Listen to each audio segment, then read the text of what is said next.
If it ain't one thing that you can count on the black woman to get her black man in some hot water or in some shit. Just period. Just like whether he win or whether he lose, whatever.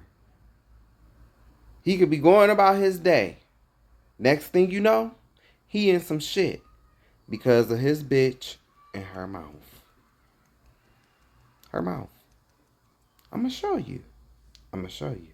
This is what y'all do. See, this is what y'all need to work on. And I'm gonna show you in multiple aspects. Listen up closely. Listen. Listen. Let's get ready to Papa whoop 50 ass. Right there. Right there. let's get ready to Papa whoop 50 ass. Always running the mouth. Always running the mouth. Taking shit further than where it needs to go. I'm gonna let him do his commentary though. Does not listen, folks. She don't listen to nobody. Not even her married man. Papoose told the hip-hop world that he wants to go toe-to-toe with 50 Cent on wax. On wax. Not street fight, not in the boxing ring. On wax. And he told his junkyard dog, "Arr." This is why they disrespect y'all. This why men disrespect y'all. Because y'all want to be all up in the man's face, standing shoulder to shoulder with him, all up in his face, arguing, talking shit. And then when shit go left, now you a woman. Now I'm going to go get my brother. Now I'm going to go get some other man. As I abominos the shit that I have either started or pour fuel on the fire. But this is what y'all do. The number one instigator, always instigating some shit. Always agitating some shit. And then when you see y'all getting killed, oh, the black woman is the most disrespected. The black woman is the least protected. I'm telling you, I don't fall for that bullshit. Because y'all are a race of women who don't want to look at themselves in the mirror. You don't. You don't want to look at yourself. You don't want to see the shit that you do to bring this shit upon yourself. Most of the time. Most of the time. Not all the time. Because it is some victims out there. It is. But majority of the time, it's because you don't know how to shut the fuck up. That's just real. You don't know how to be quiet. Clarissa, stand down. Let me handle this man to man. Stand down, woman. This is man's business now. You feel me? He called you a handsome woman. You know what I'm saying? Keith Thurman also called the woman with an erection. But anyway, Clarissa Shield didn't listen. She still went on social media, like he said on the Vlad TV. She ain't listen. She said that she's going to send a cease and desist letter to 50 Cent and sue him. She takes it a step further in a recent interview and challenges 50 Cent to fight Papoose. Look at this, folks. Papa whoop 50 ass. He beat out 50 Cent. Papa whoop 50 Cent ass. Freddy Cougar just does not listen. 50 Why are you trying to get Papoose effed up by 50 Cent? Like, let's not forget that 50 Cent, before the rap, before the music, he was known to box, right? That was what 50 Cent was known for, Golden Glove, boxing. Papoose ain't known for boxing. I don't give a damn what she said in the interview. Oh, Papoose got hands, they got payment. The freestyle was not enough. She needs Papoose to fight, fist fight, get bloody. You know what I'm saying? Get dirty, fight for her. Literally. She does not respect how Papoose goes by thing to defend her. I don't care how much you don't like him or you don't like me. This man, what he's saying, what he's describing has some level of truth to it. Some of you women are the biggest fucking gaslighting narcissists. It's all about you. You would even go as far as to put other people in awkward positions to prove something about your fucking ego. About your ego. Is that all of y'all? No, it's not. But it's a lot of y'all. It's a lot of y'all. And I'm going to show you that shit today. Because in that freestyle, he didn't defend her. and when Remy Ma, you know what I'm saying, flamed her in that freestyle, you know what I'm saying? He didn't write no damn freestyle rap for her to get back at Remy Ma. She was crying and stuff like that. Papoose, I wrote a song for you. Can you write a song for me so I could diss Remy? Black TV, this is what he said. This is what he stated. He disrespected both of us when he... So I told her, I said, ignore it, man. Don't even pay that no attention, because I said, just focus on your fight. Don't even entertain it. I got it. Let me handle it. I think later on that day, she ended up saying something to him anyway, so... She just does not listen. This is what it is. He wants Papoose to defend himself and their honor, like he did when he knocked out the dude, the rap dude, I forgot his name, that was allegedly messing with Remy Ma. Yeah. That's exactly what it is. To make herself feel better. And this is a woman who is successful. Y'all talk about the way she dressed. I mean, she's not Naomi Campbell and dressing, no. But I mean, I've seen way, way worse. You know? To me, she's not ugly. I've never thought she was ugly. You know, and so, but her attitude is like a lot of black women when it comes to black men. Y'all don't care about black men like you say you do, or like you say you have. Yeah, a few of y'all might go to the doctors with your husbands. Okay, good for you. You're married. We talking about the majority. The majority ain't married. Another stupid, you know what? Let me just play the video. Alright, I'm relaxed. I didn't say not one word. But you was looking like you was ready to hop out the car. Nobody's gonna hop out the car anyway. And apologize. Okay, cool. Alright. It would have been an accident if it hit me. It wouldn't have been. It would have been an accident if he hit me. I would have covered that shit. You understand me? Alright, You forget what it was like to learn how to drive because you got a nice car here? No, I don't. So calm down. I am calm. Get your mom, bro. Please get your mom, bro, because I am calm. Get your mom. He can't get me. I'm grown as fuck. Okay, I'm grown as fuck too. All right, cool. Okay? Like, so the whole conversation, I don't have to. On dash cam. I don't give a fuck about a dash cam because my son didn't hit you. Okay, cool. So then get your ass back in the car too then. Teach him to drive enough. Look at how disrespectful. This is what I'm talking about. Y'all want to be all up in men's face. Y'all want to be loud, aggressive. Get your ass back in the car then. You want to size these men up like you a man. And then when they beat your ass and they kill you, now, the black woman is the least protected. The black woman is the most disrespected. But look at this shit. What about when y'all on shit like this? What about this shit? She all up in this man's space, all up getting aggressive with him. Y'all don't, you don't care about protection then. Where is this? Oh, the black woman is the least protected and the most disrespected when y'all showing y'all asses like this. Listen. He can do it fine. I know he is. She got her hand all up in his face. Is that not disrespectful?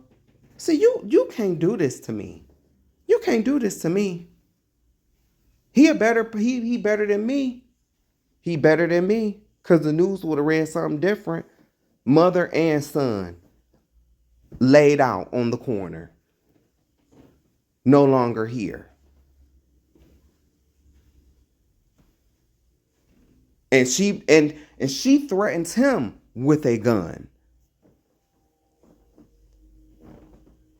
I don't know what world y'all think y'all live in where you could just go up and you could just do this to men and think it won't be no type of consequences, or think that you just, I don't know what the fuck y'all think is up with y'all thinking when y'all own shit like this.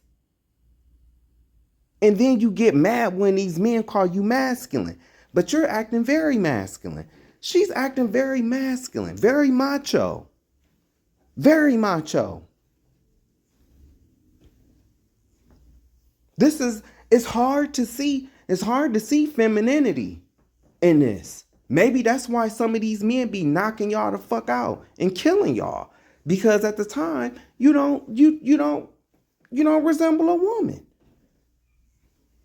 Maybe because in this, I mean, you could be, she was a little hard in the face. Who's to say she trans or not? You don't know. You definitely don't know nowadays. And I know it's one-sided. It's one-sided because y'all do this gaslighting shit where y'all don't like to see the fucked up shit that y'all do. And what keeps you in danger and what keeps you the quote-unquote most disrespected and the least protected, which is, I don't believe that. I don't believe that. The person that she's putting in danger right now, her young son, that's the most disrespected.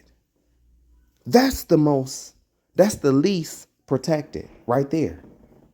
She's not even doing it now. She's not even protecting her son now. No, you want to be up arguing in some man's face instead of protecting your kids like you claim you want to do. You don't know if this man had a gun on him and where his mind is at. He could have pulled out a gun and blasted both of y'all. You don't even want to think about it. Y'all do this shit. That's why I'm doing these videos, to show you. This is what you do. This is what you do. And then when tragic events happen, like what happened in Louisiana, then that's when you come with your see. No, do you see? Do you see? Do you see right here? Do you see? This is how y'all act. Not all of y'all, but a lot of y'all. Over half. Doing fine. All right, but just be careful. Just shut the fuck up. I'm not gonna shut the fuck up. She got her hands all in his face. But that's okay. That's okay. And I know that men will get mad at me because they're still dumb as fuck. I know that some men will still get mad at me. Because, you know, you have moms and you have, you know, daughters and you have. Well, why don't you get your women? Why don't you get your women? When you gonna get tired of women like some of these women putting you in awkward situations where you have to defend their honor and die? When is enough enough? Make me shut the fuck up. I'm a woman. All right, okay. I'm a woman. All right. Now she a woman. Now she a woman. Don't look like it. Woo. Baby, you look like one old translender. Hard in the face. The only thing that looks womanly on you is the hair. You look like one old WCW wrestler. Fuck out of here. Now she a woman. This is that double standard shit that I be talking about. See, you want to be able to go all up in a man's face and put your hands all in his face and, you know what I'm saying? And then do all this yakety yak. Escalating shit, agitating shit, totally disrespecting this man, proving everything that I've been saying on my videos is correct. This is how you act. And then when it's time to get down to it, make me shut up. I'm a woman. Yeah, bitch. So know your motherfucking place. And shut the fuck up. So calm down. Don't think Calm that down. I ain't got a gun. Okay. I need to fucking need something. All right, cool. Don't do think that. AR-15s ain't gonna hurt neither. Don't what? think that. Pull up to the same spot. Don't- I'm down the street, bro. Nigga. Your mom talking about guns, bro. I can talk about all the shit. Okay, cool. Yeah, and she bought the gun up first. You hear her, right? I'm a woman. I can talk about all the shit. But she not gonna say, you can't talk about that. Because then she knows she's gonna look crazy. Y'all are some of the biggest gaslighters. Y'all are. Start more shit than I don't know. And then want to portray like you just these dainty little victims. Like everybody's disparaging you. Everybody's harming you. What about the motherfuckers that you disparaging and that you're harming? What about that? See, when it's time to take accountability, or when it's time to cash that check, it's I'm a woman. Well, you should have been a woman before you wrote the check, right? Y'all don't want to hear this. And this is the shit that men be wanting to say to you, but they not, because they love you. They love you. They love you in a way that they have to protect you. I'm done.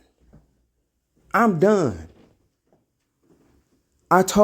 let it be known, bitch. I seen a girl getting beat up by a dude the other day. Walk right past them on my way to the store.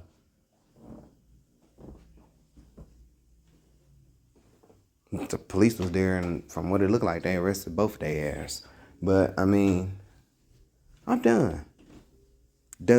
Because this is how y'all want to act. Not all of y'all, but a lot of y'all. Y'all start shit. Then when the pot hit the floor, everybody want to scatter. Like, Talk about all this I'm shit. from here. I'm from Like, here what? too, my nigga. What's up? Like, talk about your guns. What? Get your guns. Go get them there. Meet me in the same spot. Listen, Right. Listen my ass, nigga. Listen my ass. I'm a nigga. Listen my I am a ass. nigga. Listen my I ass. am a nigga. You talking like it. Why You talking like it. I- Yeah. See?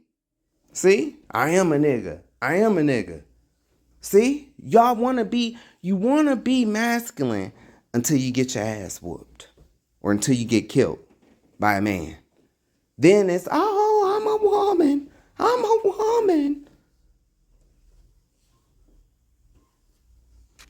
I am. You talking about? All right. I'm relaxed. I didn't. All right. I'm relaxed. I didn't. Hold on. I didn't say not one word. But you was looking like you Okay. was hop out the car. Nobody was gonna hop out. So I want the black man to know that's in this video that's getting his ass drugged out by his hair. I wonder how much money did you end up getting? Because that's all you hear. And it's, don't do nothing. He about to get paid. Even the person on here. All I want to know is how much homeboy got paid. Is that what we become now? Is that what we become? All we care about is fucking money. That's it. That's all we care about. And yes, I understand that it takes money to pay bills. I understand. But goddamn, you gonna lose your dignity too? You gonna lose your dignity? You gonna lose your dignity? The drama has already happened. She already put her hands on him.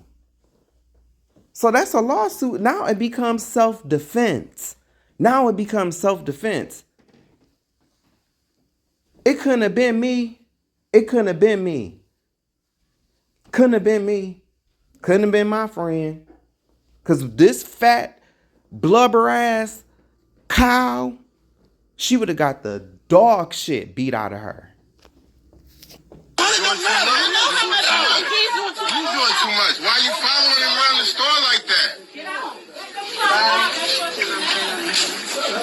You shut the fucking mouth. I want to know now. You can always count on a dirty ass African going to help. You can always count on a dirty ass African going to help. Hey, that's assault. You assaulting him. Don't do nothing, Geach. Don't do nothing. Don't do nothing, Geach. Don't do nothing. Don't do nothing, Geach. Don't do nothing, Geach. And all you hearing is don't do nothing, Geach. Don't do nothing. You about to get paid. This is some bitch nigga shit. I don't care. It's bitch nigga shit. Don't do nothing. You about to get paid. It sounds just like a woman. I'm sorry. I don't agree with this. You should have did this bitch. That's what I think. You should have did this hoe. Y'all you seen how she had his hair and was hitting him and stuff like that? You want to fight a man. You want to fight a man. You want to fight a man. And when he whoop your motherfucking ass, then you gon' just watch. Look. That's what she Don't do said. nothing, Get out. Geach. Don't do nothing. Don't do nothing, Geach. Don't do nothing. Don't do nothing. Don't do nothing. Don't do nothing, Geach. The nigga in the background I wonder how much money he really got.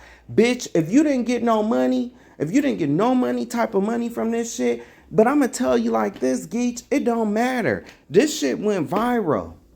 I think I've even seen this video before. Ain't no amount of money gonna be worth this video going viral of this bitch slinging you around like a doll by your hair, punching you, and then you got this nigga in the background telling you not to do nothing. This is how broke of a spirit our men have become. This is how broke of a spirit you have become. Don't do nothing so you can sue and get paid, right? So you can, and this is the problem. See, because we talk about Mexicans assimilating to white, but you think you're gonna get paid like these white people get paid when they do the Karen in the stores. See, that's dumb nigga shit. I wonder how much he got paid. I guarantee you, after the lawyers, after everything, it's definitely not going to be enough to replace his dignity of this video going viral. And then guess what? Because I'm going to tell you something else. Let's say he did get what?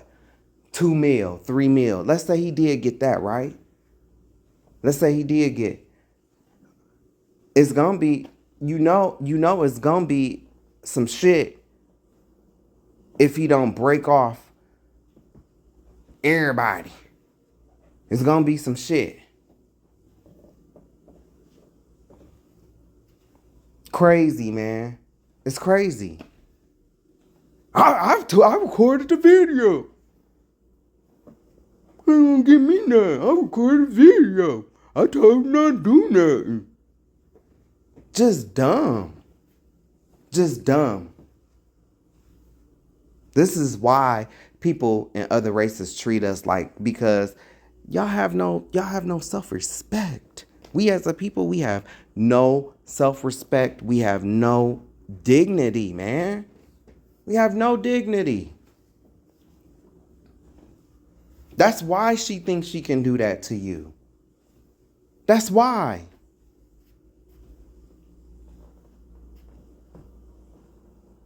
You see her just standing on. She should have never done no shit like that. I don't care. Bitch, what is you, top flight security? No job is worth doing anything like that. No job. No job. This man could have had a gun on him. Then what? Which is, he should have shot your fat heifer cow ass.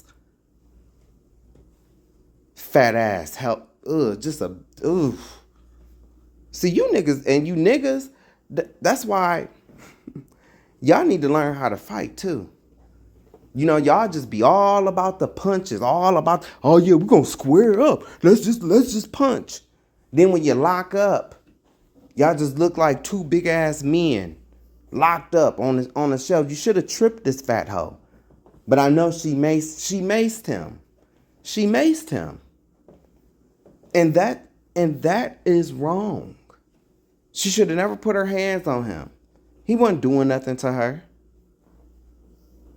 And then at the end, when he starts to fight back, that's when you're gonna see everybody wanna stop. But she was able to just mace him, punch him, do whatever. It's a double standard. It's a double standard. This is what women want. They want to be able to do this to you. They want to be able to do you like this. They want to be able to do you like this, and you do nothing back to them. Don't do nothing. Don't do nothing, Geach. Don't do nothing. And you know what? You know what they gonna say? Them hits don't hurt.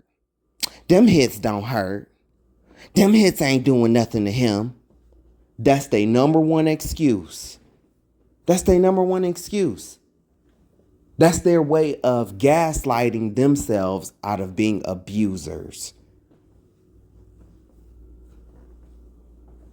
I've seen this before. I've seen other, like, for instance, I told a story about one time I seen a video, something similar to this, where this guy, right, he go in with all these pennies and he be trying to pay for shit, which is annoying, but it is a legal tender. And if you don't have a note plastered in your in your store, saying that you don't take X amount of change, just like in Subway have it plastered, we don't accept bills over $20.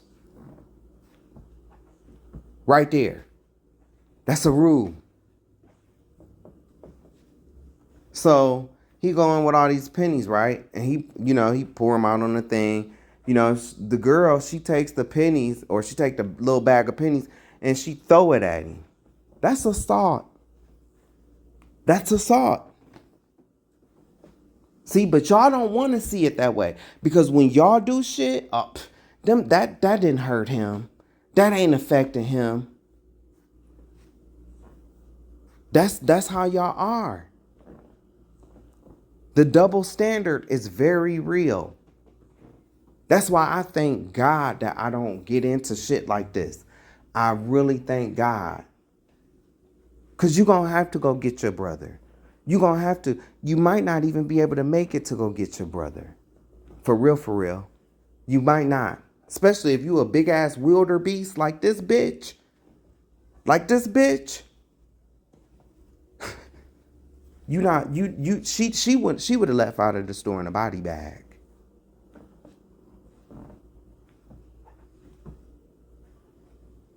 And that's on everything. Now, Get your hands off of her. Hey, get your hands off of her. I did. Get your hands off of her. Yo, get your hands off of her. Get your hands off of her. Yo, get your hands off of her. Tell him to get off of me. Get your hands off. His hands is off you. His hands is off you. His hands is off you. Yo, his hands is off you. His hands is off you. Oh my God, bro. Yo. All right, yeah, go on, go. And our people just stand there. Just stand there. We just stand there. We just stand there. No unity. No unity. That's how it's going to be, though. That's how it's going to be when shit break out. That's how it's going to be. You just going to stand there and you're going to get picked off. One by one, you're going to get picked off. You didn't want to come together. You don't want to get along. All you care about is some fucking money, even to the point where you will lose your dignity. Lose your dignity over some fucking money. Over some potential money. Because what if the court find, well, you did do such and such, so we're going to throw your case out. Then what? Then what? Now you mad. Now you mad and you want to go back and shoot up the whole goddamn store. Too late. Because all you could think about was the money. That's all you could think about was the money. Don't do nothing, Geach. Don't do nothing. Don't do nothing. The nigga that was giving Vasquez, see? Another incident with these goddamn wetbacks. Goddamn wetbacks. See, her ancestors should have used her fat ass to float. Cause she could fit enough of her ancestors on her goddamn back. They should have used her fat ass as a fucking float raft to float their asses across the Rio Grande so they wouldn't have drowned. Big bitch.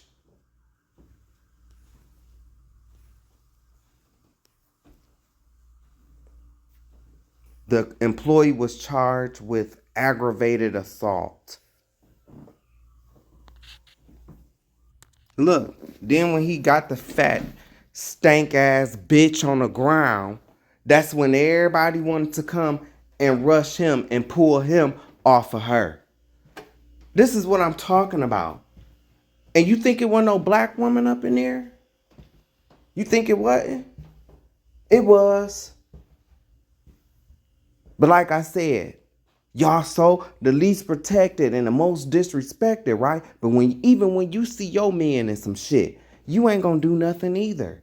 But you want to be so protected because you the most disrespected. It's bullshit. That shit is a double standard. Because even when you see your own men in some shit like this, you ain't gonna do a motherfucking thing. Because you really don't care about black men. Only what you can get and benefit and gain from them. And guess what? I seen a few Facebook posts where it was white men that was starting to call y'all out on that shit. Now how y'all going to these other races and now these other races is calling y'all out on that shit? That gold digging mentality. He better than me. Because, bitch, I'm telling you, she wouldn't have got all them chances to swing on me like that. I would have beat this hoe down. And then once I would have beat her down, whoever this is in the red, I'm coming for you next. The little African that was holding his pants at the beginning, I'm doing you, bitch. Doing you. Bitch, we're gonna send you back to Africa in a box.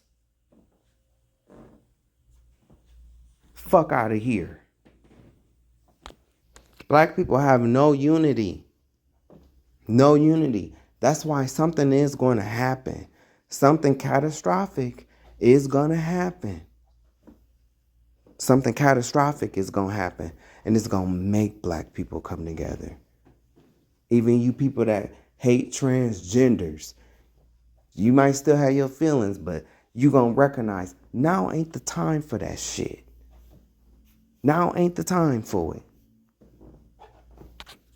They don't let this fat ass walrus escape from the zoo. Oh, fat ass Neo the Seal looking ass bitch.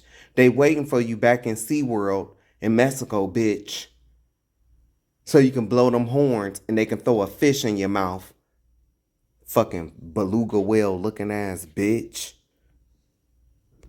I hope he does get paid. I never want, I hope Frederick does get paid, but I want Frederick to know, man, I was so motherfucking mad watching this. Whoo! I was hot. Man, I don't want no money. Frederick, I'm glad I wasn't there. Bitch, I don't know. I would have two-pieced that bitch and ran the way she had his head and was hitting him on his head. Fuck that shit. Fuck that. Yeah, you got your lawsuit. No, I got that big walrus bitch up off of him.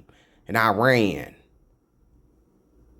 And on my way out, I knocked the shit out of that African bitch that was holding him by the back of his pants. He could have died. Then what? He wouldn't have been around to get no damn money. Then what? You know? So I hope he does get his money. This is not me hating on Fred. No. Bitch, I was pissed when I seen that shit. Pissed. I hope he do get his bread. Cause he deserve it. But that fat walrus submarine built ass bitch. Bitch, I hope you have to give all your money to Fred, bitch. And you ain't gonna have enough money to motherfucking feed yourself ham hock and turkey legs and whole fucking rinds of bacon and ham and all the fucking shit your fat Yokozuna looking ass eat, bitch. Bitch, I bet you the rest of her family skinny as fuck. She eat all the food. You seen the way she maced him and had his dreads and was hitting him? That's the same thing she did to her sister over a goddamn fried piece of chicken leg. Fat ass bitch.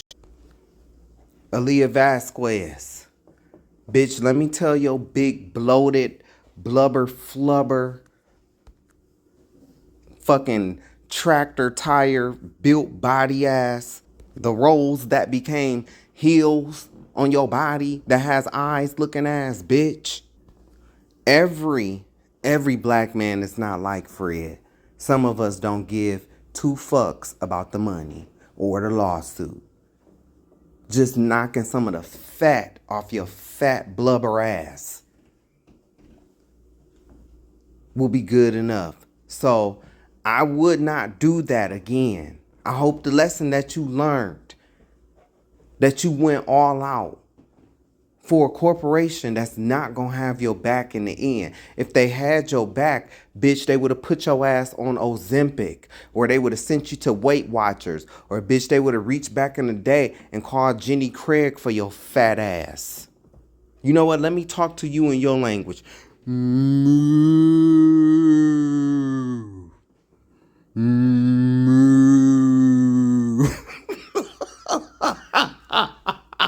I don't know what the fuck be wrong with me.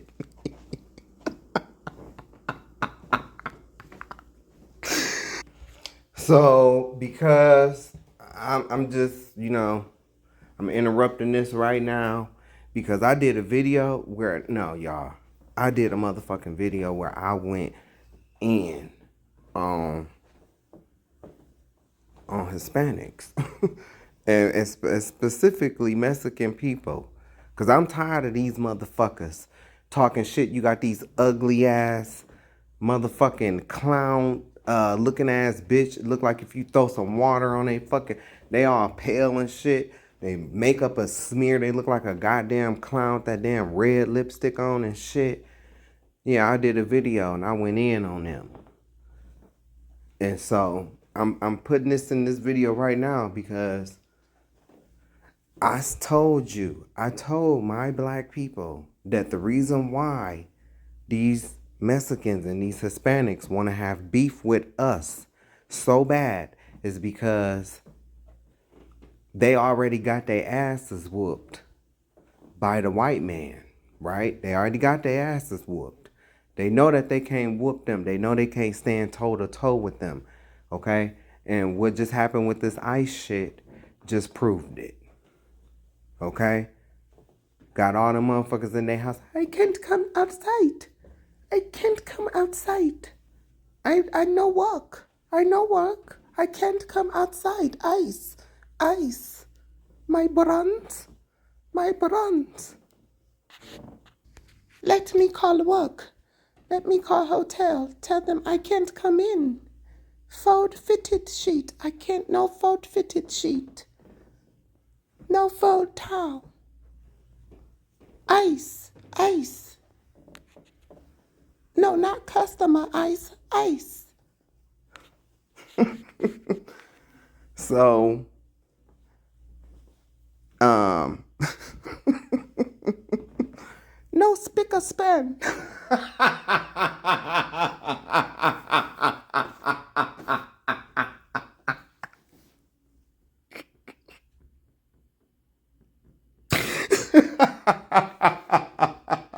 No spick or span.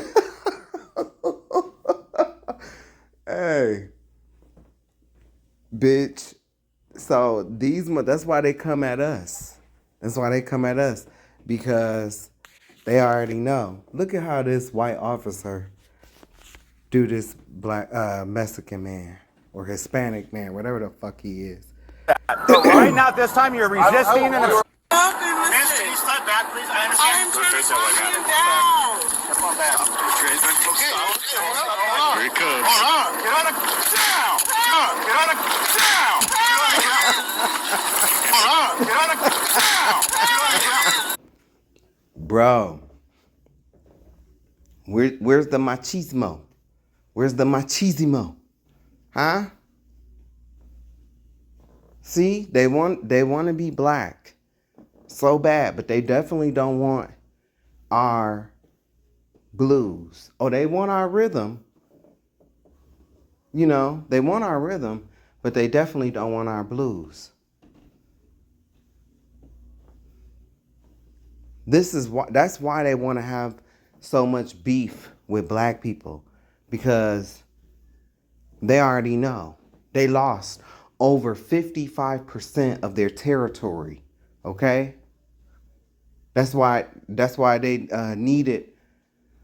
They should have had Ali or whatever her fucking name is, that Vasquez bitch. They could have used her at the time so their ancestors could get back and forth across the Rio Grande. They could have floated on her fat ass. But nope, she wasn't there. So they had to try to cross. And many of them would drown in the Rio Grande. But see, they had that territory before the Treaty of Guadalupe Hidalgo in the Mexican cession, okay, which caused them to lose, they gave up 55% of their territory. 55%. They lost California, they lost Texas, and they lost Vegas. Right there alone. Do you know how much money that is? Right there alone. And so that's why they try to come in East LA and, and all in California. They trying to take over, which is pointless, because all the white man gonna come in there and do is exterminate you roaches using his gas. Okay? Y'all might have got the black folks up out of there, but the white man gonna come through and they gonna clear you back out. Because one of them is going to be driving through there. You know what? This is a pretty nice piece of land here. We got to start getting these people up out of here. We want this land. That's what they did. That's what they did in areas like Toledo and Detroit and other places in the Midwest. See, they moved to the suburbs. That's where the white flight come in. And then all of a sudden, within the last, 20 or some years, they realized, we actually want to be closer to downtown. We want to be closer. We don't want the suburbs anymore. We should move these people out into the suburbs. And that's what they've been doing. That's why they call it gentrification. Because they had left the downtown areas to move out to the suburbs. And so recently they decided that, they wanted the suburbs back. And so that's why all this gentrification have been going on. So, it's only a matter of time before they decide to come in and we're all these, because they've been saying the Hispanics and Mexicans have been taking over like East LA and certain parts of California and stuff like. It's only gonna be a matter of time because they not gonna band together to fight their enemy. Nope, they're not gonna do that. They want war with black people. And it's so crazy because everybody wants war with black people, and all black people want to do is fight each other. Ain't that crazy? This right here. Why y'all only put hits out on niggas? Y'all the biggest gangsters in the world, but when one of them white folks kill one of us, y'all don't never put no hit out on them. When King Von got killed, they put a hit out on the people that killed him. But when Trayvon Martin got killed, y'all niggas ain't put no hit out on George Zimmerman. Y'all niggas ain't put no hit out on the cop that killed George Floyd. Even when they don't go to jail, they stay out. They go to Walmart, they go to Target. A lot of them niggas keep their job. And even if they do go to jail, y'all ain't killed them in jail. Y'all ain't put no hit out on Jeffrey Dahmer. When they riding around doing hits and robberies and they trying to get in trouble, they looking for niggas that look like them. That's who they gonna go rob. That's who they gonna go kill. The nigga that look like them. You killing the nigga in the mirror. People will get mad at this message. But it's not, he ain't lying. He not lying. Nobody wants to live around niggas. Black people don't want to live around niggas. White people don't want to live around niggas. Hispanics don't want to live around niggas. Asians don't want to live around niggas. No one wants to live around niggas. Niggas carry themselves with a complete lack of empathy for anybody else. They don't care about anybody else's time. They don't respect other people's businesses. They look at the world and they just laugh at everything. They think shit is funny. They grew up without a positive male role model in their life. And they don't give a fuck. They don't give a fuck about the black community. That's the last thing they give a fuck about. Because I'll tell you what, you line up a black person in front of a nigga and a white person, they're not going to want to do that time for killing that white person. They're much more likely to kill that black person. And it's interesting because a white person is much more likely to be killed by a nigga than a nigga is to be killed by a white person. And that's a lie. That's a lie. Both black people, because I'm gonna let you cook until you say some wrong shit. Both races, and because I'm tired of this narrative, both races, white people kill more white people than black people kill white people, and black people are killed more by white people when you factor in the police. A lot of these statistics like to separate the police, which is black people are predominantly killed at higher rates than other races. But black people also kill more black people than, we are, then other races kill us. Niggas, they overrepresent black people quite often because if you look at the stats with the 13% population, half the crime, is it that full 13%? Obviously not. So they say 13%, and it's because of niggas, bro. It's because niggas have done so much harm on such a big, wildly disproportionate level that it's like hard to even tell anymore. Because we have so many niggas running around, and nobody wants to live around niggas, bro. Whenever you have niggas move into the area, everybody scatters. You ever heard of the white flight? It's everybody flight. Nobody wants to live around it. Because even if it's not homicides, just on a basic, like, day-to-day interaction with them, there's zero intellectual reward ever, or educational reward. It's a bunch of hotels. And my thing is, what is the intellectual level that we are supposed to gain from talking to white people, though? That's what I push back on this. Okay, yeah, I get what you're saying about black people, but what is this intellectual thing that we're supposed to get from the other races by talking to them? Because you want to know what's fucked up?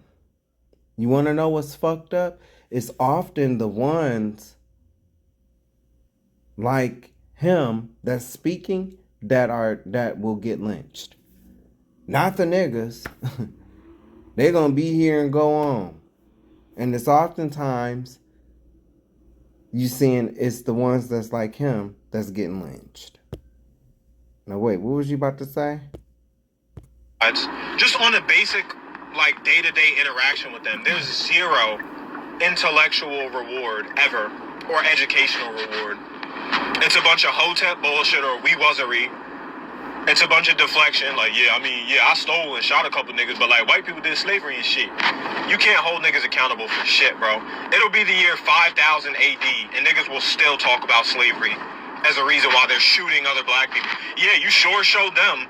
Yeah, good job. You sure got revenge on those white people by shooting your brother. Yeah, you sure showed them that slavery is something that you're not going to tolerate by killing black people. I mean, but didn't the government kill Malcolm X? I'm pretty sure the niggas who were holding the gun were black.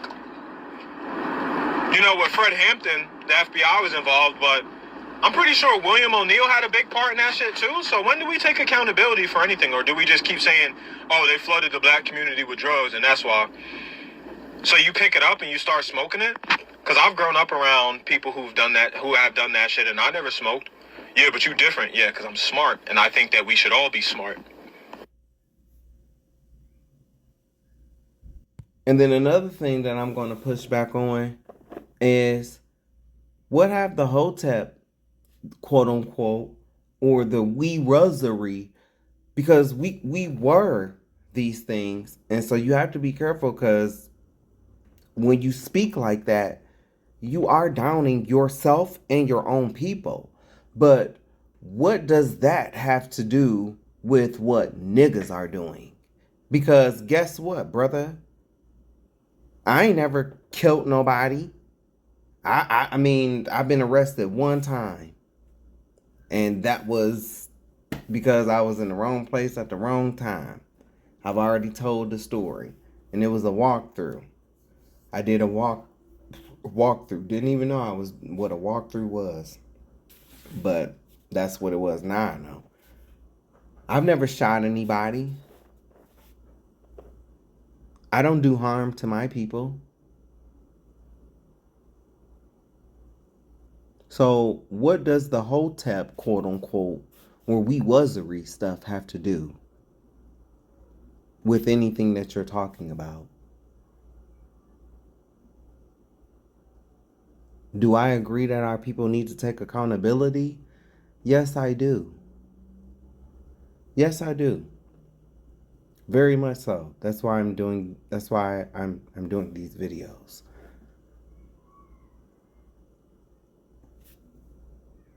You have bad apples and everything. There are bad pastors.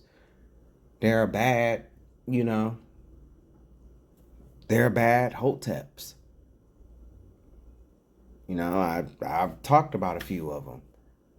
and what they've done to children. But is that all of them?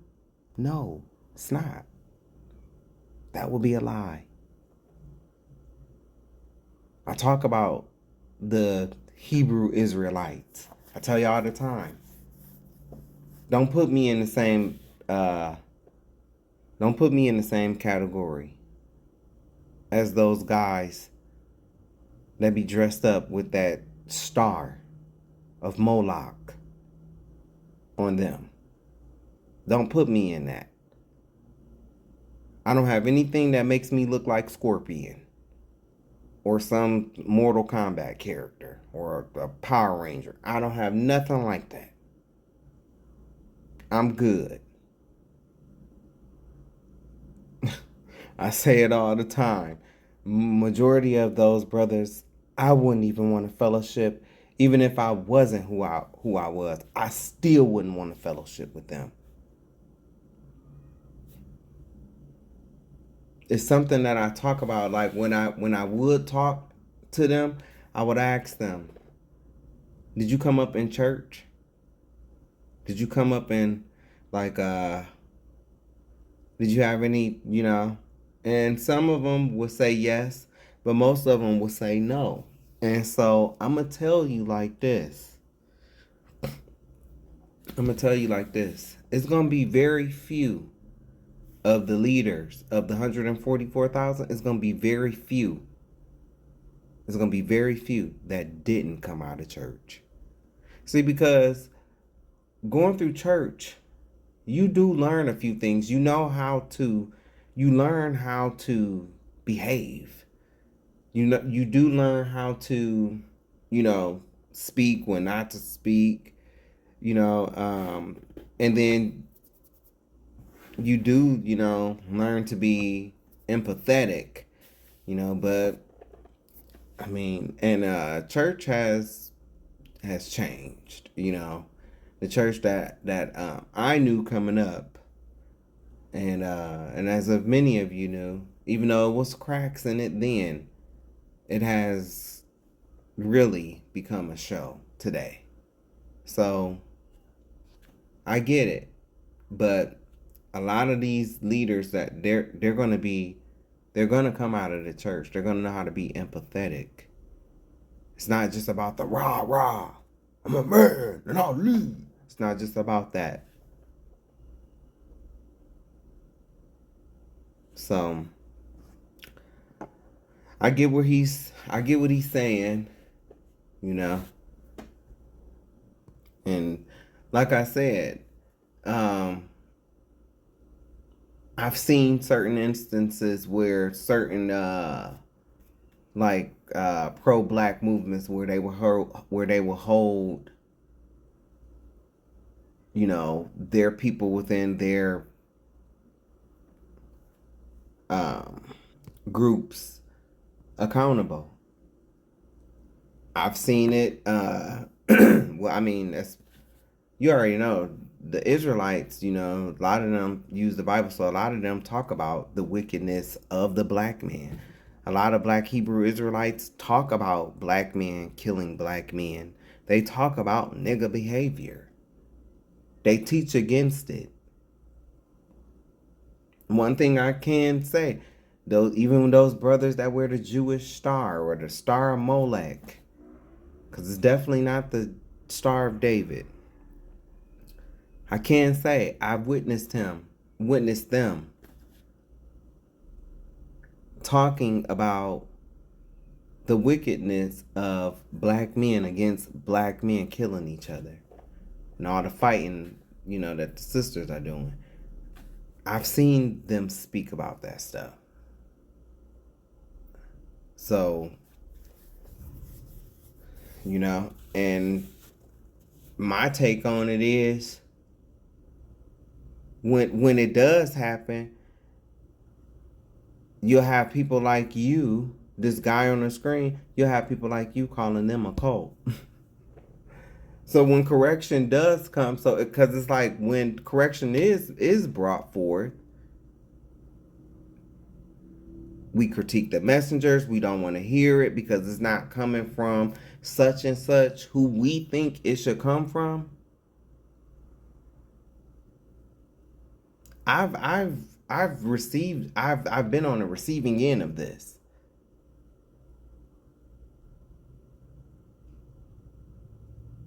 And then and then also, see, it's easy to pick on the niggas. It's easy to pick on the niggas. But once we clean up the niggas and all the, infirmities, within our people, then we're going to have to address the quote unquote Eurocentric or pagan traditions of men that our people like to do or partake in. And he looked like he celebrate Christmas.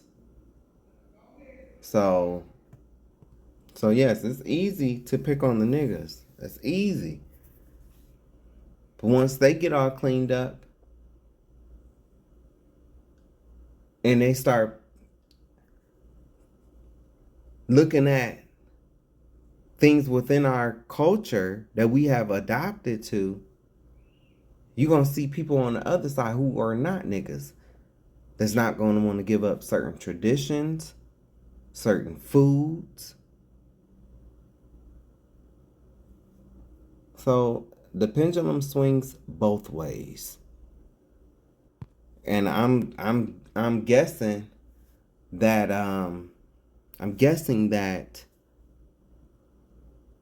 he might not identify himself as one of these niggas. But guess what, bro? I don't care how educated you are. I don't care how much money you have. Them niggas that you speaking of, that's how them same white people view you and me. They view us just like that. Even if we ain't hood, even if we ain't, with all that rah-rah shit, that's how they see us. And it's not those niggas' fault. They viewed us like that long before Pookie and Ray Ray came about. And what I'm saying is, even if there was no Pookie and Ray Ray, even if all black men was as good as he think he is, or as good as I think I am, even if all of us were like how we would want black men to be, they're still gonna hate us. And that's what men like him don't want to understand. They don't want to understand that. We could all be, they've shown it to us time and time again. That's why, we need to get another Tulsa. So we can watch this government do what it did before. That's what they're going to do. They don't want to see black people progress. They don't. And once it starts to happen, once the unity starts, they're going to do everything to break that up. But see, there's hard-headed people in every generation. And his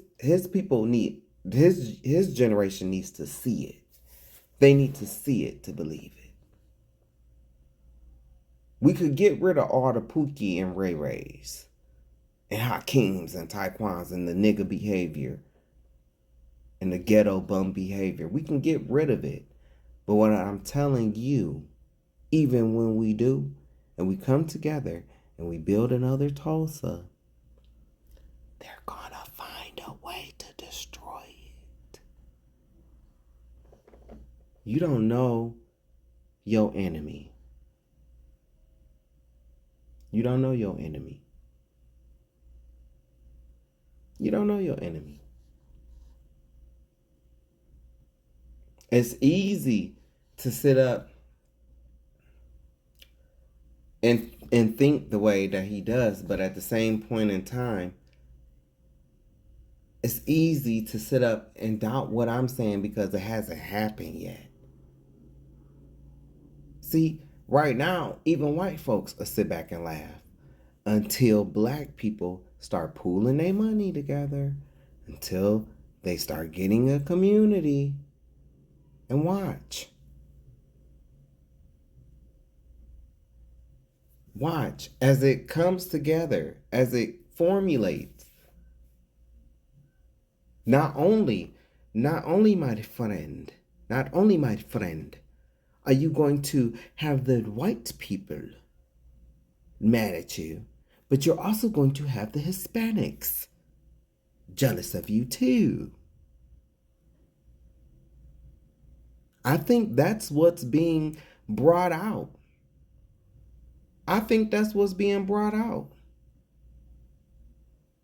How jealous, and even look at that woman that's suing. Look at that Hispanic woman that's suing because she wasn't let into something black for women or something like that. You know, we don't even try to get into their little stuff. We don't. But I think we should. Oh, let me get a Google translator. What you say? Okay, yeah, I need help with this application. Because we getting all these Mexican benefits. That's how you do that. Because these other races, they know that for some reason, black people are so kind to all these other races, but we are hell to each other. They know this. We the only ones that don't want to see it, don't want to know it. All the other races know this about us. Yeah, we will go to war with each other. So, I get his frustration. I do. I get his frustration. But two things can be true at once. We do need to hold our people accountable. But the other truth is, I'm never, ever going to let what my people went through in this country be forgotten. And there is something to trauma being passed down from generation to generation to generation. Trauma that was never healed.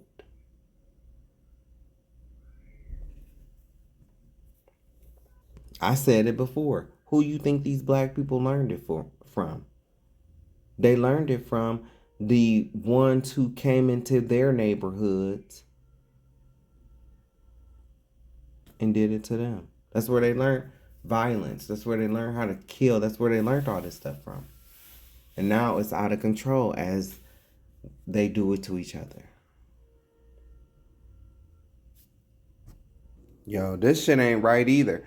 I don't know if this is a skit. I don't know. It could be. But this does happen.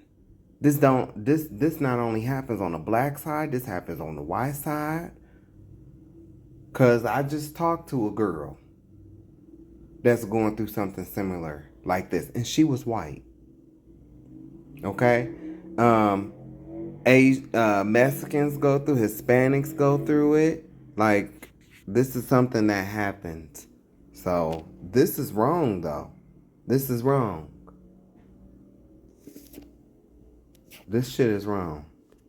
He said it one more time because ain't nobody gonna believe this. Why can't I get my house? Why can't I get my house? I prefer no camera, but what I'm reading here is that in 2000 that there was a eviction. In 2000, ma'am, I was born in 98. That would have made me 2 years old. So how do I have an eviction when I was 2? Lord. Listen, I do understand that. Lord have mercy.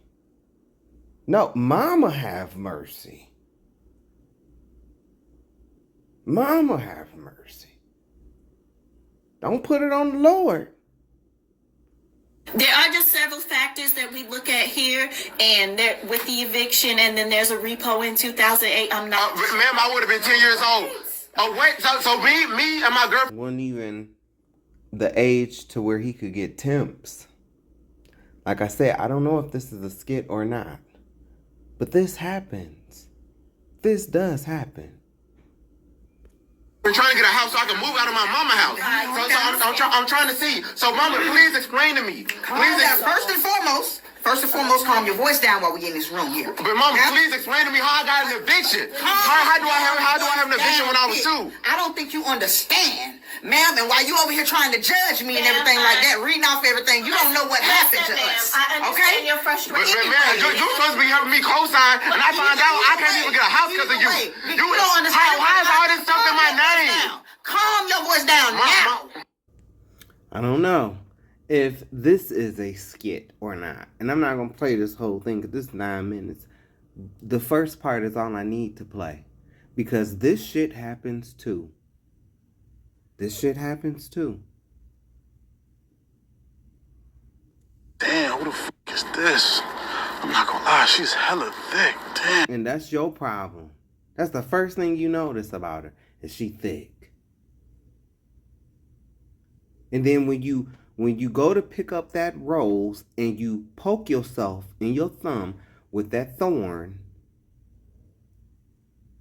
and the thorn being the attitude, you know, not a penis. Just saying. But when you go to pick up that thorn, when you go to pick up that rose and you poke yourself in the thumb with the thorn on that rose, it's because you wasn't paying attention. You didn't look to see if there were any thorns. All you was focused on was the beauty of the blossom of the rose. That's all you could see.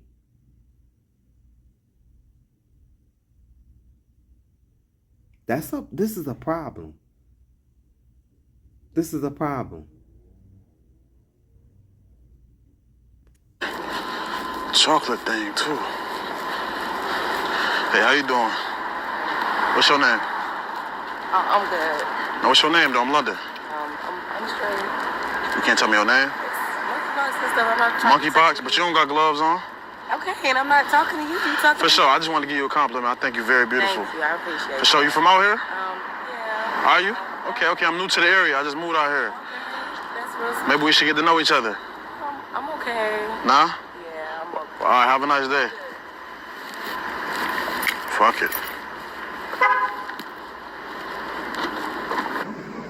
You said what? Yeah, this me. Ain't that something? Ain't that something? And I'm gonna tell you, and this not just towards black women, but I'm gonna tell you something like this. This is how you Christians act. What she just did? That's how you Christians act, like chicken heads. All it takes to impress you is having something shiny. Oh, they blessed. Oh, he blessed. As if you don't read the scriptures in the Bible where the devil took Christ up to the mountain and offered him gifts too. I'm telling you, this is a plague within black people. It is. This shit right here. Not just what this sister is doing. The whole motherfucking setup, bitch. It's a plague within black people. All this materialistic bullshit. The chicken head mentality. And that's not just with women. I'm telling you, that's with men too. Because you have other men that want to be around men because of what they have. It's called the chicken head mentality. Long as you got something shiny and you got money, you can lead them right on astray. You know, long as you got money and the materials, here they come walking. Okay. Just 10 seconds ago, to see that motherfucking that click. That was something in their ear. That was a bat signal or a chicken head signal. She turned right around because she saw the car from all the way down there. Oh, who lettuce that is? That's a nice lettuce. That's your lettuce? It's Alexis. Oh, yeah, that's a nice lettuce. You said what? Yeah, this me.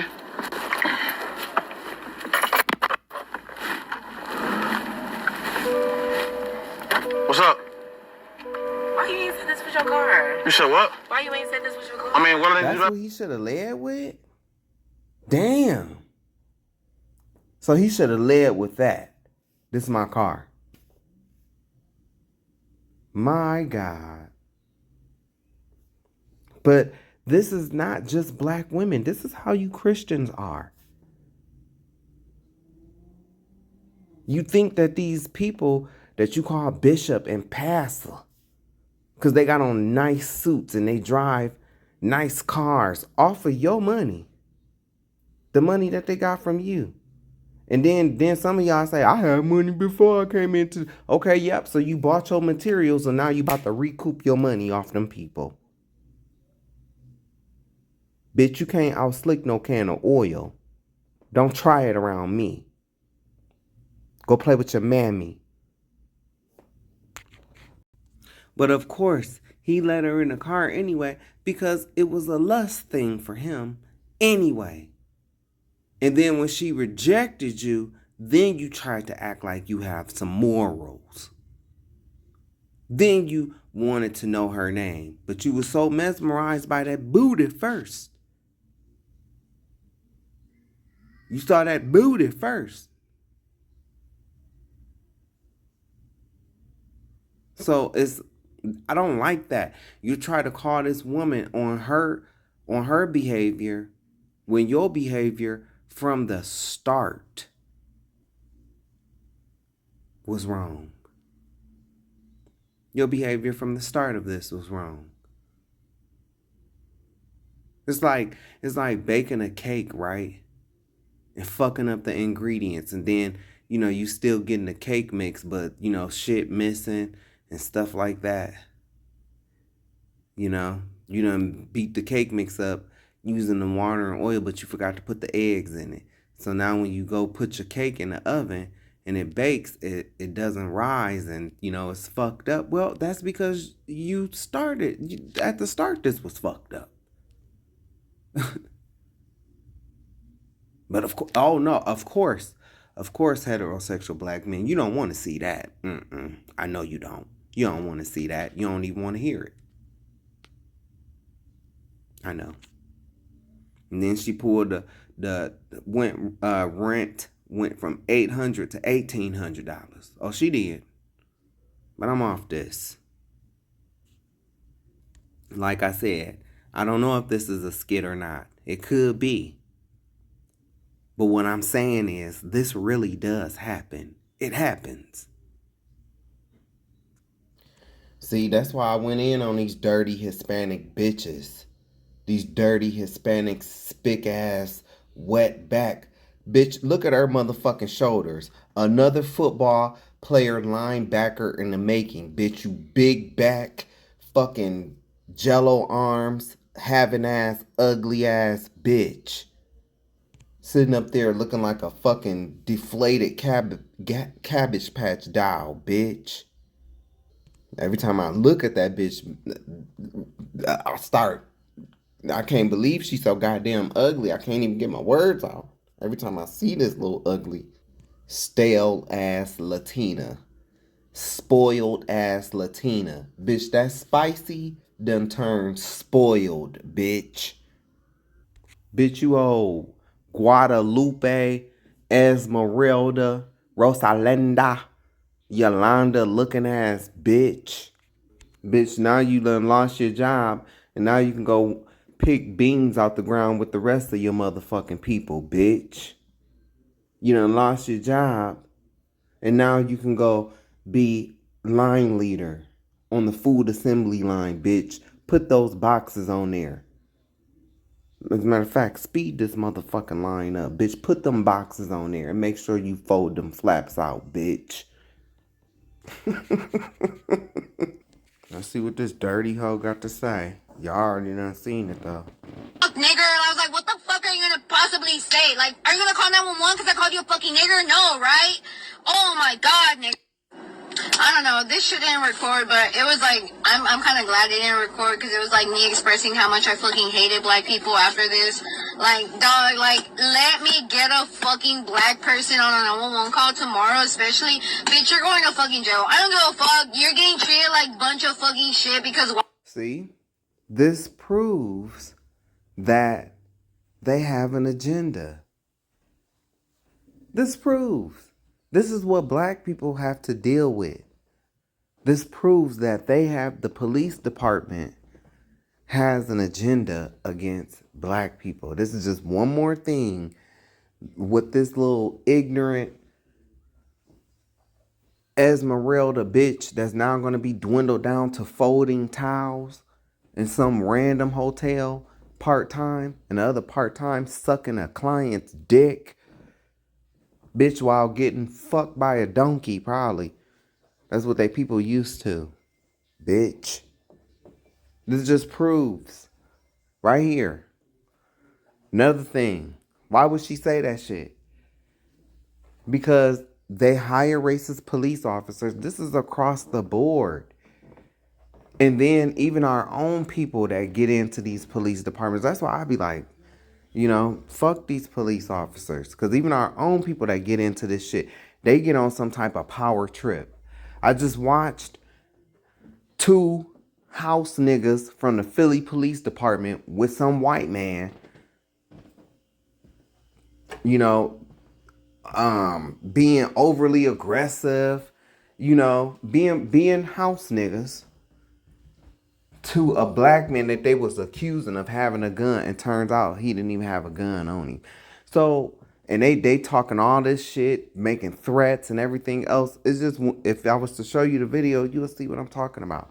Even when our people get into these police departments, they forget who they are and where they come from and where they people come from. A lot of the times. So, the police has an agenda against black people. That's why they fired her ass. Because she revealed the secret. She saying it out loud. See, she thought she was one of them. To where she could just speak that shit out loud. No, you thought you was bigger than the program. And you telling black folks the program. So we got to get rid of you. You going back to the fields to pick beans, bitch. Well. Hey, everybody, it's Dr. Matthews here. HPD officer, Miss Ashley Gonzalez. Baby, I seen that video. You tried to take down your social media. You over here dropping the N-bomb. And you think you still finna wear that badge.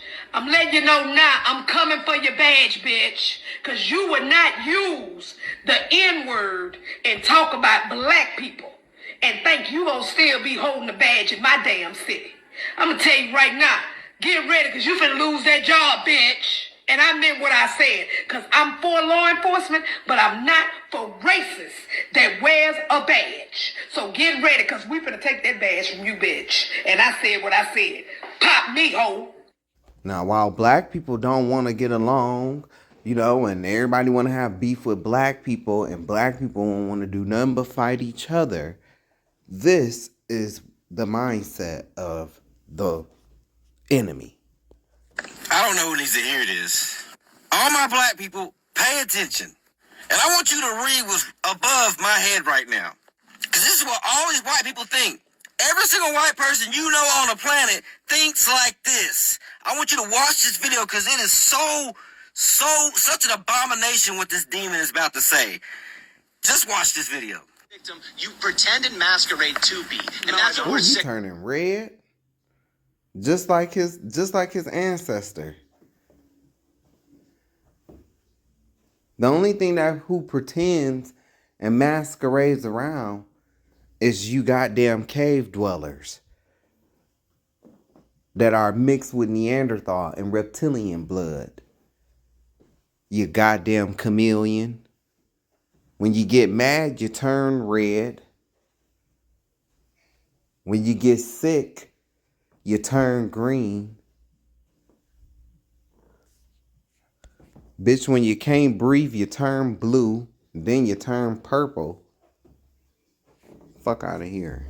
No, I don't. Yes. In fact, black Americans receive 25% of the welfare. That 1/3 of them go to prison. Isn't that reparation?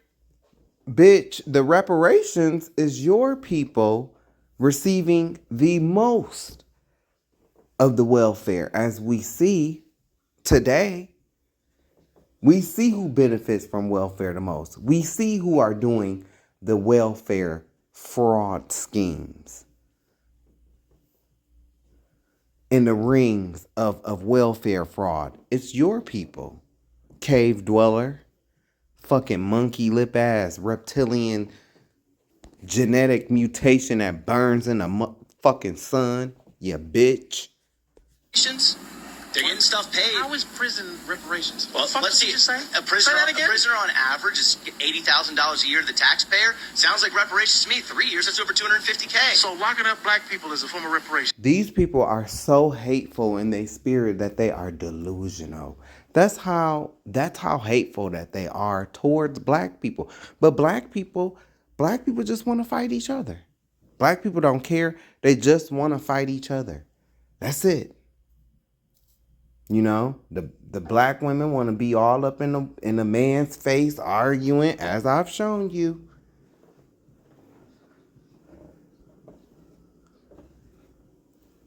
They don't want to get along. We don't want to get along. All we want to do is fight.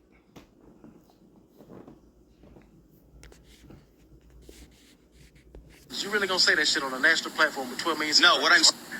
Yes, you heard what that devil just said. He said locking up black people is a form of reparations. It's a form of reparations for them. And then the taxpayer money that you're talking about is being sent over to an imposter people that look like your ginger Esau looking ass. And the government that was set up by your people. So your people are in fact robbing the taxpayers and sending it over to some imposters.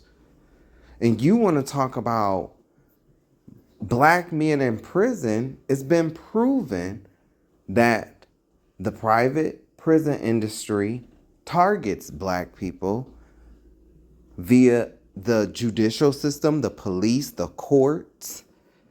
This has been proven. And it's also been proven that men that look like you are pedophiles.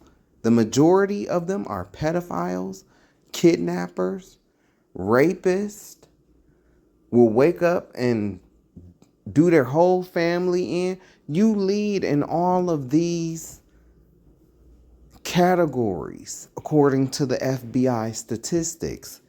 You the one that shoot up schools and churches. It's you.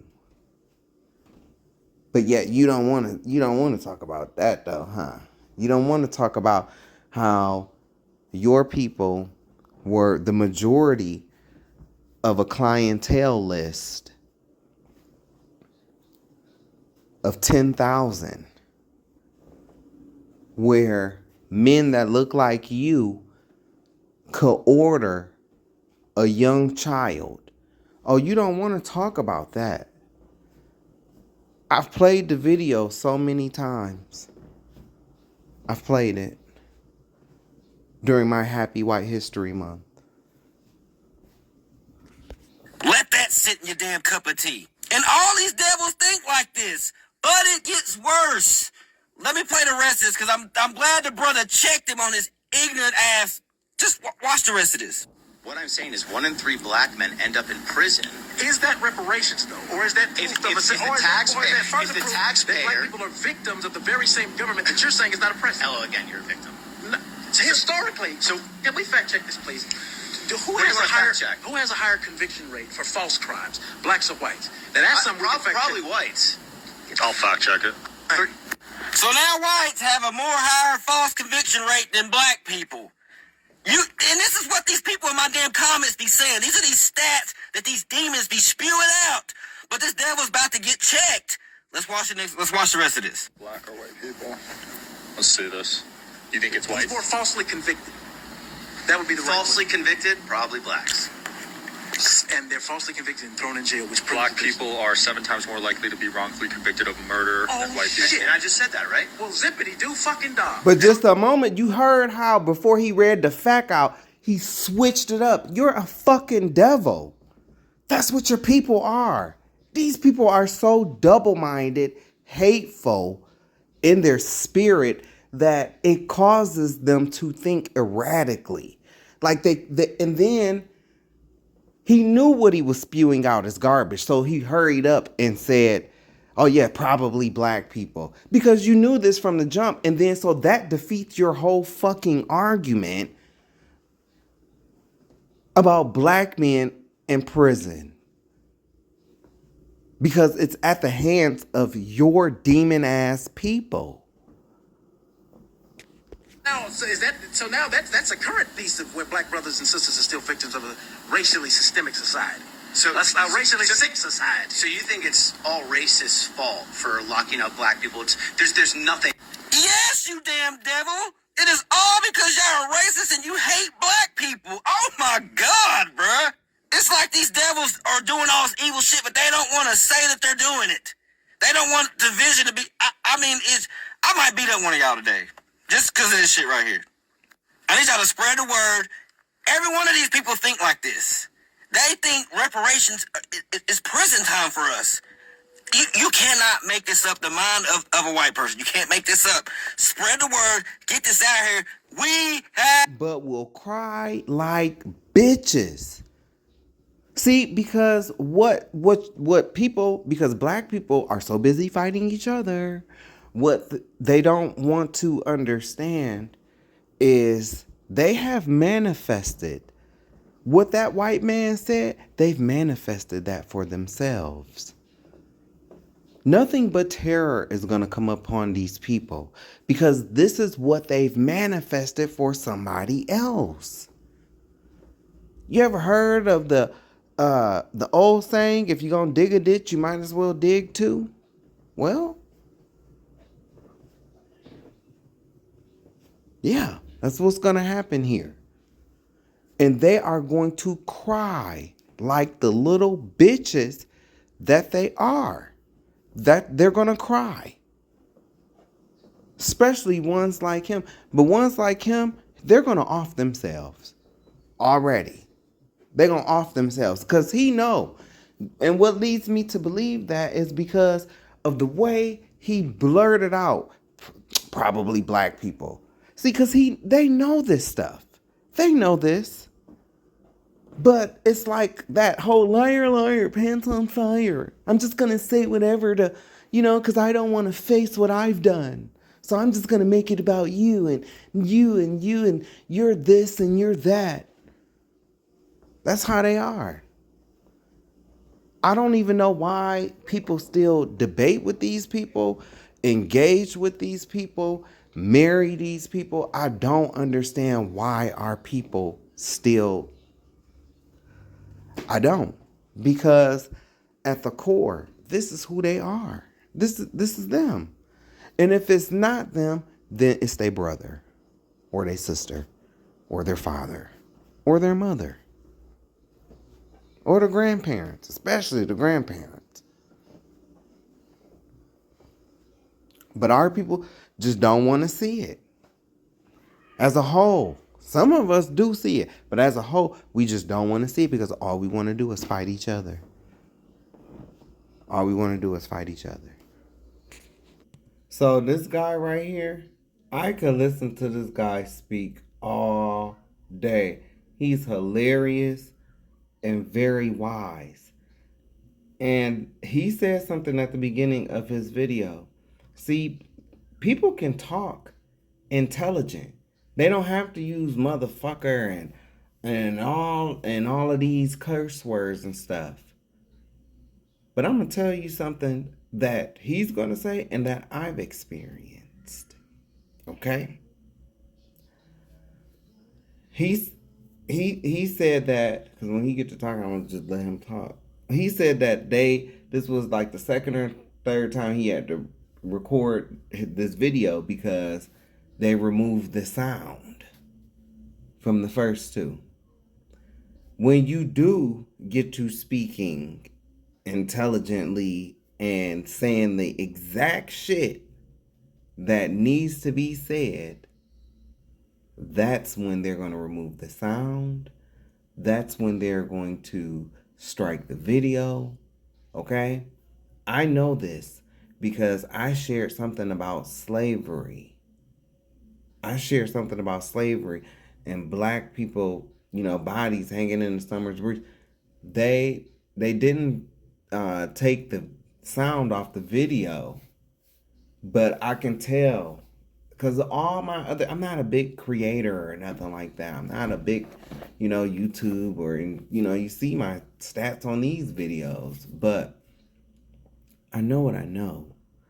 My videos on on Facebook, right? They typically get anywhere between 100, to about 300 views. And, that's what I normally get. This video only has 5 views. The only video that's like that to have 5 views. They can do something with their algorithm or something where they can slow down your videos, from being seen or anything. Because I'm telling you, it's only 5 views on there, and it's from the time that I clicked the video. So I know what he's saying is real. This man is funny, he's intelligent, wise, and sometimes we have to say it the way we need to say it to get the message across.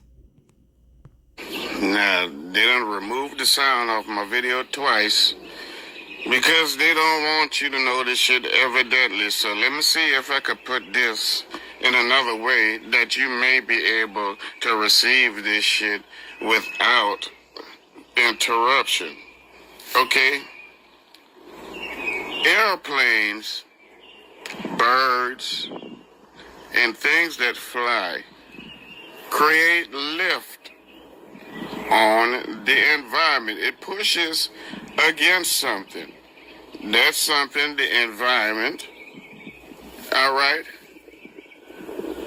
is something it pushes against to create lift. The jet propulsion gas needs air, which once again is environment. Okay, that pushes the craft forward, and with the angle of attack, it creates lift, okay, on the environment.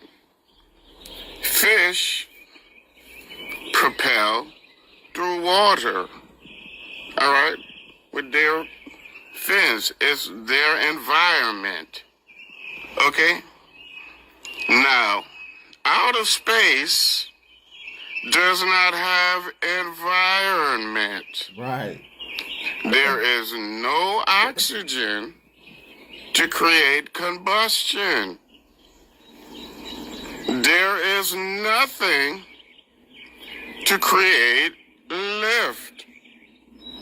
Okay, which means that there is nothing to push against, neither down, up, forward, nor backwards.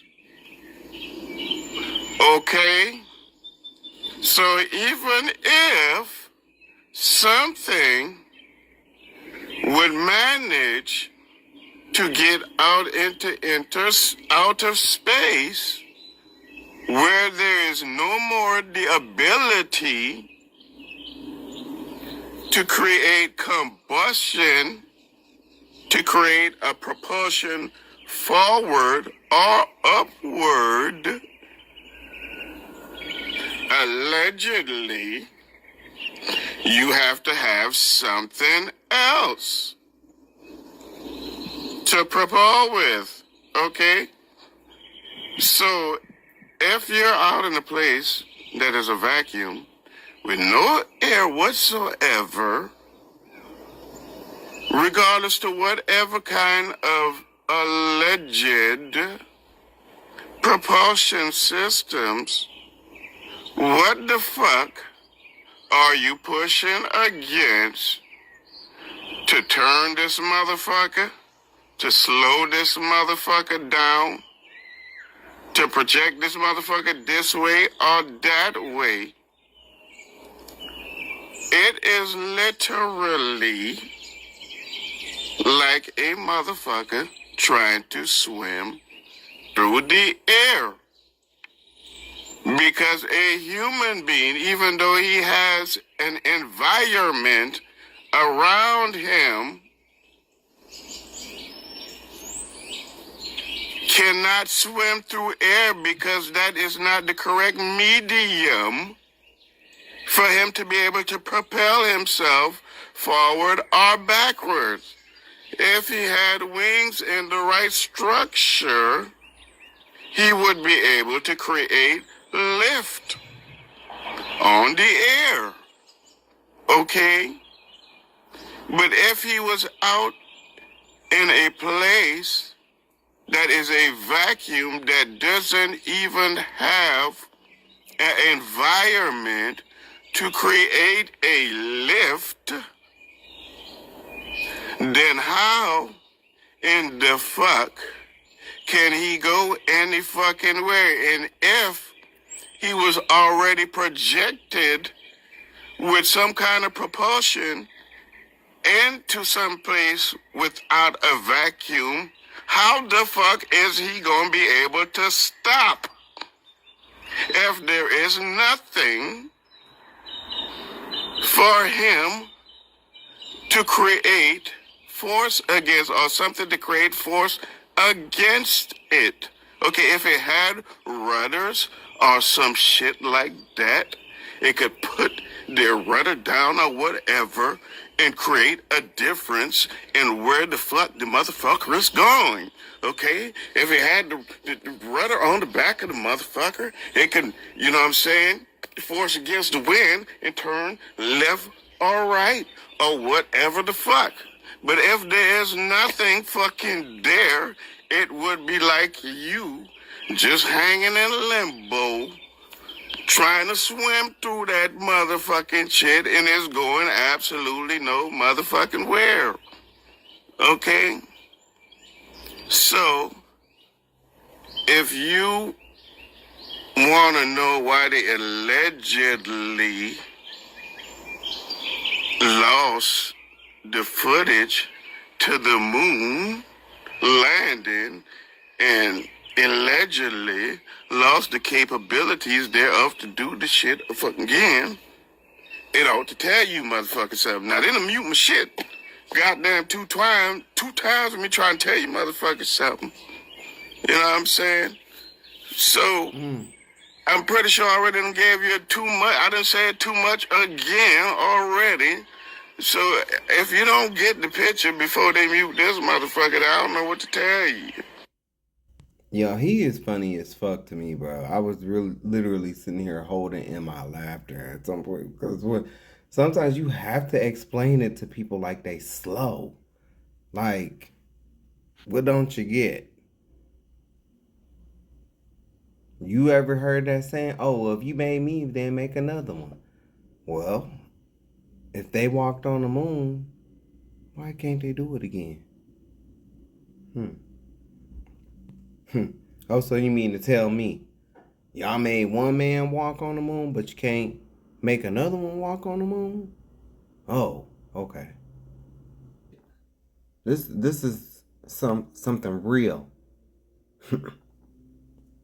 Between gay men and straight black men. Get ready for it, because I'm coming in hot. Okay, I'm ready. I think the main issue is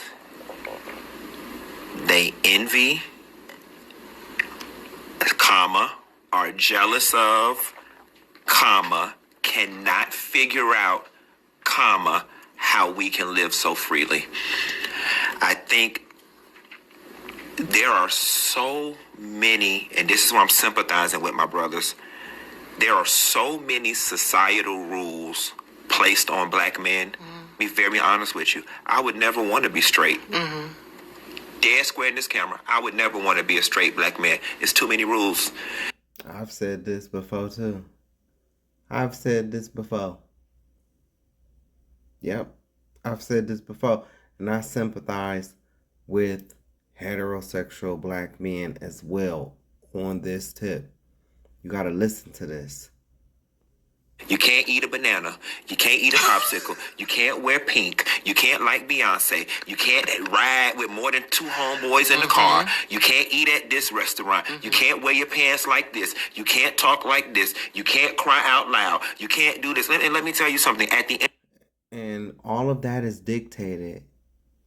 All of that is dictated from black women. Not all black women act like that or do that shit. But y'all are the ones that will be quick to call a man sassy just for going back and forth with you, even when you dead ass wrong. That's what I mean by when I say you gaslight.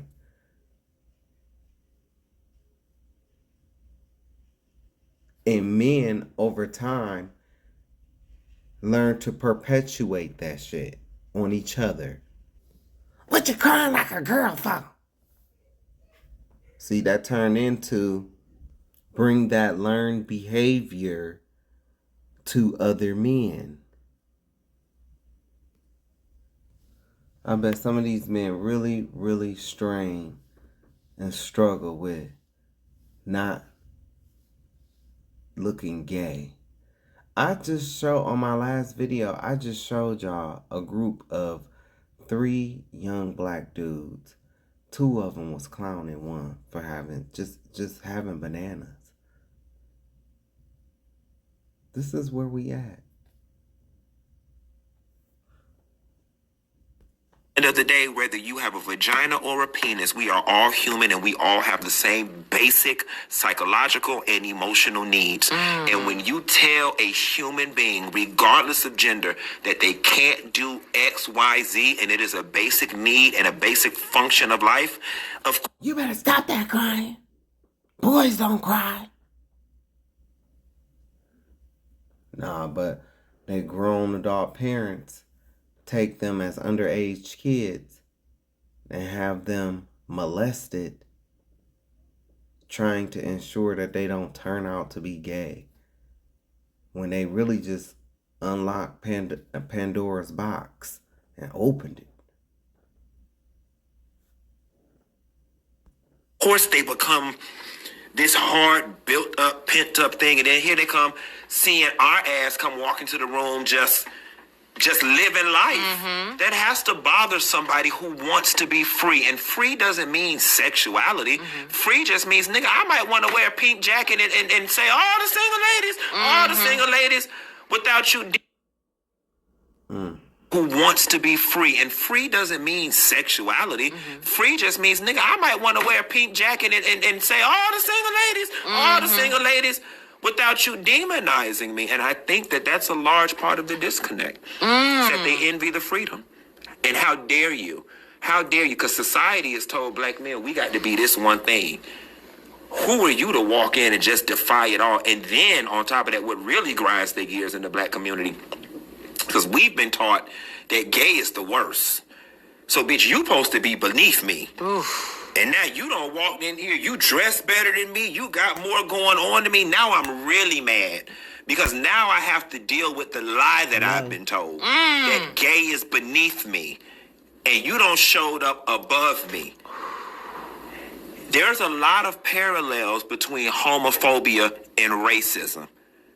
As much as black people don't want to admit it, there are a lot of parallels. I used to be one of those people. I did. I used to be one of those people. Hate when they compare anything gay to the transatlantic slave trade. But I had to come to the realization that it was gay people in the transatlantic slave trade. All of them wasn't broken, you know, and some was in the house, some did cook, some did. It was gay people in the transatlantic slave trade too. I'm not saying that that's why they did what they did to them, no. But,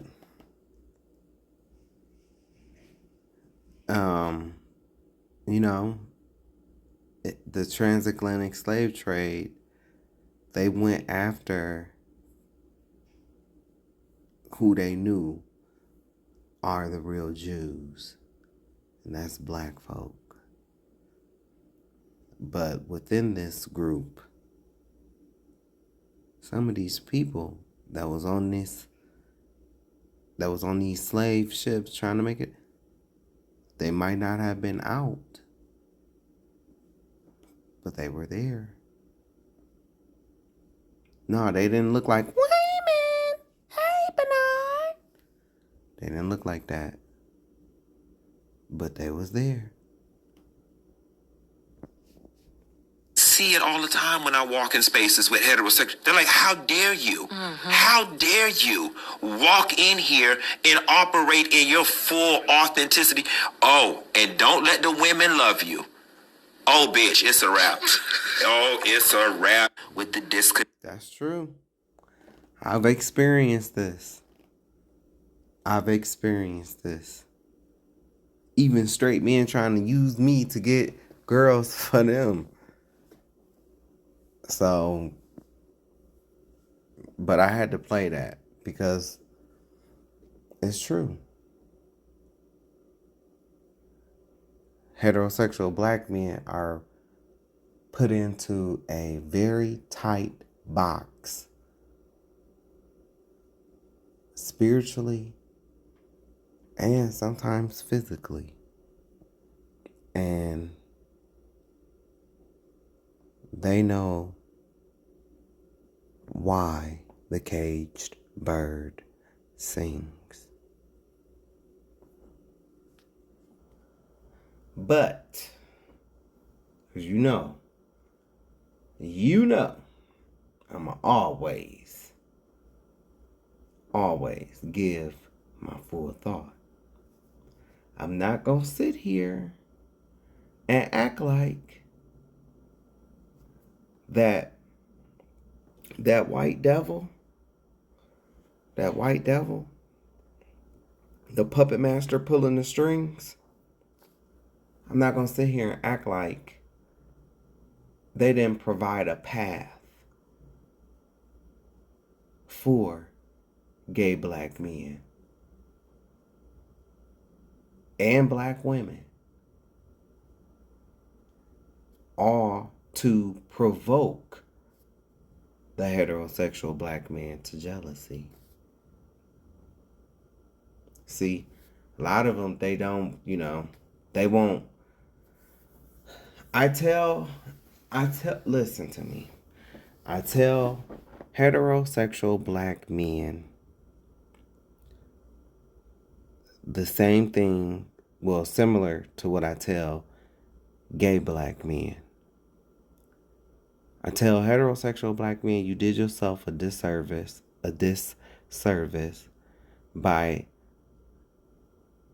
not learning about this community, learning what goes on inside this community.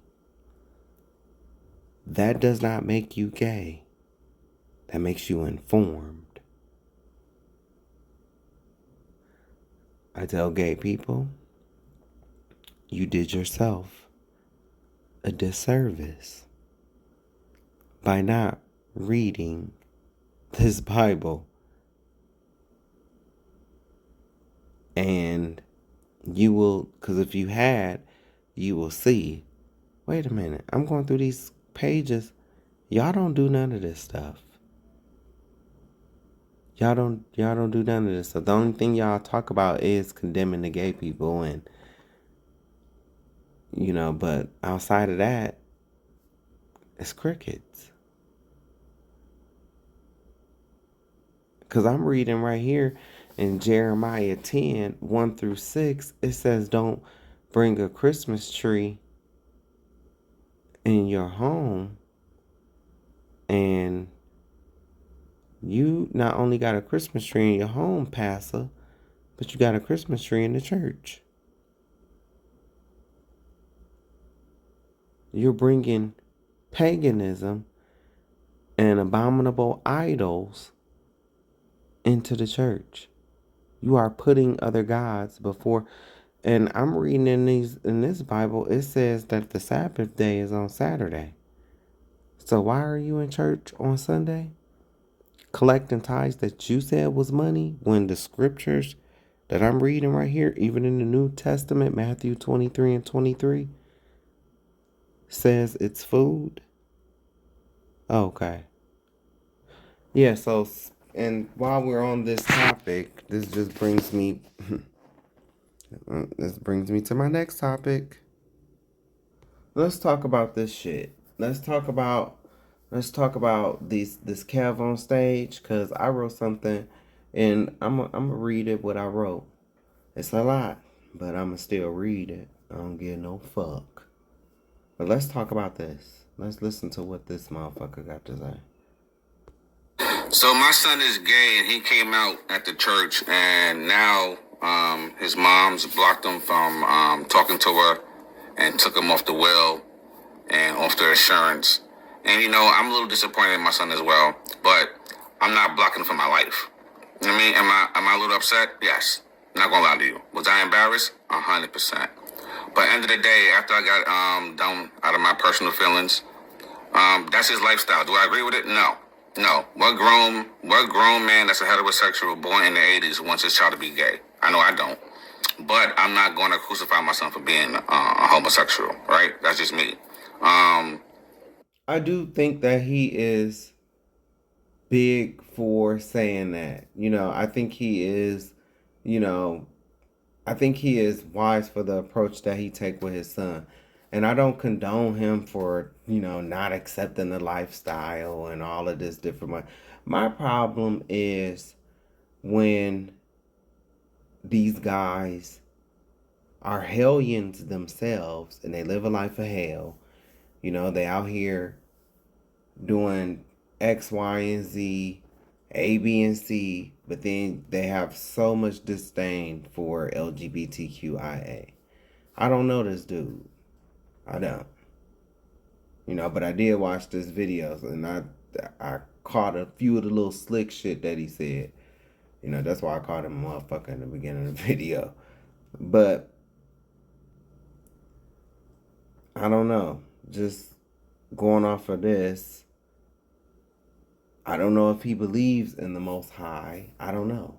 I don't know if he believes in God or not. But these things on his chest are idols. And I hope he's not into Kemet, because I've already done videos showing how homosexuality was very big in Egypt. Very big. Oh, and I go in depth. And I show what I've seen over the years about Kemet. I was a little shocked, but not really. His wife is wrong for disowning her son. Yeah, the family's in an uproar.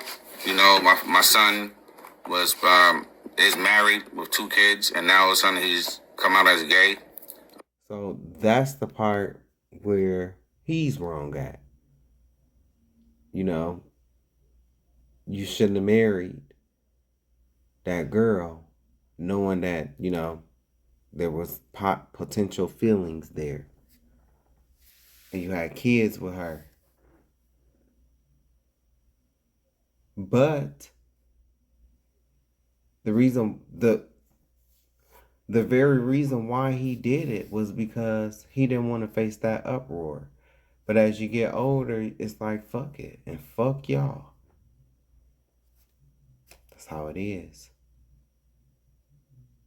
That's why he married that girl and had 2 kids with her.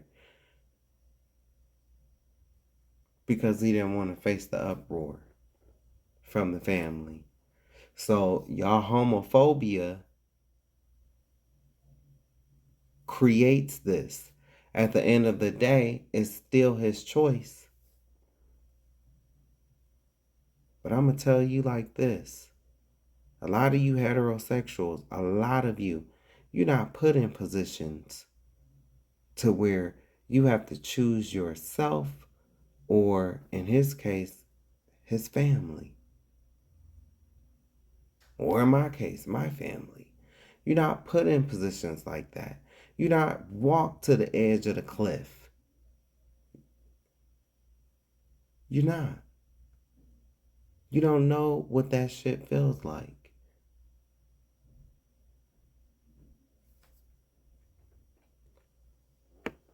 I went 4 years, man, where, I didn't have sex. I was done. Even when I first came, said I wasn't gay no more and all of this, but, and I was actually, you know what? I was actually doing it. I was actually doing it. I told you, I never forget. It's either it was February or March of 2018. I got into it with my dad. So, because see, I had became an Israelite, quote unquote, and I wasn't in no camp or nothing like that. But I definitely, my views had changed, but it seemed like that's when I became public enemy number 1 after I changed my life. Seemed like they hated me even more then. Because I'm going to expose another side of the black family, of you black motherfuckers. See, it's good when you can look down on them. Oh, you a faggot, It's good when you can look down on them. When they say, I'm not on this shit no more. I'm not trying to live my life like this no more. And they actually change, then they become a problem. Oh, and don't let them have an encounter with the Most High or Christ, and they start being about Christ and the Most High. I've seen this with gangbangers. I've seen it. Let's take the gay out, because some of y'all can't get past that. I've seen the same story that I just said with gangbangers. I've literally seen street dudes say, damn, it seemed like I got more love from my own family when I was in the streets.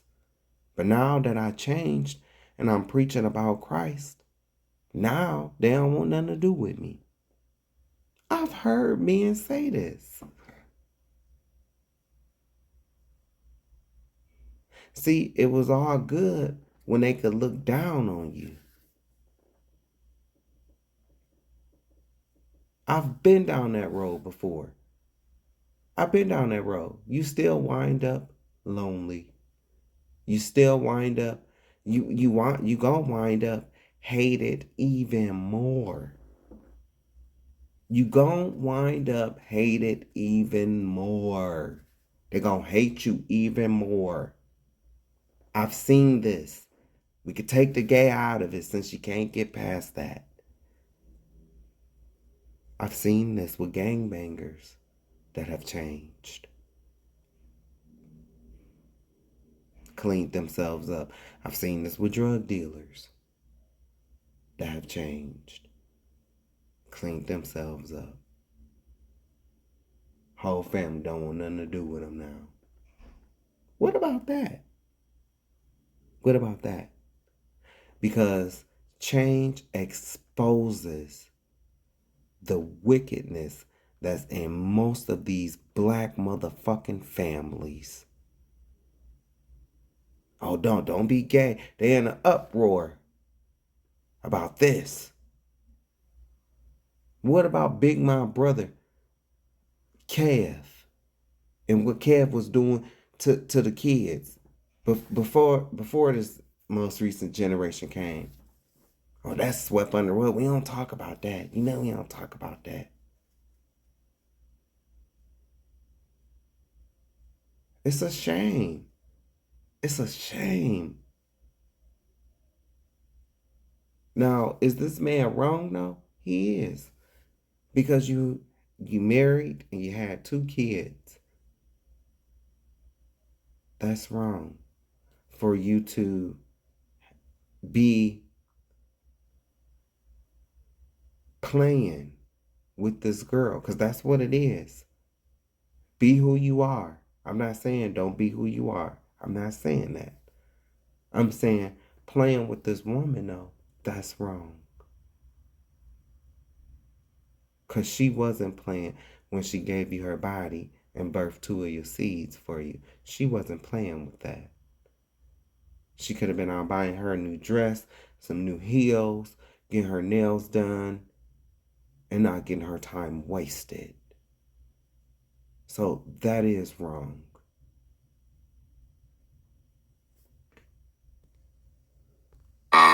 It's kind of weird. It's kind of shocking. I don't know what's going on with him. He seems not to be himself, but who am I to judge, right? I'm not perfect. I know I got multiple kids' mothers.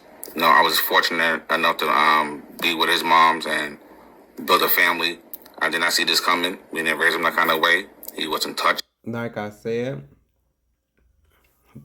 big ups to him. Big ups to him. Because often, most men with multiple baby mothers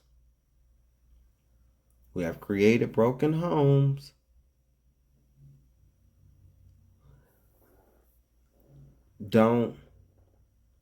will still have all this smoke for gay people. And it's like, bruh, you out here creating broken homes. Yeah, I'm not saying you ain't there for your kids, but you can't be there for multiple baby mothers' kids at the same time. Especially if 2 of your kids live on opposite sides of the town. What if they both end up in a hospital? Then what?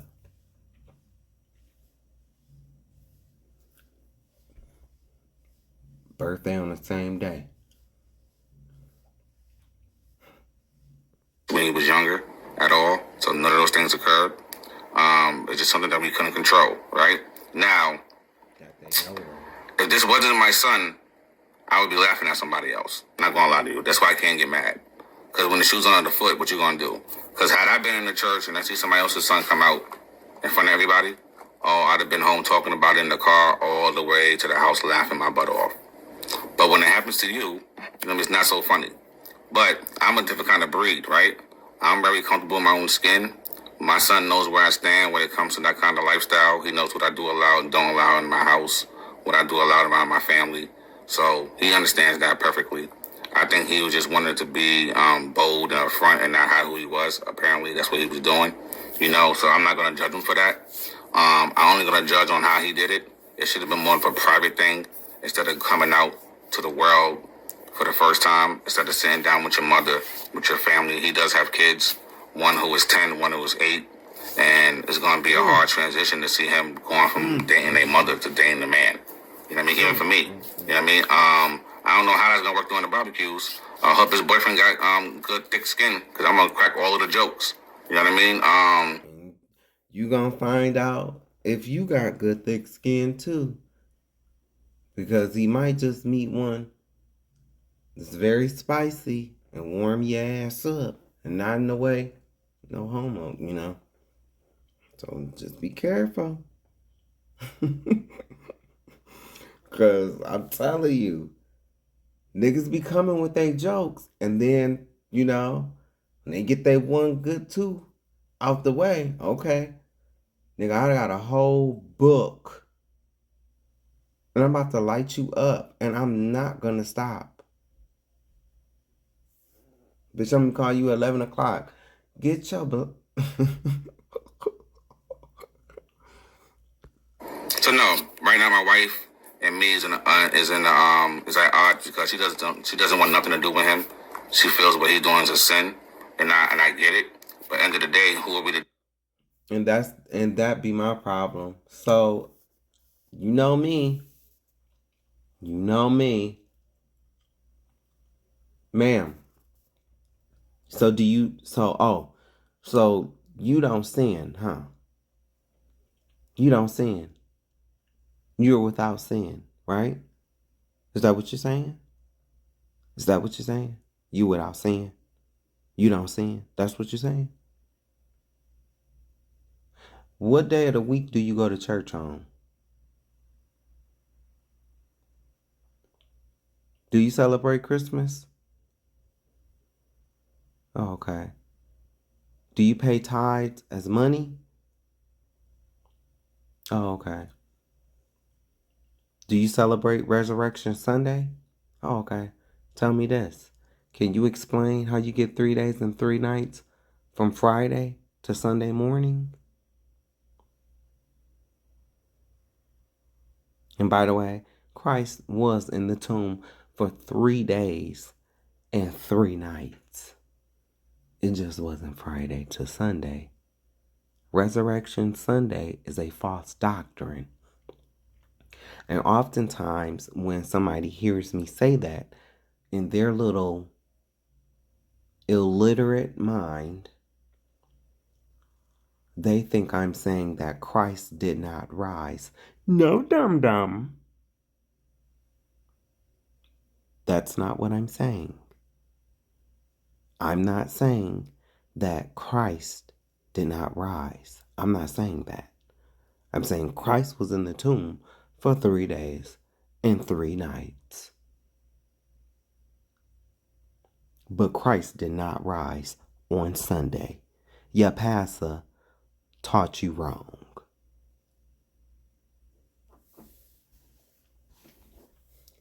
Christ was not born on December 25th. Christ was born in the month of September in the year 4 BC during the Feast of Tabernacles.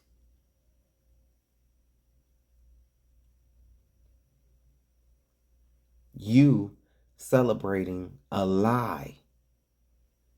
A lie. Because I know they celebrate Christmas. I know they do.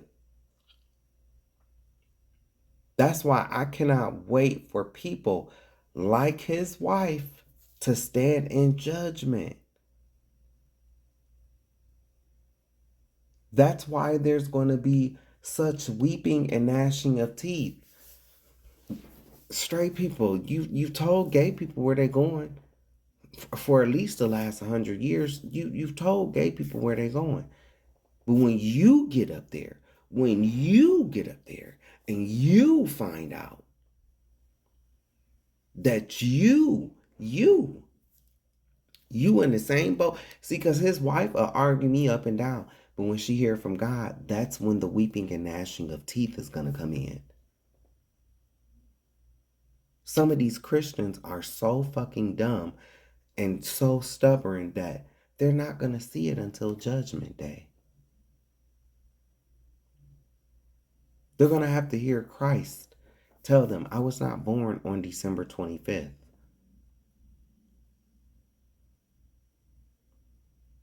They're not going to be prepared for that. That's like one of her own sons coming to her asking her, why are you celebrating my birthday in October when my birthday is in June? Like, these is 2 different times, 2 different seasons. Why?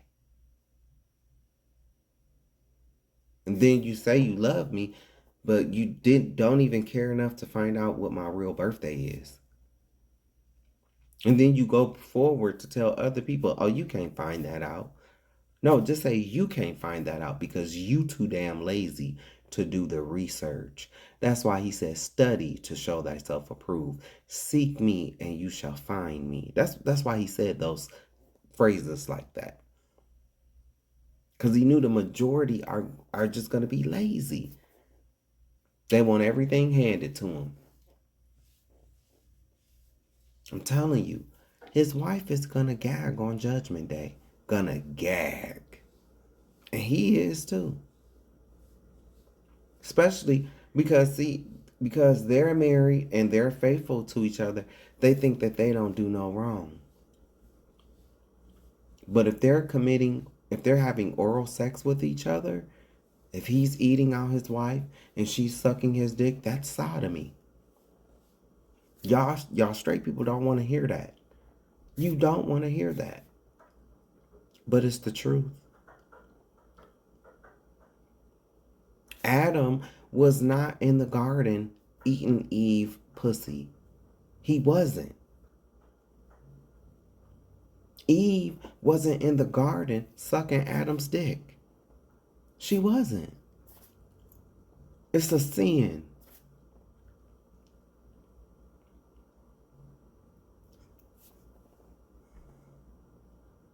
His wife is gonna gag on Judgment Day. I keep telling straight people that y'all gonna gag. You're gonna gag. You're gonna gag. Judge, right? We can only say choose your lifestyle, and I'm gonna choose mine, and we're gonna respect one another. So, what's your guys' thoughts and opinion on that? Are we right? Are we wrong? Is my wife wrong for feeling the way she does? Is my son wrong for doing what he did? Like, share, subscribe. Peace. I mean, like I said, the wife is wrong. That's not the spirit of Christ that they claim to have. But wouldn't know the spirit of Christ if he walked up and slapped them in the face. Okay? But it's typical. And I think that her doing that is the best decision that she ever made for him. He's not right because of how he did it and the lives of his immediate family that he is impacting. That's why it's not right. Also, let's talk about it. Let's talk about it because everybody else is. Because this is a big problem. The hate, for the LGBTQIA community, especially by so-called Christians who try to package it up as, their lifestyle might not align with the scriptures, but we're to show them love nonetheless, and all that fake bullshit that they, because it's like a lot of the times those people that make those same statements, their life doesn't align with the scriptures either. Neither do their beliefs and what they've been taught. And they're going to get their faces cracked on judgment. And it's not like the truth wasn't out here. But nope, you had to hear it from Creator Flow of Dollars and TD Jake the Mistake. I'm sorry, TD Jake the Snake Mistake. Creator Flow of Dollars. Joyce Joker Face Michael Myers. So you had to hear it from people like them. Joella Old Queen. Brianna Carnisha Girl. Brianna. Or should I say Brianna? Carnisha. Brianna Carnisha Girl. The one that's lashing out. Y'all had to hear it from them. Because y'all have the chicken head spirit. If the person who's speaking to you ain't flashy, they look like they ain't got nothing, you don't want to hear nothing from them. Cause to you, they ain't blessed. Even though the ones that you run to quote barely had money. Cause you love to quote Paul. Run to quote Paul, but Paul didn't have no Bentley, no mansion with horse carriages carrying him around. None of them did. As a matter of fact, when Christ passed away, I believe this was March 24th, 31 AD. Oh yeah. When I found the birth, it was easy to trace his life after I found the birth. But anyway, you know what? Let's just play the video. Let's just play the video because I'm already casting too many pearls before swine. I'll give you an example of how I saw love actually in my life work with somebody that was visibly a sinner, and the sinner in question was my brother. He had kids, he was shacking up, everything we all agreed was sinful. And he had not been going to church for years. And church was from like 11 to 1:30 or so. When he first started coming, he'd come at 1:15 and sit in the back row. And everybody loved on him. Nice. Everybody knew he'd sometimes bring his son, all this stuff. 1:15 became 1 o'clock. Love, love, love. Come to my house for dinner. Come here. We're going out. Right? He's standoffish at this part of his journey. Next thing you know, because people loved him out loud, here, come to dinner. 1 o'clock became 12:30. 12:30, love became 12, became 11. Eventually, my brother was the superintendent of the Sunday school because people loved him from the back of the church to the front. In the midst of sinning this whole time. Right? This whole time, over years, sinning this whole time, they loved him, made him feel welcome from the back of the church to the front of the church to eventually the pulpit. Now, that same church, there was a girl who was, I would say, masculine presenting. It was kind of understood that she was gay. Mom made her come to church. I don't care what you do. You're going to come sit on that third row. Yeah. That same church, she was not welcomed with the same love. So the third row became the fifth row. Became the seventh row, became the back row. And when she could live her own life, she left the church. So I'm seeing... And did not return. Never came back.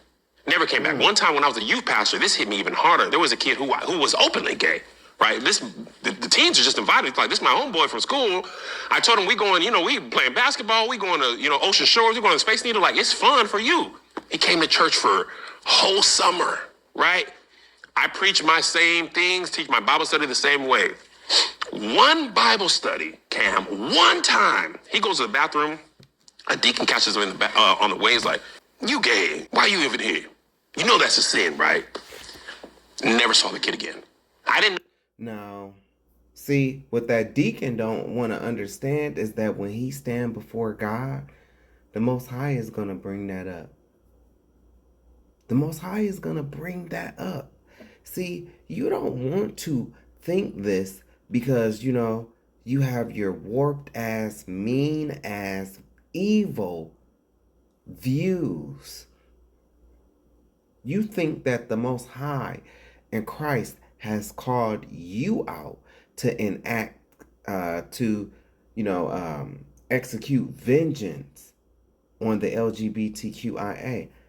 But you missed it. Vengeance is the Lord. And a lot of you, you weren't gay. But to that deacon, you stopped. You stopped. That's why I did a video and I went in on that Master Splinter looking ass bitch, Frances Kelly, with her old as dirt ass. That's why I did that video. Because people like that are going to have to stand in judgment. I had somebody coming in off the streets dealing with something. I sent them to your church. You know, you had a guest speaker that day. Satan is at work. Here come Frances Kelly, old Master Splinter looking ass. You know the way she talked to the gays. And he heard that and would not go up to the altar. See, but y'all don't want to see that part of it. You don't want to see that part of it. They don't. But they're going to see it on Judgment Day. And a lot of these pastors and bishops, you're going to see just how greatly you missed the mark. You're going to see it. On that day. That deacon, after he told that gay boy that, after he told him that, right? After the church service, the deacon probably went to go play his lottery numbers. It's just that quick. While the deacon was in the service in the church, he was looking all at the young lady's ass, lusting in his heart with his old senile freaky ass. But see, oh no, not me. You can't tell me about my sins. I tell you about your sins. See, that's their approach, most of these Christians.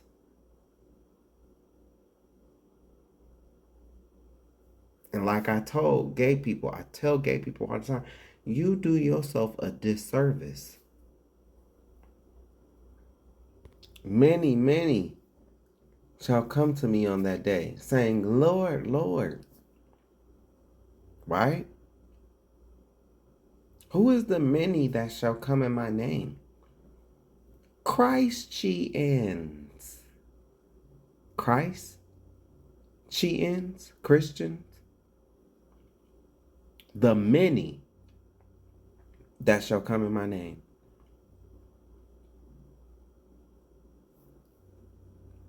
But y'all don't want to see it. Oh, this in the moment. Why you even in here with that sin? 3 weeks go by, I'm like, yo, where's your boy? And she's like, oh, they didn't tell you? Like, one of the deacons was like calling. I thought the church was the hospital. That's like telling a patient, why are you in here for with that wound? Why are you in here because you got stabbed? That's the equivalent to that.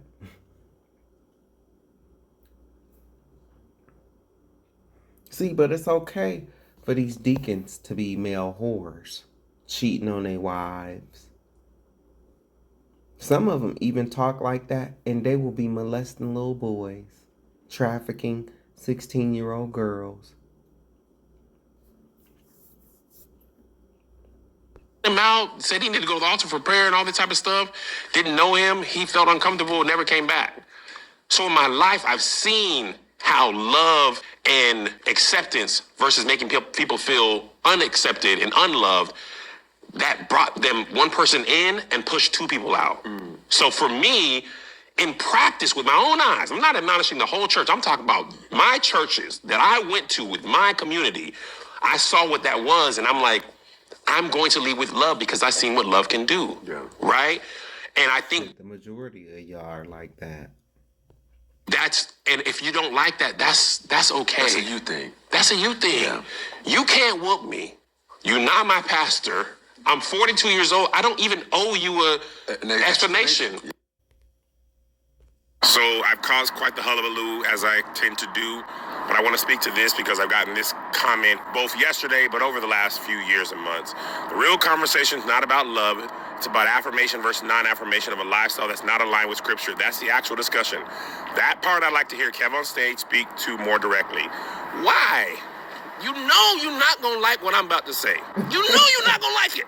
But I'm going to say it anyway, so we can put this to rest until the next time. Let me tell you my approach to Christianity, and this has always been my approach. I don't correct nobody on nothing. Everybody wants me. Well, even if you love the gay people, Kevin, you got to correct them.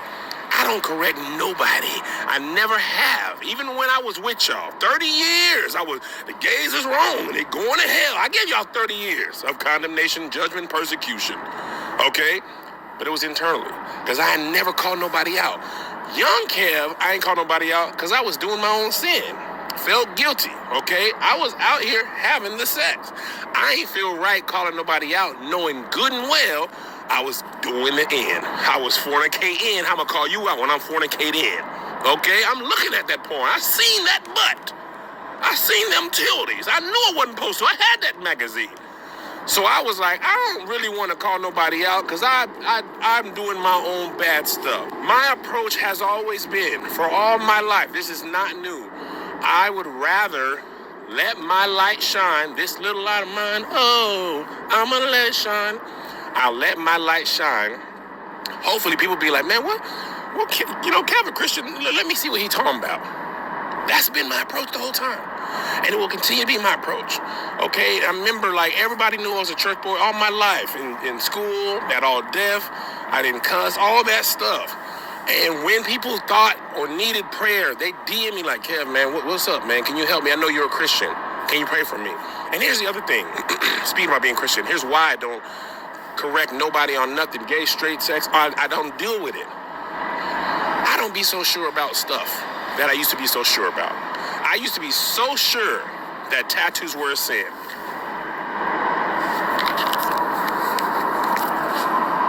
I used to be so sure that drinking was a sin. What'd I do last night? Give me one margarita. I used to be so sure about things. And plus, a lot of people I interact with don't even be Christians. So I'm apply something that they don't even profess to believe.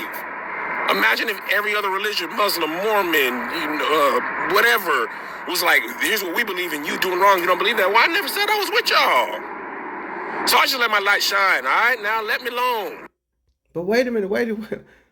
Christianity did do that. They were just like the Muslims.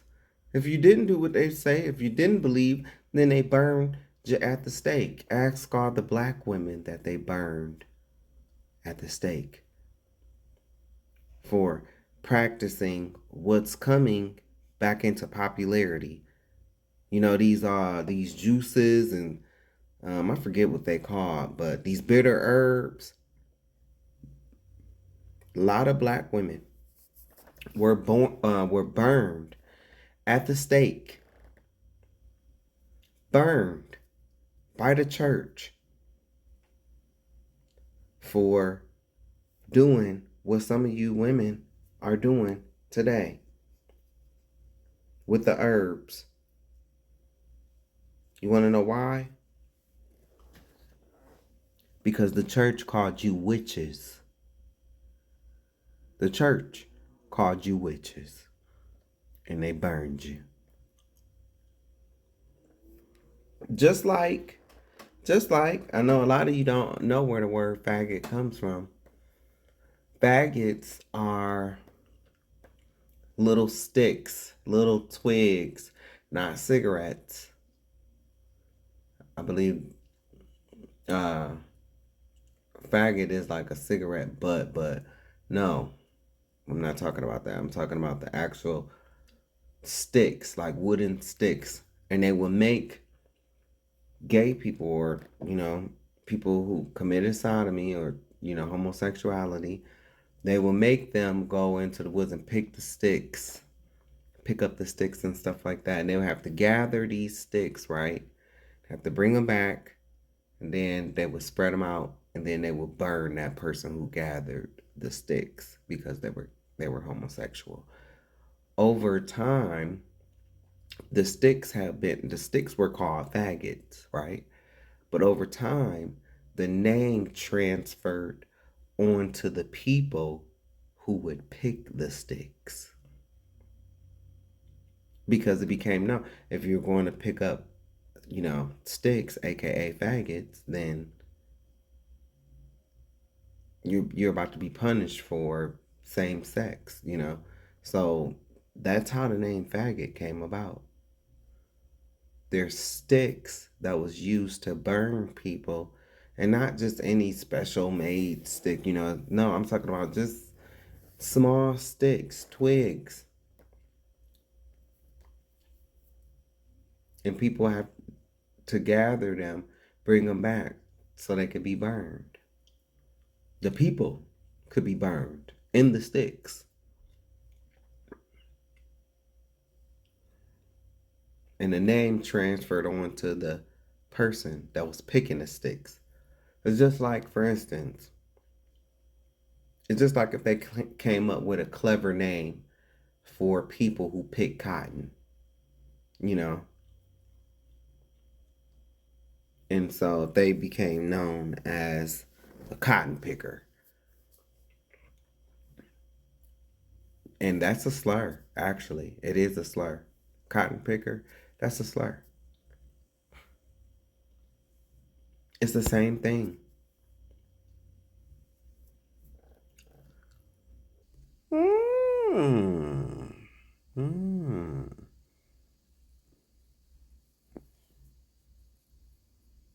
So you know I have a response.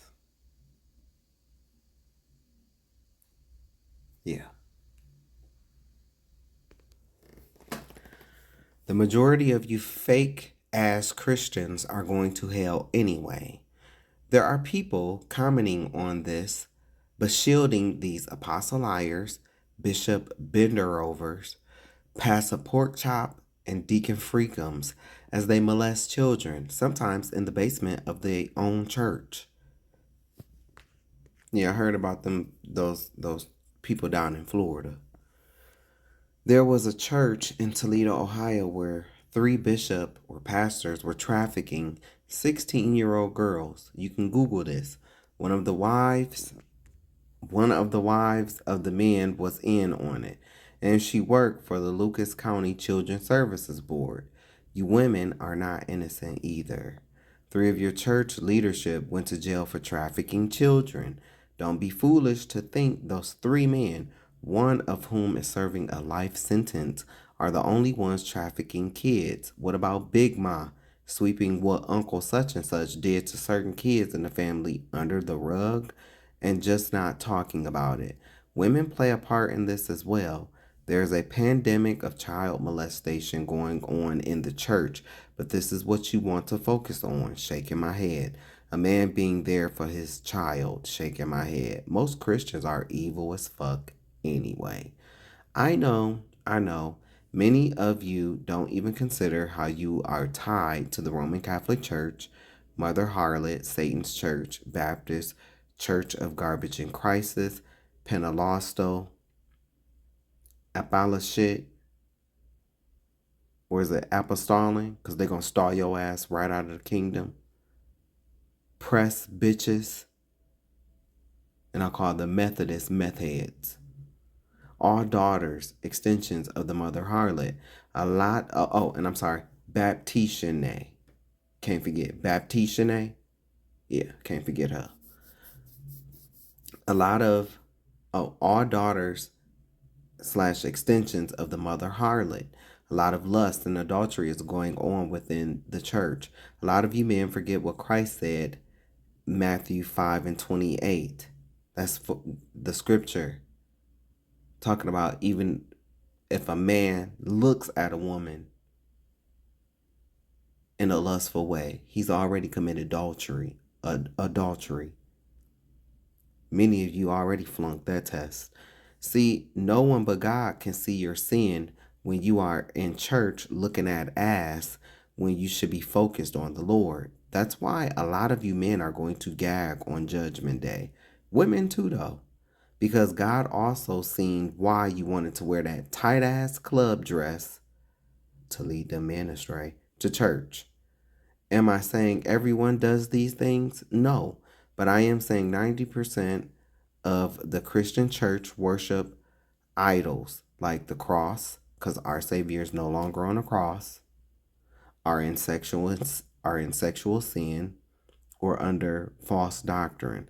God will see a lot of you perverted heterosexual men's mind of thinking you can have sex with a 16-year-old girl because that's when the pussy is the tightest, right? Those are usually your words. You heterosexual men.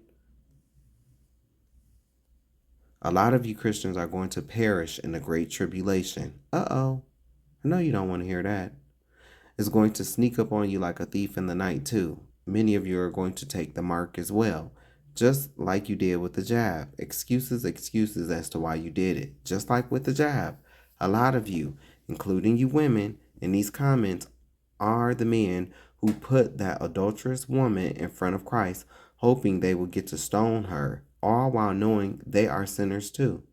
Hurt people hurt people, and there's a lot of church hurt that the Most High will judge. The only one that's good and perfect is the Father. Christ even told you that in Mark 10, verse 18. A lot of you heterosexual people don't want to accept that you are committing sodomy when you are having oral and anal sex. It doesn't matter if you are married and faithful. Sodomy is oral and anal sex. Many of you heterosexual people are going to get your faces cracked in judgment. And see, you try to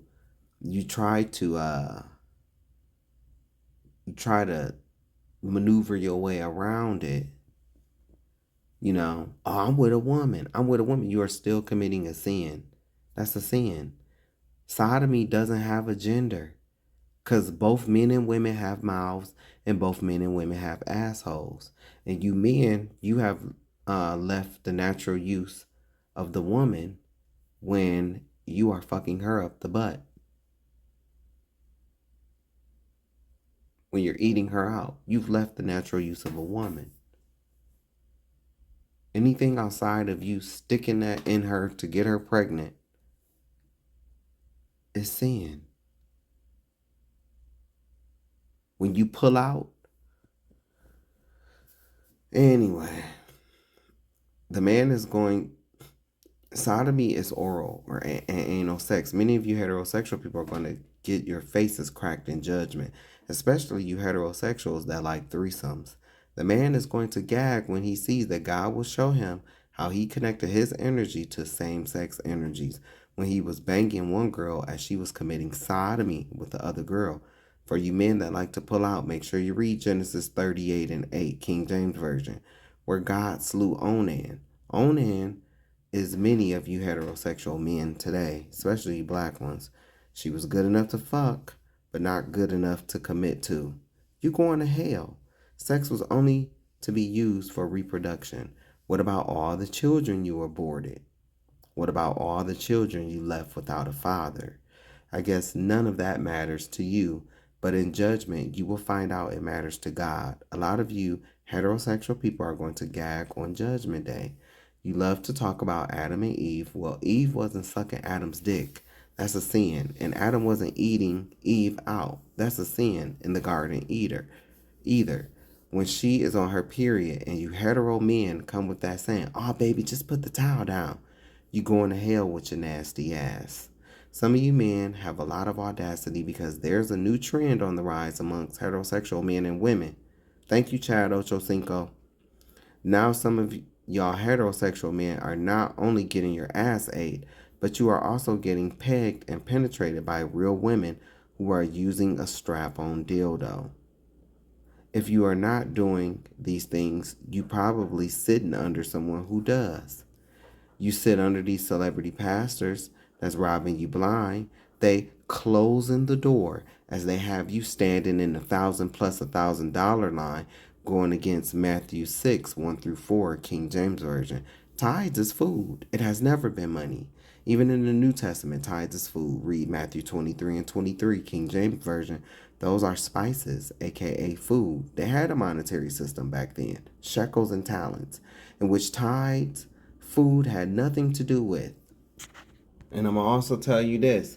So there's only one time where tithes came into contact with money. And that's when the tithe was too big for people like, okay, let's say, for instance, we Israelites over here. We got to go all the way to Jerusalem to keep the feast, right?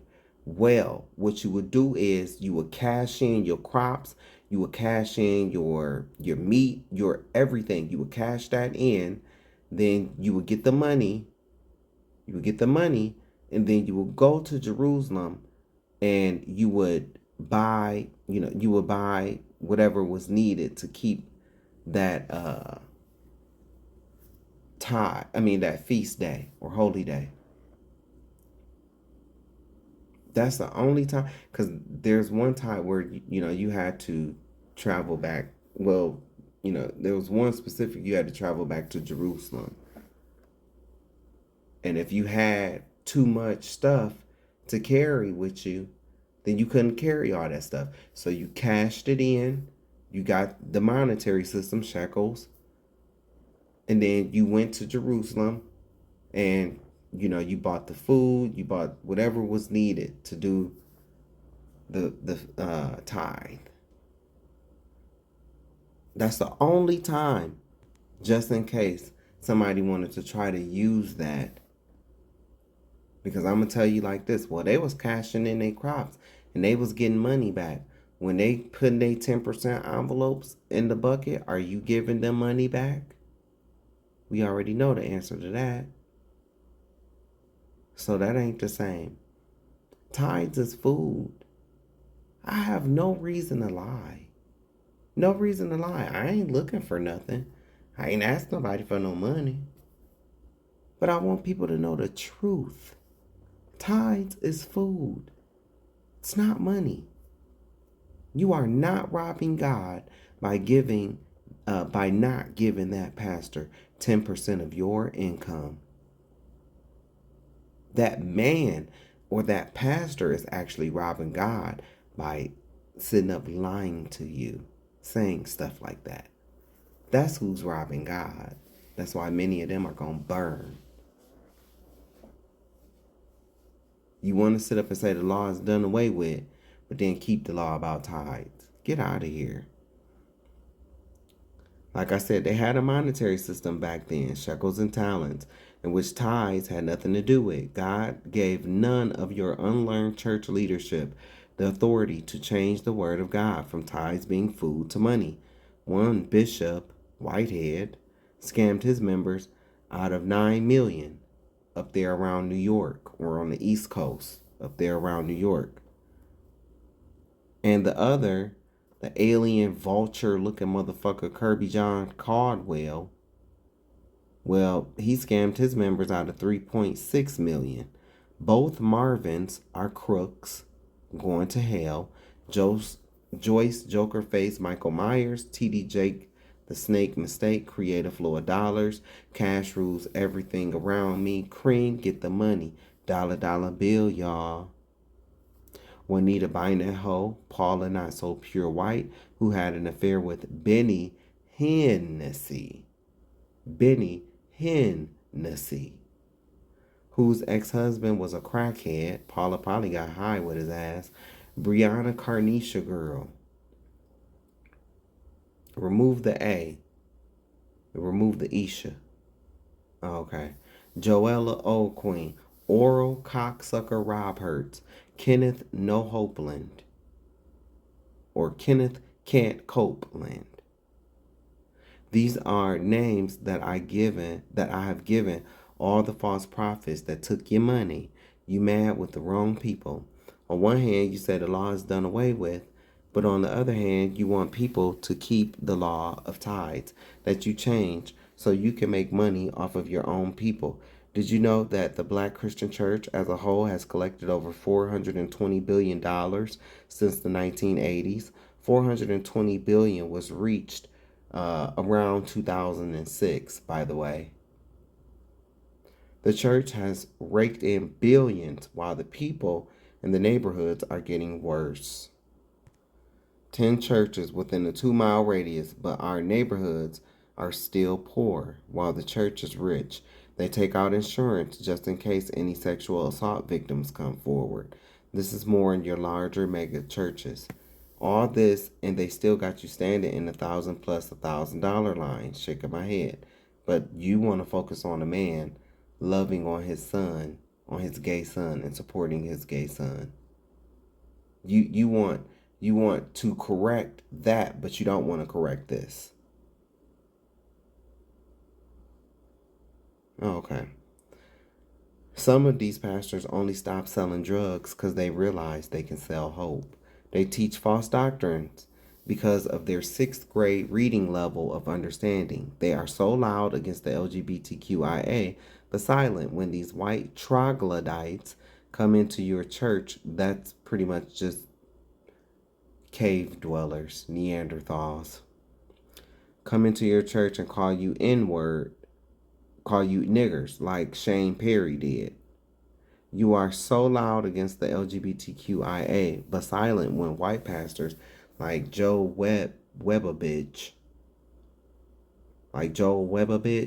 said the black church needs to be shut down and the black members need to go sit under a white pastor to really learn about Christ. Oh, brother.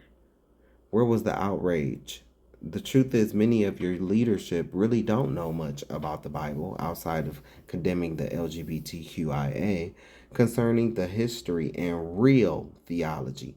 That's why black Negroes in the church don't know that they are the real Jews and that the whole Bible is about Negroes. Your pastor was too concerned with getting your money. They lie and say the law is done away with. But I read about Paul taking the vow of a Nazarite in Acts 18, verse 18, King James Version. See, I'm giving you the scriptures. I'm giving it to you. Where you can go find this stuff. The vow of a Nazarite can be found in number 6, King James Version, Old Testament law, by the way. I see Paul talking about going to keep one of the feasts and holy days in Acts 18, verse 21, King James Version. I must by all means bid you farewell, for I have to keep this feast that cometh to Jerusalem. I believe that's what the scriptures say. I see Paul talking about going to keep one of the feast/holy days in Acts 18, verse 21, King James Version. Oh, and make sure you read Acts 21, 17 through 26, King James Version, and pay attention to verse 24. The majority of you can't explain how you get 3 days and 3 nights from Friday to Sunday morning. The majority of Christians reject everything that the Most High established to participate in pagan traditions of cave dwellers. Most of you think that you are holy, but I can't wait for a lot of you to stand in judgment so you can find out how far you are from God. Kev is a good dude, and he is going the right way. Today, I don't have a relationship with my father, who is a pastor, by the way. I come from a huge Christian family. So on my dad's side, my grandmother and grandfather, they had 15 kids, including my dad. My grandfather and uncle were both pastors, and they have their own church. And so my grandfather started a soup kitchen ministry because he seen a white man digging in his garbage, and he bought the white man in and he fed him. And this was like back in the 60s, I believe. And so when that wasn't a very popular thing to do, but he did it nonetheless. And he opened up his church. You know, my grandfather was a very prominent man in our city. There's a park renamed after my grandfather. And so from there, this was pre-me. This was pre-John. Then when I came about, my uncle, one of my favorite uncles on my dad's side is, I love all my uncles on my dad's side. I do. My uncle Louis, he was my pastor coming up. And so that's why I say I come from a Christian background. I come from the church. And so my dad runs the church today because my uncle has retired. So that's what I mean by when I say I will be a 4th generation pastor. My grandfather and uncle were both pastors. I probably would have been a 4th generation pastor, but I am glad that I got away. But I didn't walk away from God. I walked away from Christianity. I'm the youngest of 7 kids. When I was a young boy, my dad, who has 4 baby mamas, took me and 2 of my older brothers into the garage where he went on a rant about how men fuck women. He also said that if any of his kids told him that they were gay, he would shoot them. I was no older than 10 years old at that time.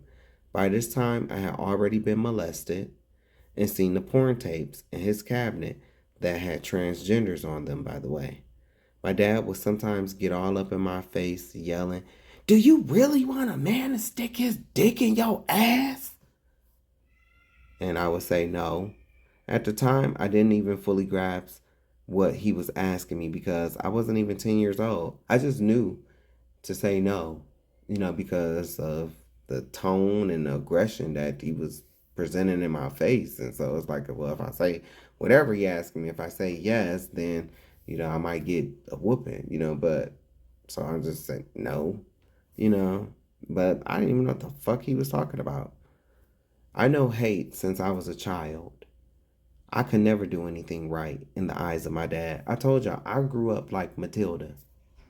Like, I grew up without all the shit floating around and stuff like that. Well, sometimes it was stuff floating around, but, that's neither here nor there. That's another story. Y'all ever seen that movie Matilda? Remember her father? Danny DeVito played her father. That's what my dad was like. That's what growing up with my dad was like. That.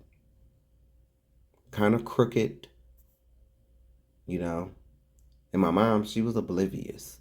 Kind of like that lady.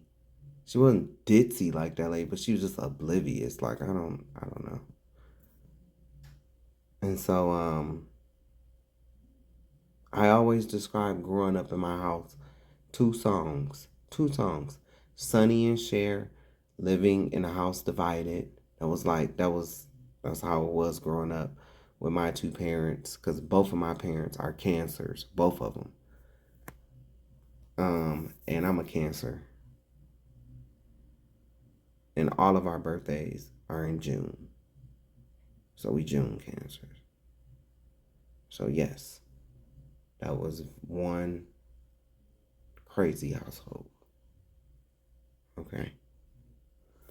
I've never, ever seen people argue so viciously like I witnessed with my parents. That's why my mouth is so vicious. I learned to, baby, I will cuss your ass out. Okay? Clean the fuck out as a child. Okay? I'm not playing. I learned this from watching my parents talk to each other. My dad would attack my, like, not physically, but like verbally and mentally. Always name calling and shit like that, talking about my mom's weight and stuff like that. And it's just like, it was very depressing. So, and I tell you all the time, because, I know some of y'all just ain't gonna get it, but I had brothers that were straight. And my dad dogged them too. My dad is I don't know what he is now, but he was a narcissist. A true one. A narcissist. And it was like hell coming up. It was. That's why I don't have a relationship with nobody today. Nope.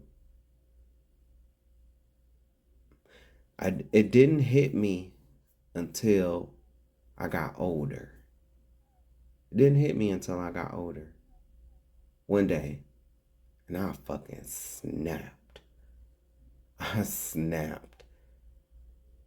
I cussed him out so bad because it dawned on me when I got grown that you threatened my life. You threatened my life after you allowed me to get molested. If anything, shit, I had a boost from your lack of supervision. So, and it's one thing to have your views, but for you to enact these views upon me when the root of this whole thing, because like I said, I wasn't born gay. I was molested. Something was taken from me. My innocence was taken. It's like catching a football and running down the field and then crossing the goal line, going to slam the ball and realizing there's no ball. That's what it's like to lose your innocence. To grow up never knowing, to grow up never knowing you never even had an innocence. Never. Because a door was opened that you were too busy, that you were too small to walk through. But God, thank God. Thank God.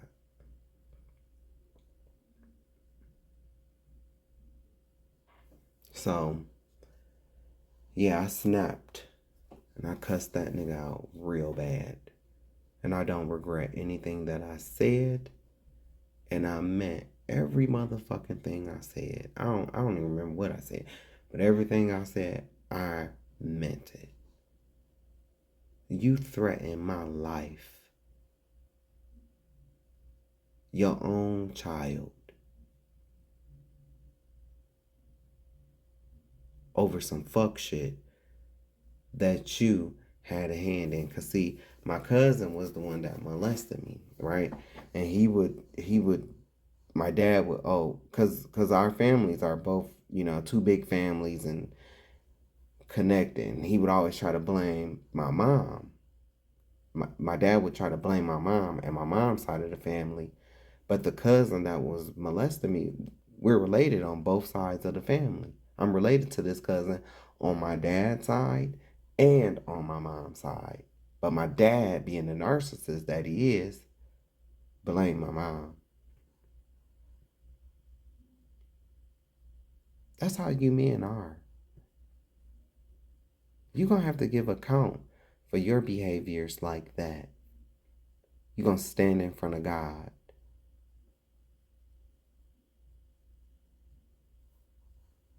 And that's when you're going to realize you was never godly. You are far from God. Far from God. My dad dogged my brothers too. My dad used to beat my brother. I told my story. So, because some people so sick in the mind, they still, and I'm not asking nobody for sympathy. I'm sharing my experiences, and I already have. But guess what? My dad never wanted none of his sons to surpass him. He dogged one of my other brothers, my only brother to graduate from college. He wouldn't even come see him graduate. Wouldn't even come see him graduate. His own son wouldn't even come see him graduate. That'll let me know right there. So that's how some of y'all are.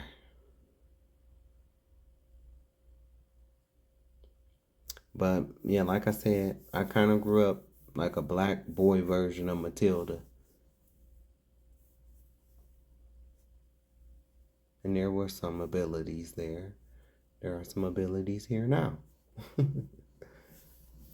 So, just empathic ones though. But nonetheless, Life was very tough. My brothers, sisters, and cousins used to beat me up, but I made it by the grace of God. I never had a spirit to break. That's real child sacrifice. Today, my mom is a lesbian married to a white woman. I already told my story and so much more. So that's what you're seeing earlier, these playlists. Not trying to hide nothing from you. Not trying to hide nothing from you. As a matter of fact, here go my channel. Here I go. Here I go. Oh, guess what? No Cash App. No Cash App. No Venmo. Not asking nobody for no money.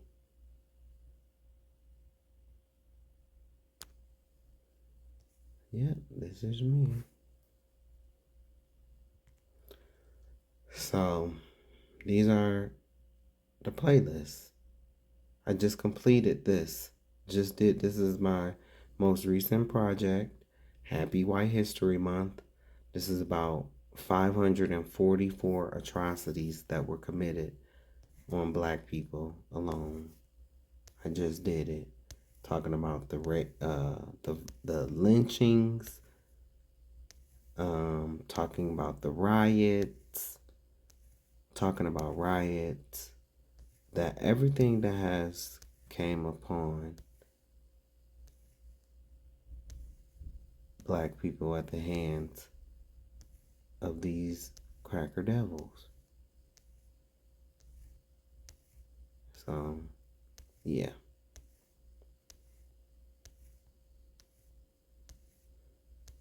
Can't say I didn't try to warn you. Can't say it, because I did. You just didn't want to hear it. Oh. Yep. Why I'm so mean to Christians. Because the same shit that y'all doing to Kev, that's why I'm so mean to y'all. For that shit. Look. The silent oath among predators. This video right here. With the kids with the hands over their mouth. I know you can see that. I can see it from here. 3 pastors charged with sex trafficking of children in Ohio. You can Google it. Toledo, Ohio. Google it. That's what you heterosexual people be on. That's what y'all be on. But see, you think you're not going to be judged for that. And you are. You are. You're going to be judged.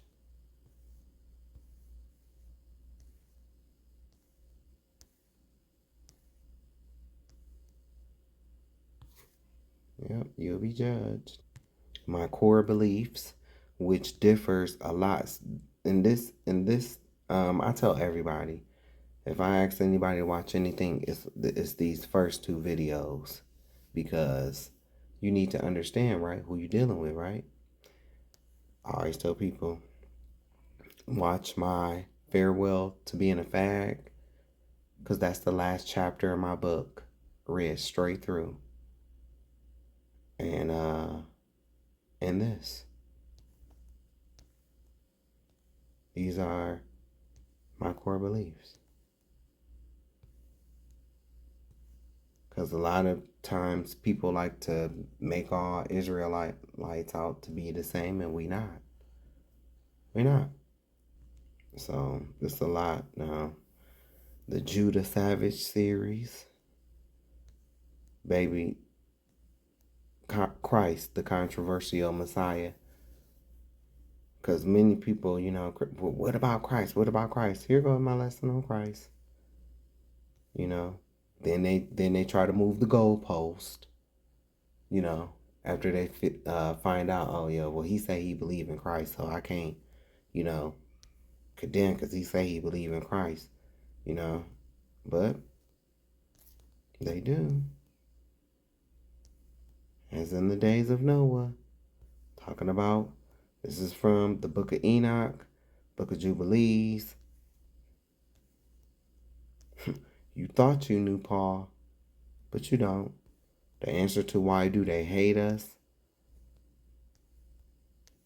I've been nothing but real.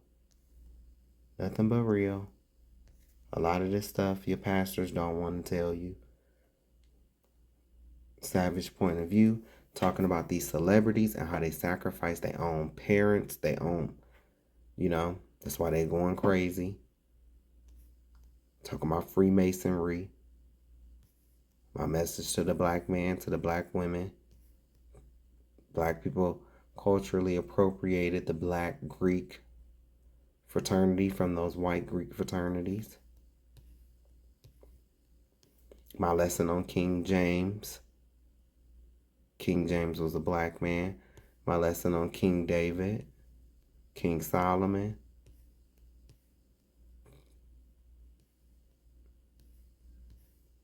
So yeah. Talking about these pastors. Talking about rap videos. Breaking down Satanism in the rap music videos. Talking about these rappers who done forgot that they sold their soul a long time ago, but then want to turn around and condemn other groups of people. Yep. Telling you the truth about Islam. Telling you the truth about yoga. Your pastor should be telling you this stuff. How the kingdoms got their beasts. I have a question for you Sunday holy rollers. Guarantee you're not going to be able to answer a lot of these questions. Truth about tithing. See? 2 videos. Truth about tithing. You see, I put this on there over a year ago. And the lesson's been on Facebook for over 10 years now. Well, about 10 years.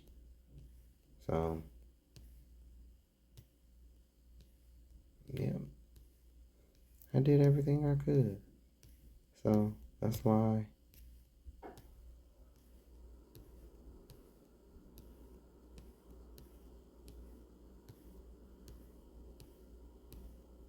I did all I could.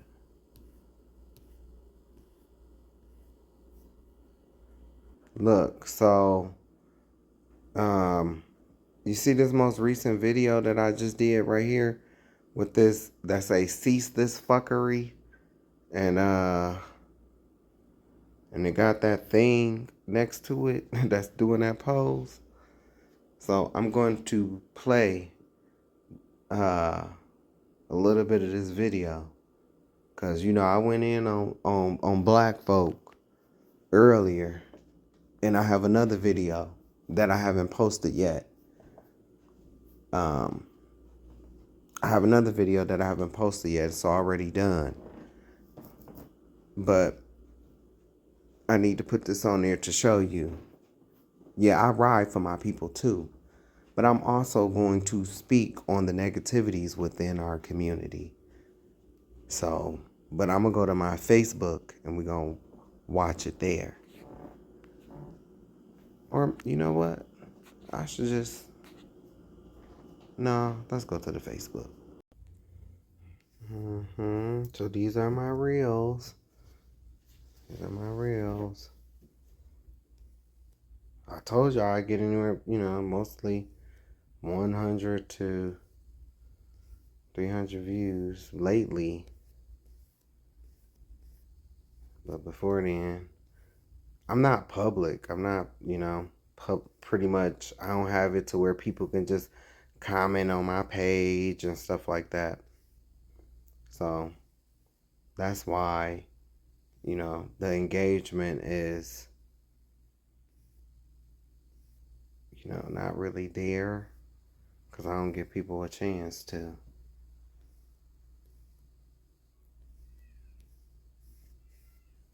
These are my reels, though.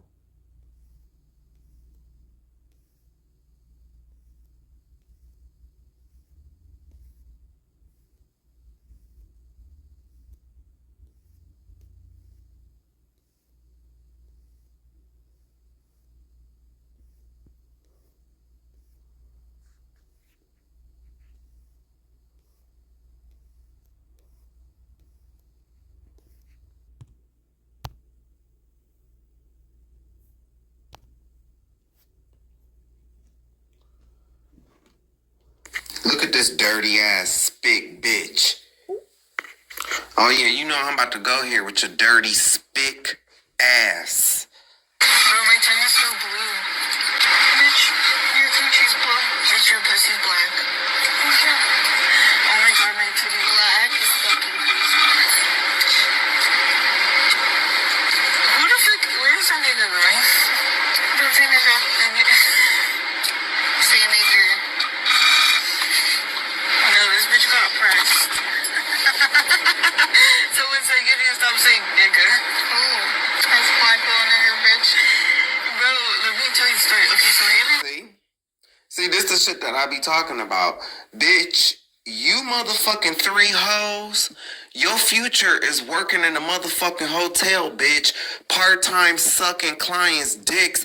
And then the rest of the time folding motherfucking fitted sheets and towels. Bitch, Guadalupe, Esmeralda, and Rosalinda. The only thing pressed is your mama every time she look into the mirror and see that her motherfucking back is big, bitch, and her motherfucking legs is small.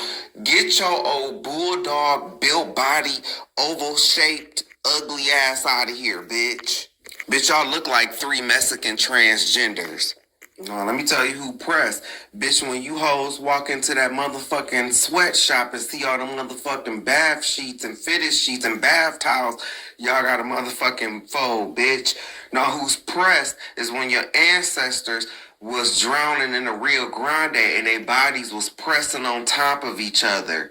Bitch, fuck y'all hoes. Bitch, and are we sure these is even real girls? Cause I swear this one up in the front left, bitch, she look every bit like Victor in the face. Bitch, she look like she's a dude. And then we got Uncle Fester in the back seat. Oh, Uncle Fester looking ass, bitch. These is the type of Mexican or Hispanic girls that get fucked by donkeys in Tijuana. Go worry about your motherfucking people getting pressed by them donkeys, bitch. Getting all kind of venereal diseases and shit. That's what y'all do. That's why y'all like to hit them That's why y'all like to hit them pinatas, bitch. Cause y'all getting revenge back on them donkeys that fucked y'all. You bitches is worse than gringo whores. Cause that's exactly what you've become. Gringo whores. Can't believe this is what y'all finding the time to do when y'all not washing them motherfucking floors and windows. Bitch, don't y'all got some piss to be scrubbing off walls or some beans to pick up out the motherfucking ground, bitch? I see why it's a lot of Hispanic men that be DL. Y'all women's be looking like fucking men anyway. Y'all might start off looking like Selena and having a banging body like Selena and J-Lo, but bitch, y'all turn into football players. Bitch, y'all be having a lot of motherfucking nerves. Y'all be sitting up here looking like whole fucking football players talking shit. Bitch, now you tell me that don't look like... Bitch, this bitch look like just like this fat hoe in this back seat back here. With her old whale, Neil the Seal looking ass, bitch. Take your ass back to SeaWorld. So they can throw another fish in your mouth as you play with them horns, bitch. Bitch, how you that young talking about something? They said these girls is in school. This bitch look every bit of 30, 45. Sitting up there looking like a fucking sack of laundry that you need to wash and fold, bitch. Get your ass out of here, Guadalupe. And really thought she was eating. Bitch, y'all sitting up here in this motherfucking car while your daddies is up at Home Depot trying to get some motherfucking work, bitch. What a way to make your father proud. I work customer service. I talk, and the shade is, I sit up and I be talking to Mexican people on a daily basis. On a daily basis. All y'all motherfuckers call in with your stories talking about something. I can't go outside my house. I can't go outside my house. Ice. I can't go outside my house. I can't walk. Bitch, got good white people out here dying, trying to save your little oval body shaped ass. Oh, Humpty Dumpty looking ass, built body ass, bitch. And then this bitch got the nerve to have on bitch, you got on the wrong animal print. Bitch, you need to have on some cow print with your old heifer looking ass. Bitch, you look just like one of them fat ass cows. Bitch, how you that young and your titty sagging already? Look at her shoulder, bitch, that big back already forming, bitch. By the time you hit your 30s, Guadalupe, bitch, your ass gonna be Bitch, your shoulders is gonna be square with your knees, bitch. Oh, football linebacker, built body, bitch ass. Bitch, you built like a dump truck, and the bitch already said your pussy is black, so you must smell like that from coming in between them legs, bitch. I got something for you hoes. Oh, yes. Oh, yes. This when she get out of the car. This what that bitch look like on any other day. Talking about some niggers. Bitch, you look just like this. Bitch, y'all can never. You spicy Latina women could never come for black women, especially when 90% of your women are built like this. Hey, Guadalupe. Just yeah, let me make sure you see it, bitch. Bitch, you built like this, your mama built like this, your auntie built like this, bitch, your granny is built like this. All you bitches look like Yolanda Salazar, bitch. Oh, I'm sorry, Yolanda Saldivar. That's what your ass look like. Talking about some bitch got pressed. No, bitch, the only thing that you need to be pressing is the motherfucking fitted sheets. For the hotel you work at, bitch, you got windows to wash. Andale. This a stupid nigga right here, man. Stupid. And I be trying so hard not to talk about my own people. But man, sometimes my people make it so hard not to talk. This is why they feel they can say this shit. Because these niggas be so desperate for a piece of pussy. Desperate. We have to definitely understand that just because you might got the bling and the this is spiritually broke. I said what I said. You like so what's the problem? Yeah. You know what I'm saying? Yeah, so did you hear that? You like niggas, so what's the problem? And her saying the N-word. That don't make no sense, man. It's like black men, when are y'all sit up and then you have all this stuff to say about the LGBTQIA, but heterosexual black men, when you gonna stand up and have some morals for yourself? When you gonna stand up and have some morals for yourself? You all morals when it comes to the LGBTQIA community, but time and time again, it's like I see y'all getting played by these other races of women like y'all literally be doormats. Some of y'all, not all of y'all, but a lot of y'all play desperate to get a piece of pussy. And that's exactly what he's doing right here. Desperate. And then look at this old trailer park, loose booty ass, Mexican, Hispanic, slutty ass hoe. Bitch, you look like you smell like a baby prostitute.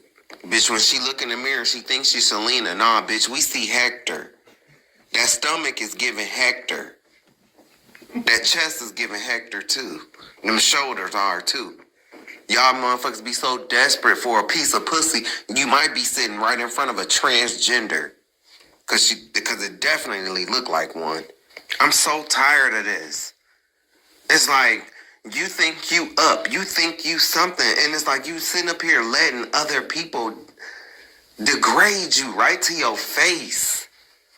You goddamn right. Some of our people, we not our ancestors. You right. Because they was in a different situation than what we are in. And you just sitting up there letting her,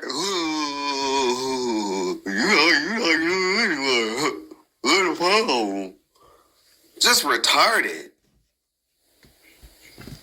I'm telling you, when it comes to money, fame, attention, and pussy, some of you, the majority of you black heterosexual men, the majority of you will literally sell your soul to Satan and then come back to your peoples trying to nigga-splain or trying to mansplain on how you didn't. This is just dumb and embarrassing. You like so what's the problem? Yeah. You know what I'm saying? Yeah, so who cares? Come on, call me. I'm up in there. Sometimes I look like you know, in my The brown skin, yeah. And with the hair and all that, yeah. They be thinking you light skinned. Yes. Yeah. God bless them. My booty. And the booty for sure. They gonna think that a big nigga. What you watching is one of the descendants of one of them slaves from the breeding farm. That's what this nigga is. One of the descendants from our ancestors from the breeding farm. Yeah. Cause when I'm up in there, yeah. When I'm up in there, yeah.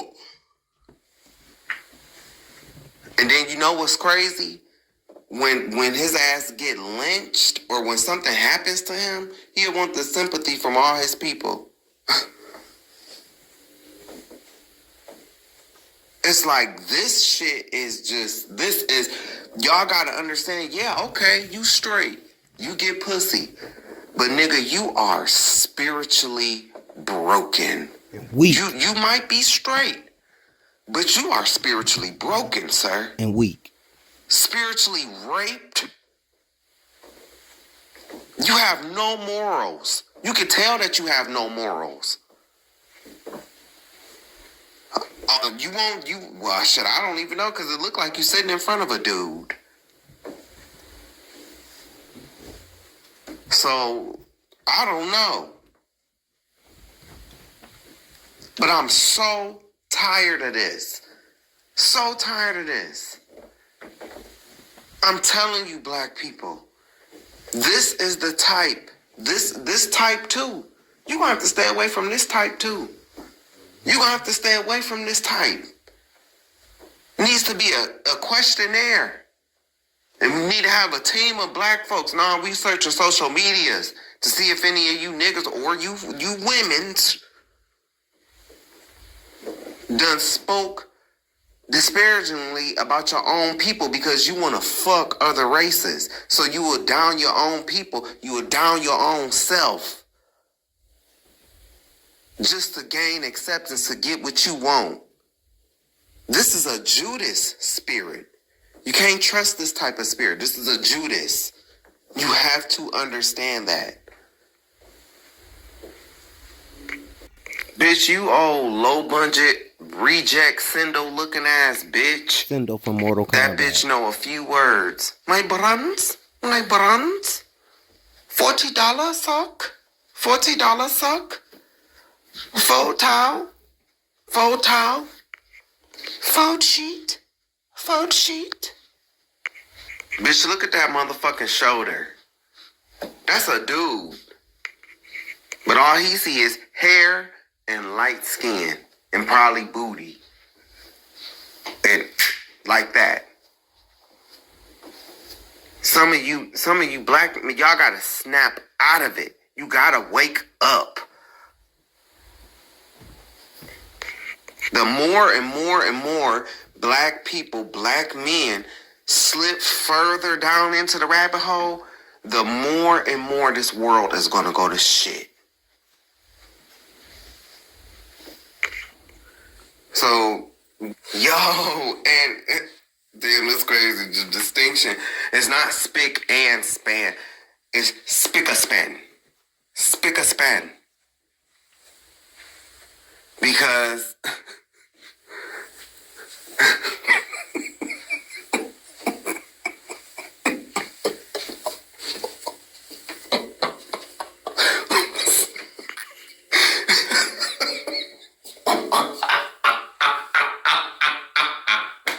I'm sorry.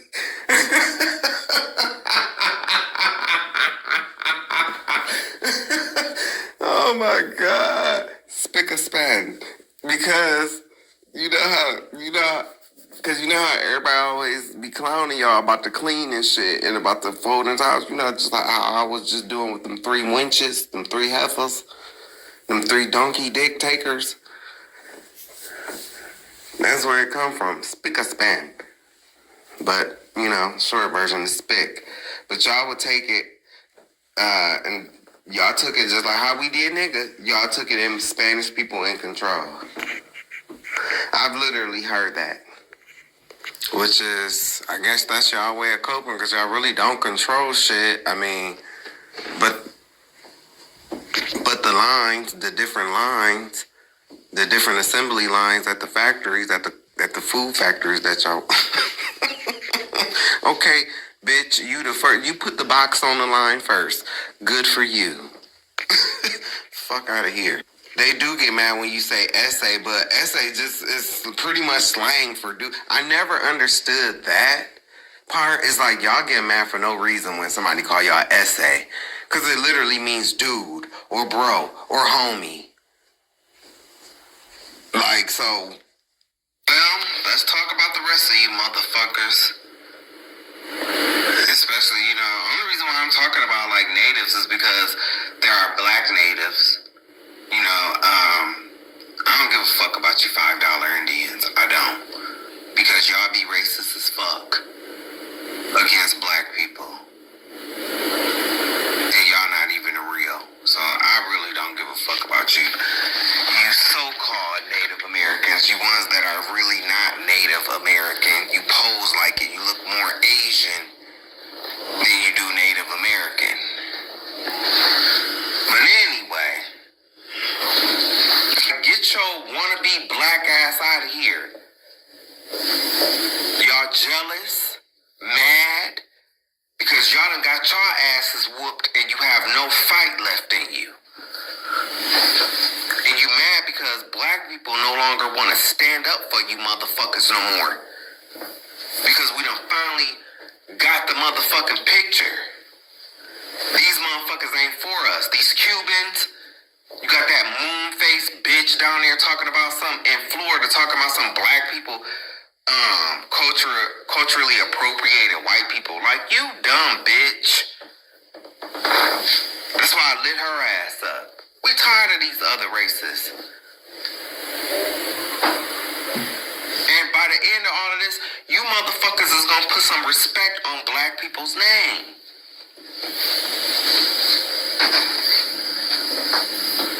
Had a motherfucker sitting up talking about a Mexican was mad sitting up talking about can he say the N-word? Okay, well, you know what? I don't believe, like I said, I don't believe in censorship. But I'm gonna tell you like this. You go ahead, essay. You go ahead. But when I start telling you about your wet back ass ancestors who drowned in a Rio Grande, and all you could see was their backs. That's why they call them a wet back. Don't say shit. So yeah, you go ahead on and say nigga. Go ahead on. And when we start rolling up calling you essay and start calling you wetbacks and shit like that, don't get upset. And I mean what the fuck I say. I'm tired of these other races, bro. I am. It's like we gotta deal with this bullshit from white folks, and then we still gotta deal with you motherfucking other races too, like especially the Hispanic community. It's like, when are y'all gonna wake up and get it? You're not white. They don't like you either.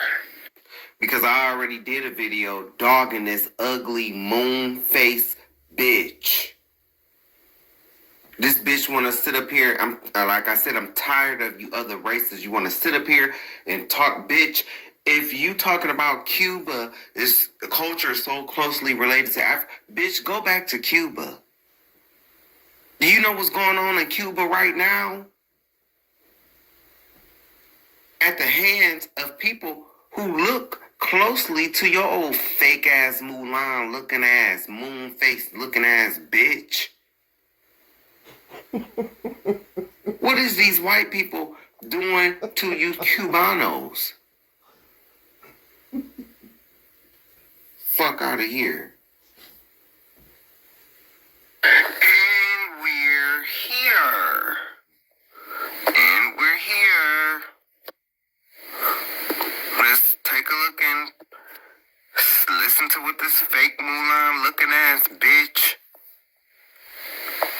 Excuse me. Sorry, not sorry. Let's see what she got to say. If we're gonna use your logic, Black American culture, what is it, y'all? Entirely stolen from white white people. Like I said in another video, Cuban culture is more closely tied to, related to, similar to African culture in Africa than Black American culture is. You guys are far removed from Africa. Your entire culture is white people. Bitch, you sitting up here talking, you're far removed from Africa as well. Bitch, and your culture is more closely related to Black culture than it is African culture. Because you motherfuckers want to be just like us. That ugly ass. Bitch, you look just like you got. I can still see the unibrow. Whoever did your eyebrows, they did a horrible job. You can still see that fucking unibrow. Fucking man ass bitch. Culture that you've adopted and made your own, because that's how culture works. Oh. Hold on, baby. Hold on, nephew. I got this heifer ass hussy face. You hussy heifer face. Heifer face. Moon face. Fake ass Morticia Adams. From the trailer park looking ass bitch. Bitch, you think you Cuban and the whole time you a mutt. Bitch, we don't know if you Asian, Hispanic, Indian, but we know your ugly, pale-faced, demon-looking ass can't last too long out in the sun. Bitch, you not African. You look like a great value version of Morticia Adams. And I even question your gender. Cause you look like one of them translenders. There's no shade to my translenders, but you look a little translender-ish. Were you born a man? Cause that face is pretty wide. Let me tell you something, Consuela, Guadalupe ass bitch.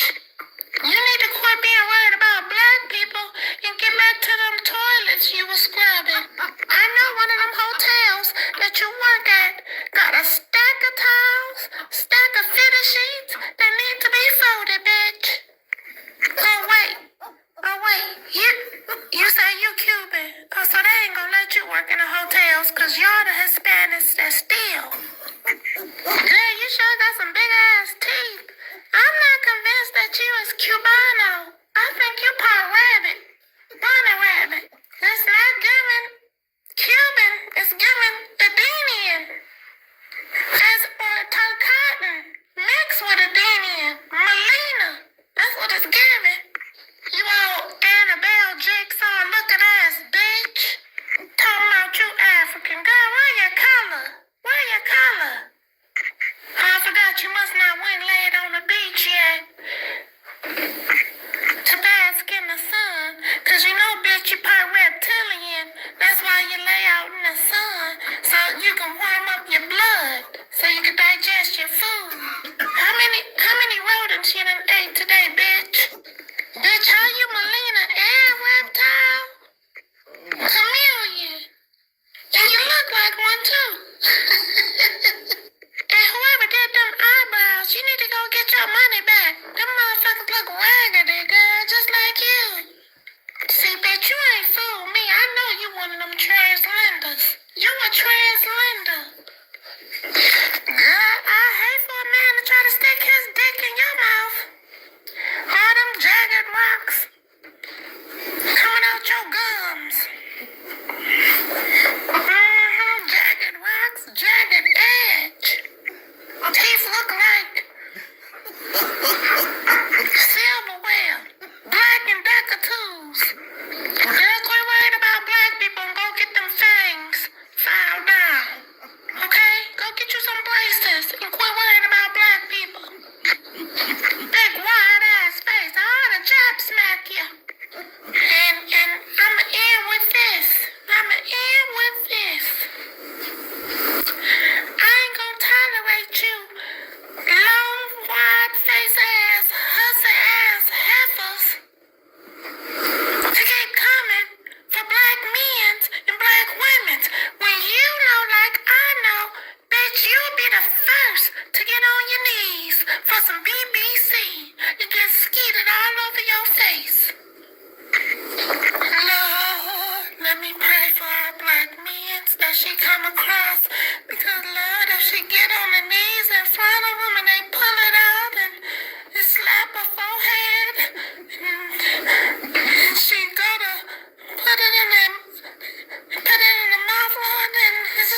Miss Teefus. Miss Teefus. Now, nephew, you come get this little curtain looking ass girl. Okay, love you too. Bye. Yes. You know what? I don't know what just happened with this, but I'm just gonna move on. I planned on playing this video, and because she had said something about black people and the culture, and then trying to say black people have no culture, and her culture is whatever she is more linked to African culture. So yeah, we just gonna move on from this hoe. But if I could guess what Auntie was talking about, if I could guess, it's probably her teeth. Because her teeth look like mountains. Look at the jagged edge of that tooth. To the right. Nothing is promised to me and you. So why will we let things go? Nothing is promised to me and you. I promise.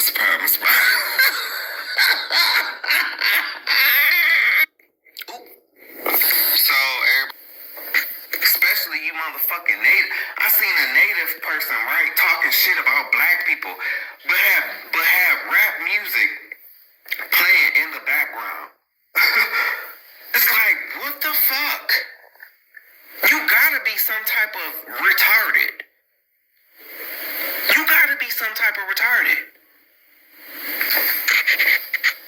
He was critiquing how black people ride horses versus how Native Americans, and horses are not even fucking indigenous to this land. It's like, get your stupid ass out of here.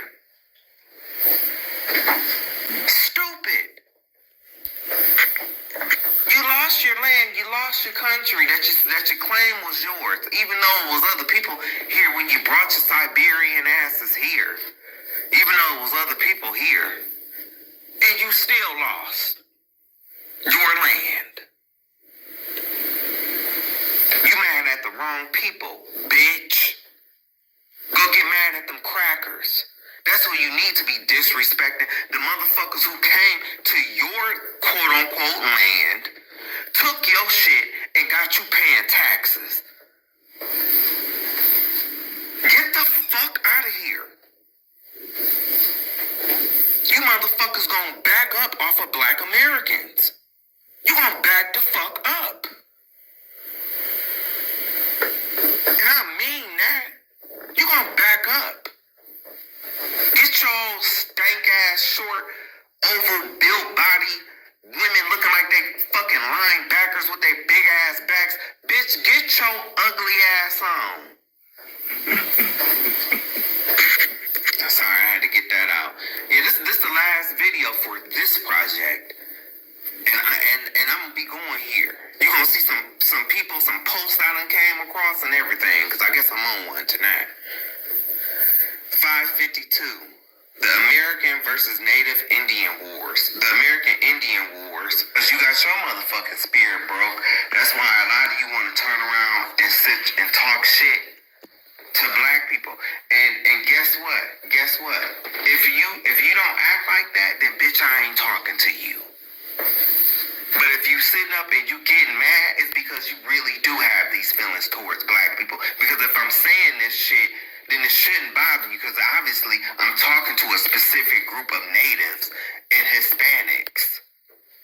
The ones that sit up and talk shit about black people. And y'all getting y'all asses whooped by these crackers. But then you want to sit your stupid ass up and talk about black people. Bitch, you're not prepared for war. Mentally. You're not prepared for war. You are no warrior. You are no warrior people. You sitting up trying to have beef with a whole nother people who fighting the same motherfucking war as you. How dumb are you? You're the dummy. I don't give a fuck if you get mad at me and what I'm saying. Bitch, fuck you.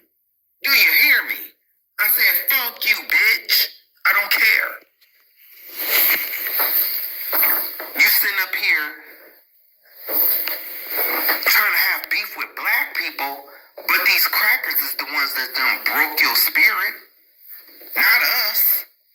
But see, you got your ass whooped so bad that you scared to get back in the ring. Remember on that Mortal Kombat movie when Girl fought that black dude? Remember he knocked his ass down? He turned over, he was looking at Girl, his eyes was all big and shit. That's you natives and a lot of you Hispanics against white people.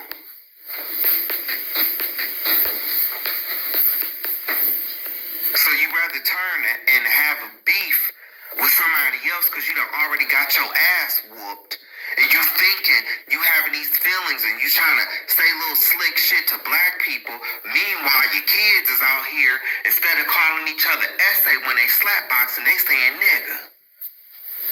557, Treaty of Guadalupe Hidalgo. Signed on February 2nd, 1848, the Treaty of Guadalupe Hidalgo ended the Mexican-American War, forcing Mexico to cede 55% of this territory. Guess what, Mexicans? Guess what? Black people didn't do that to you. We didn't do that to you. So while you're so mad at black people and you got so much to say about black people, I rarely hear Mexicans speaking about white people. Rarely.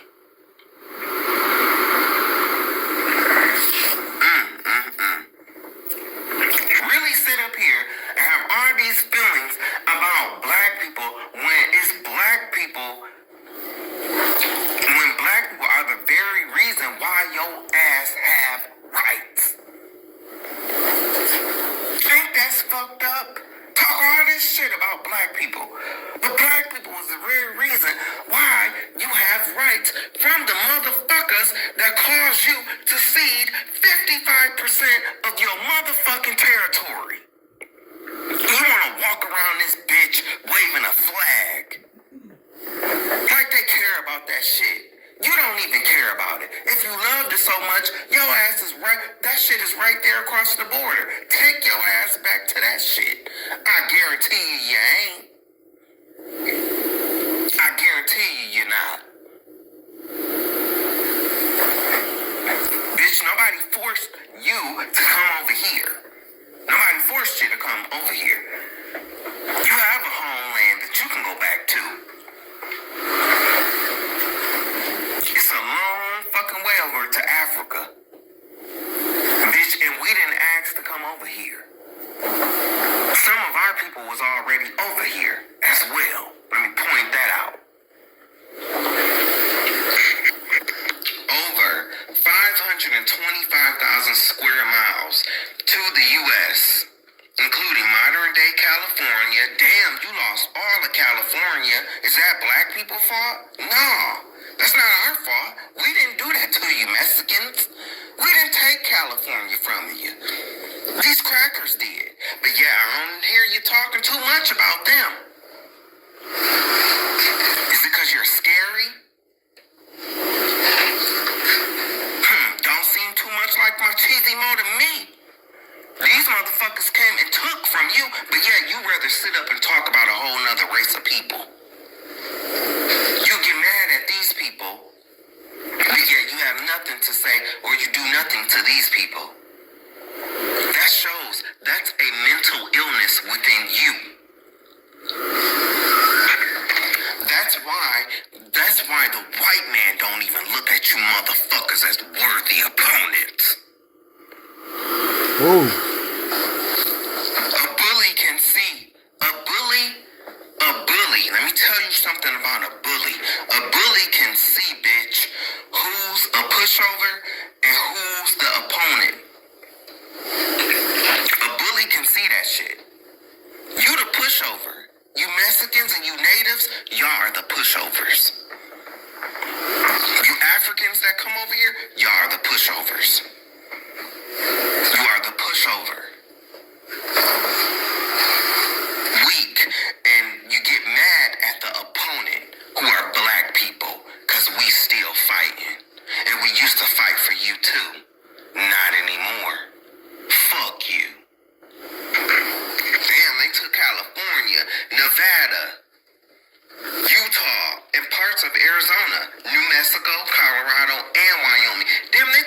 of that for you. And you got so much smoke for black people. You can't tell me that y'all ain't mentally ill. You can't tell me that something ain't wrong with you. These motherfuckers took your land. They did you in. But you mad at black people? You got smoke for black people? These motherfuckers... Every black person, when you hear Mexicans talking shit, bitch, I'ma tell you what you need to shut their asses down with. The Treaty of Guadalupe Hidalgo. Bitch, you're mad at me? Go fucking take your land back from the crackers that took your motherfucking land, bitch. I want to hear that. You mad at me? You need to be mad at these white motherfuckers that took California from you. That's who you need to be mad at. Why you so mad at me? I ain't took California from you. I ain't took Nevada from you. I didn't come down into Mexico and take all of your gold. I didn't do that. Why you so mad at me? Seems like you're being a coward right now. Where's the machismo? Where's that at? I don't see it. I can't smell it. You smell like pussy. That's what you smell like. You smell like a coward. That's what you smell like. Because you want to be mad at black people. You want to sit up and talk shit to black people. But these white people is the ones that took California from you. These white people is the one that stole your land, stole California, Nevada, Utah, parts of Arizona, New Mexico, Colorado, and Wyoming. Seem like they just wouldn't stop. But you're mad at black people. You sat up and you voted for this man after they done took California, Nevada, Utah, parts of Arizona, New Mexico, Colorado, and Wyoming, and then you still turn around and you voted for this motherfucker? And you sitting up here wondering why black people ain't fucking with y'all no more? Created whole songs. I been vote for Donald Trump. That was you, remember? But you got so much smoke for black people. Fuck you. I'm gonna tell you like this, and then I'm gonna end it with this. You motherfuckers showed how much cowards you are. You did. You showed how much cowards you are. You sit up, you talk all this shit about black people.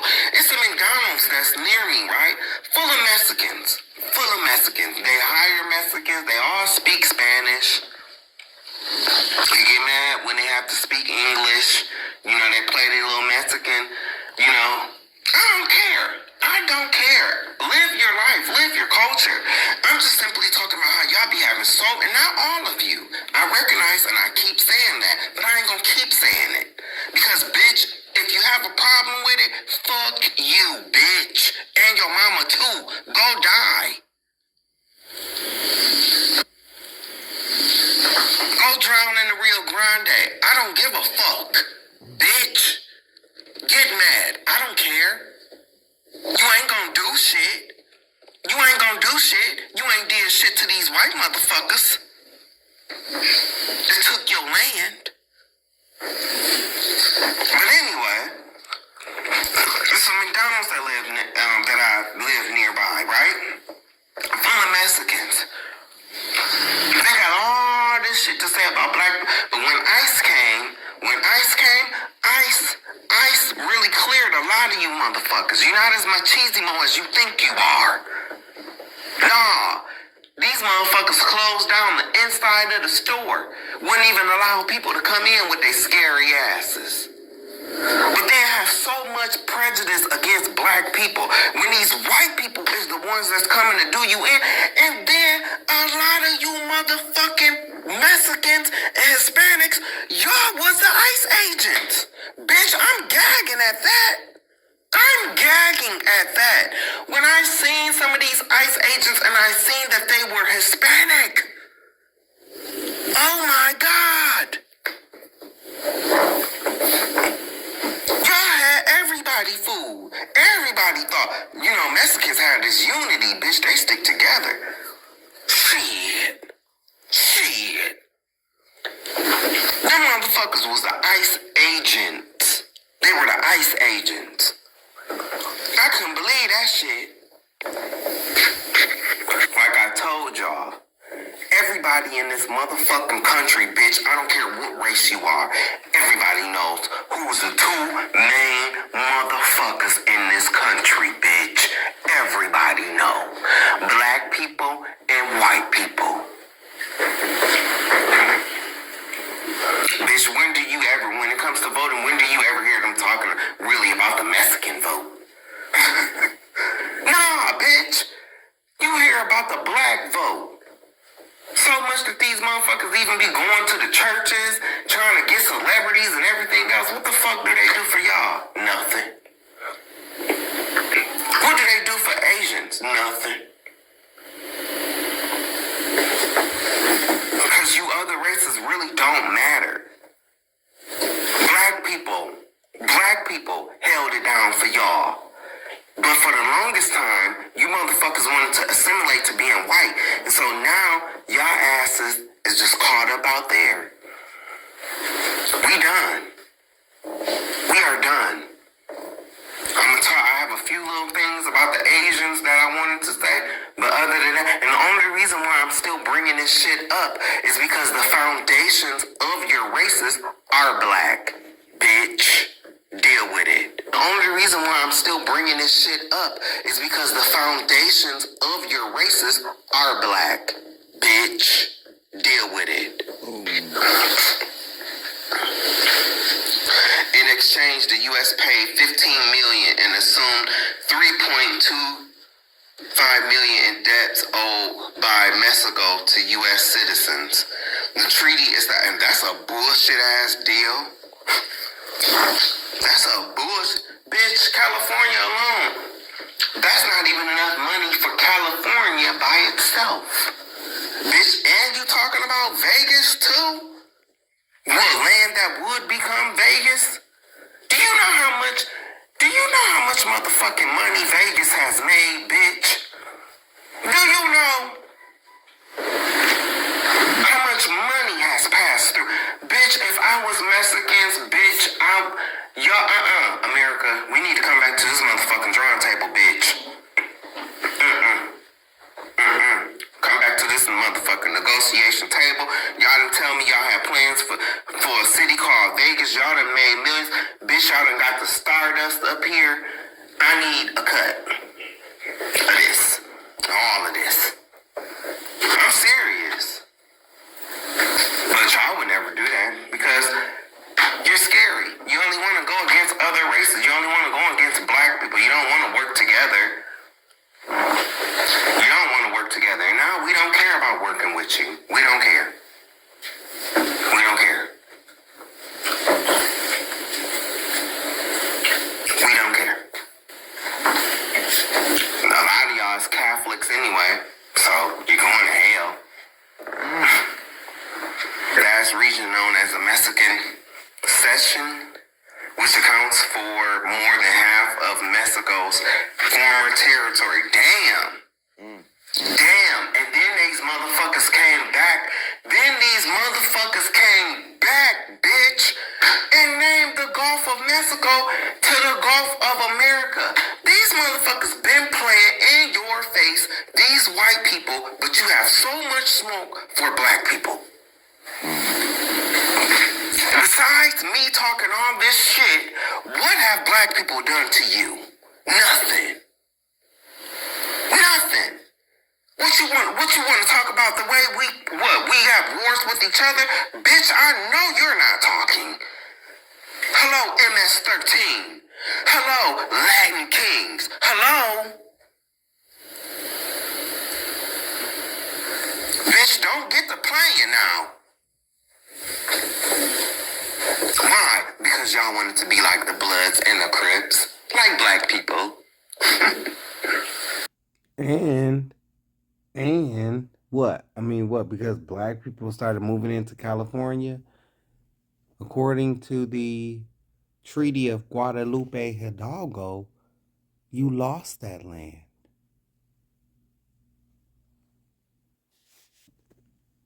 Fuck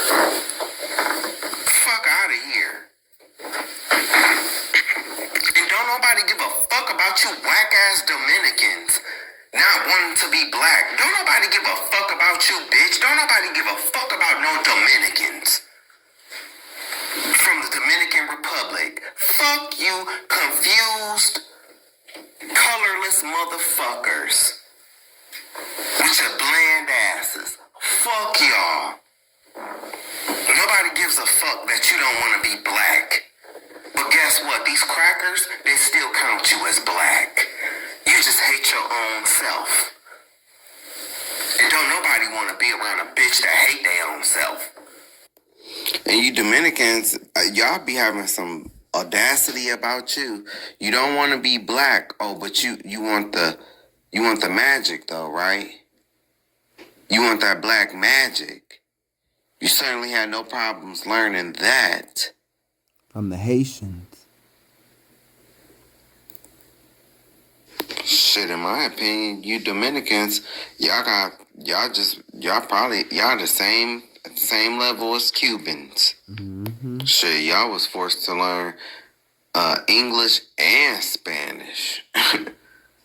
y'all are double oppressed. So you Dominicans ain't shit. Damn, and y'all lost Texas.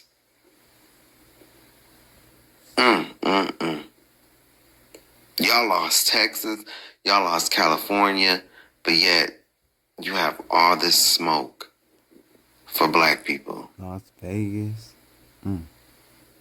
Is that why they call Y'all it? need some help, some mental help. Is that why they call it Las? Because you lost? And I'm going to tell you something about the Hispanic community. They know this, and see, a lot of, even some of their own people, they talk about this, right? But I'm going to tell you something, what they do. See, they don't want to deal with this about themselves.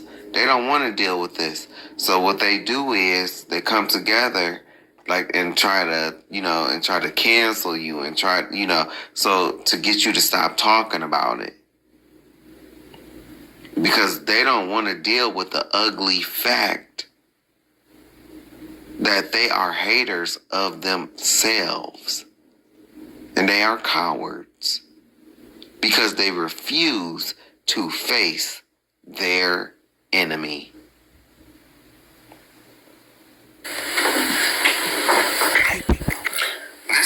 This fulfilled a major goal of American expansionism despite treaty promises. Many Mexicans and Mexican Americans lost their land to white settlers. Oh, let me read that again. Let me read that again, so you motherfucking Mexicans can understand who took your shit from you. That don't say black. That don't say black people did this to you. And this is what you're gonna have to face, bitch. You're gonna keep going on talking your shit about black people. Somebody ain't did shit to you. Ain't did shit to you. Outside of the mean shit that people do to each other every day. Kids bully each other. Kids talk shit about each other. Kids are cruel because their parents are cruel. Ooh, not ready for that one, are you? They learned it from somewhere. Kids is cruel. So what? They called you African booty scratcher. So the fuck what? So what? Color does that spell? What color is WHITE? What color is that? Is it black? No, it's not. See, the white people took your shit. The problem that you have is with them, not with us. You have displaced anger. You got your asses whooped so bad by these white people that it's causing you to be mean to black people. Now here's something you motherfuckers can talk about when you build your next roof. And when it's safe for you motherfuckers to come back outside. This is what the Hispanic community is suffering from in regards to black people. Just when I think I'm done. This behavior is most commonly called displaced aggression or displaced anger. It is a psychological defense mechanism where a person or a people redirects their anger or frustration from the original safe or impossible to confront source, the abuser, white folks, onto a safer or more vulnerable target, which is black people. And see, the reason why I do it to black people, because see, you don't do it to like, you know, the Indians with the dots on their foreheads, you know, and then it's like even with some of the Caribbean or African people, you don't do that with them. No, it's specifically black people. It's black people. Because in this country, it's okay to be anti-black. You got your asses whooped so bad by these white people that it's causing you to be mean to black people. They hit you so motherfucking hard that it knocks you, they hit you and you did a 180 and now you're trying to stand guard with us, but we was in your corner. Now you want to fight the people that was in your corner. I don't give a fuck what you why you think it ain't been a Mexican president? Why do you think there haven't been a Mexican president? Why? And fuck this black and brown coalition bullshit. It can't be the black can't be a coalition with a bunch of bitter bitches, a bunch of bitter, jealous, and envious bitches. Talking about the brown. Because I'm telling you, you want to know why?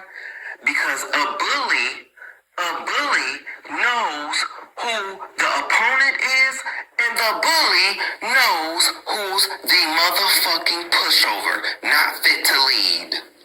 Even though the bully ain't fit to lead either. Never been. Right. That's why it ain't been no Mexican president. That's why. The fuck? How can we trust you if when some shit go down, you don't even know who your own fucking opponent is. You don't know who your enemy is. You don't even know you stepping into the motherfucking ring talking about you MMA and all of this. You motherfuckers don't even know who your real opponent is. You don't even know. And you stare at them in the face every motherfucking day. And you don't know who your opponent is. You don't know who your opponent is. Your opponent is the one that stole California from you. Your opponent is the one that came and said, okay, well, we gonna create this treaty, right? You know, and don't worry, you won't lose your land. And then what happened? You lost your motherfucking land, bitch. Because they stole it. They came in, they was fighting unfair, they sneezed on you. Bitch, and you ain't been the same since. Get the fuck out of here. Listen, I think I'm done. 558, the Chinese massacre. The Chinese massacre. You know, you Asians, y'all be having a lot of motherfucking nerve, bitch. Yes, you do. Y'all be having a lot of motherfucking nerve. See, you Asians, y'all think because y'all know how to be quiet, you know, y'all think y'all done fooled the world, but you ain't. You ain't. You're just as slutty. You're just as nasty. Just as demonic. I see you over there in China talking about something what y'all trying to do to these child molesters, right? Because see now what Asia is on is, oh yeah, see, we don't want to be looked at like, you know how they look at dump and American pedophiles. Too late, China. It's too late. It's too late. We know about them red light districts over there. We know how y'all doing little Lee May over there in the red light district. We know. Y'all not so prestigious as you used to be. You're not. We know about the red light districts. We know about little Su Yin, 13, 14 years old, in the red light district. We know. We know. Oh, maybe we need to hold on, cause y'all need to hear that again. Chinese massacre. You know, you Asians, y'all be having a lot of motherfucking nerve, bitch. Listen to it this time around. Yes, you do. Y'all be having a lot of motherfucking nerve. See, you Asians, y'all think because y'all know how to be quiet, you know, y'all think y'all done fooled the world, but you ain't. You ain't. You're just as slutty. You're just as nasty. Just as dumb. I see you over there in China talking about something what y'all trying to do to these child molesters, right? Because see now what Asia is on is, oh yeah, see, we don't want to be looked at like, you know, how they look at dump and American pedophiles. Too late, China. It's too late. It's too late. We know about them red light districts over there. Long time love. We know. $5. We know how y'all doing little Lee May over there in the red light district. Long time love you. Love you long time. We know. $5. Y'all not so prestigious as you used to be. You're not. We know about the red light districts. We know about little Su Yin, 13, 14 years old, in the red light district. We know. Long time love you. We know. Long time love you. We know. We know y'all like the kids too. But see, you motherfuckers think you slick. Because see, you won't do you do your dirt over in China, but see, you trying to sweep that under the rug. You know, but when your businessmen and your upper class people come over here, that's when they like to get into all the grimy shit, all this pedophile shit and the evil shit. When they come over here on their business meetings and stuff like that. I played a video where they talk about the prostitution ring and the clientele list of 10,000 people. We know that the majority of it is white. We know that. But see, with your ass be sitting around hoping for it, don't nobody pay attention to you. But we already know. We already know. And quiet is kept. Y'all think that y'all gonna be the next superpower. But you're not. You're not. Y'all got into the bed with the devil a long time ago. Long time love you. Long time. Imagine climbing a high wall or a mountain, or just imagine climbing, and one person represents, China or the Asians, and the other people, and the other person, there's two people climbing. They climbing together. One represents the Asians or China, and the other one represents white folk, or the cave dwellers, the American Mexican government. Well, you know how when they climb and stuff like that, they have their ropes and it secures them and stuff like that. And a lot of time they'll be like harnessed together, or the rope connects them together and stuff like that. Well, a Messica is gonna slip and fall, right? And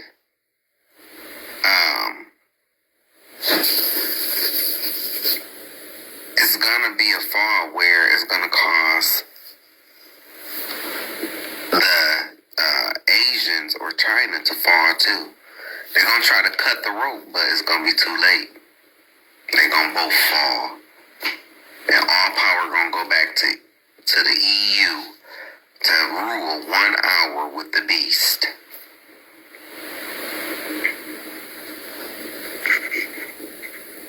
The only gifts I will give you motherfuckers is clocks, scissors, and green hats. And I hope you walk into your motherfucking kitchens and your chopsticks is sticking up right in your rice. You motherfuckers need to leave Taiwan alone. Leave Taiwan alone. And Tibet don't want to be a part of you dirty, demonic, satanic, devil-worshipping ass motherfuckers either. Leave Tibet alone. You fucking fake ass Asian Chinese people be sitting up talking about y'all so prestigious. Yeah, until it comes to how you treat the Dalai Lama and how you try to suppress the Dalai Lama, because they actually obtain what you try to portray.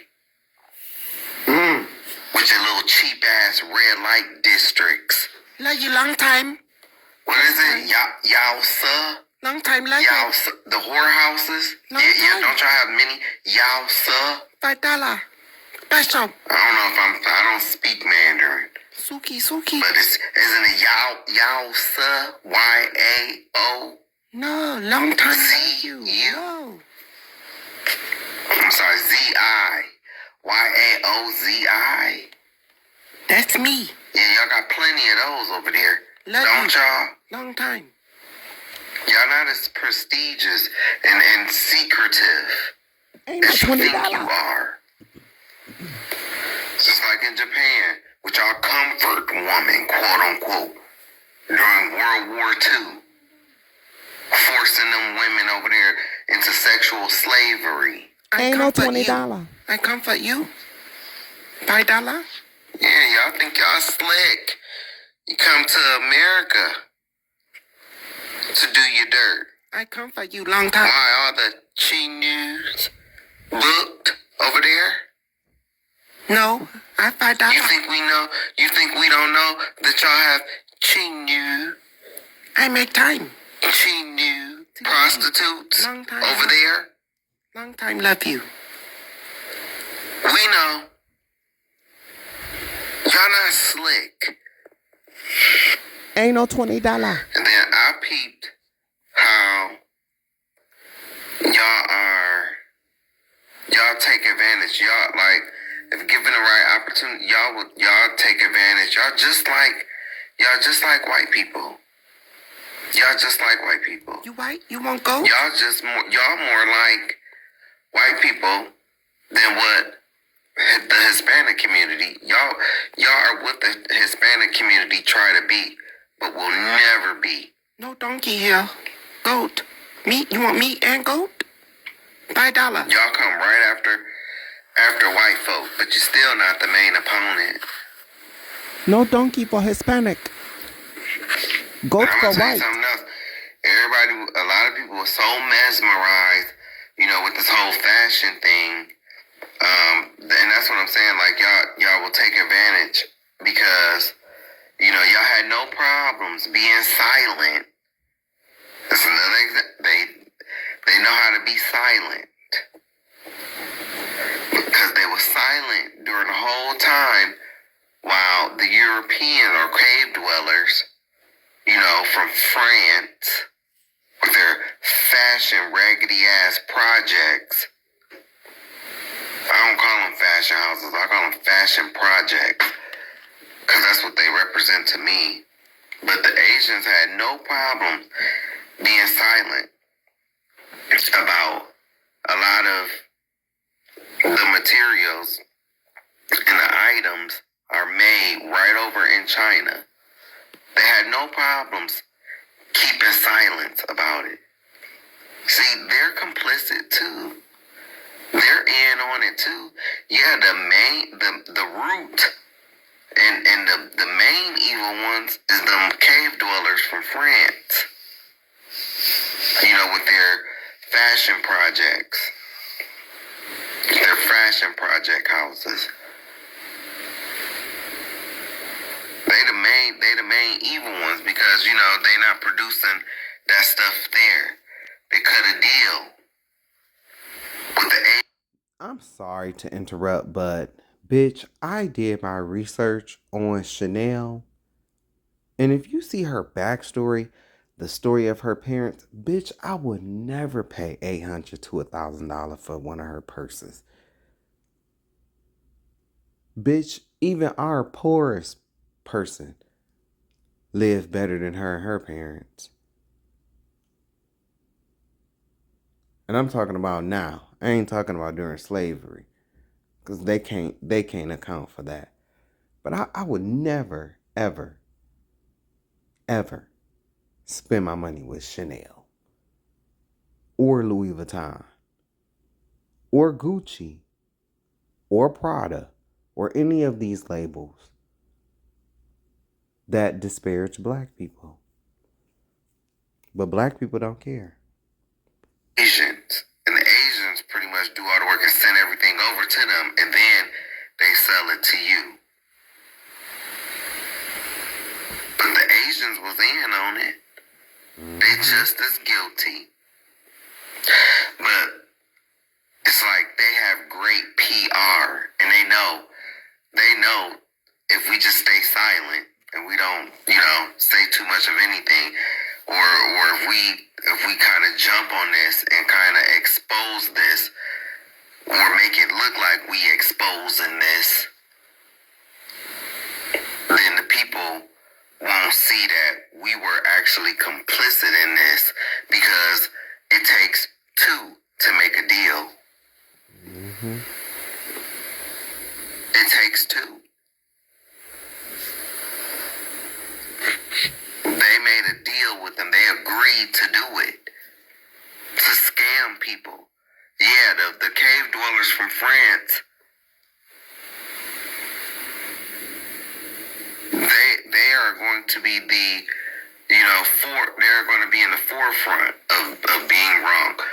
But the Asians that agreed to it, they're right there. Because they agreed to do it. Don't get on you Japanese. You know what it says to become a samurai.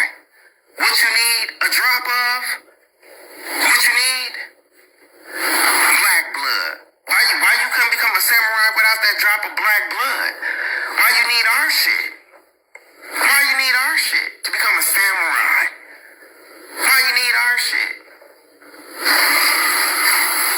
Now the Japanese, I don't really have too much smoke for the Japanese, because at the same point in time, I'm pointing this shit out. There's also a lot of homosexuality that go on over there, and a lot of predatorial behavior that go on over there. Because in the ancient days, in order to become a samurai, you had to be an understudy. You have to warm this motherfucker's bed, and occasionally you have to have sex with him. They don't tell you that, huh? I just watched it. Go to YouTube and type in being gay in ancient times, and you're gonna see some videos. Even if you straight, the shit was interesting to watch, because it's like, damn, this is how it was in every culture. That's real DO culture. This is how it was in every culture, like in different cultures. It tells you what it was like. And I saw that shit when they said that about the Japanese. That shit blew me. I was like, wait a minute. Yo, so you was learning how to handle the katana and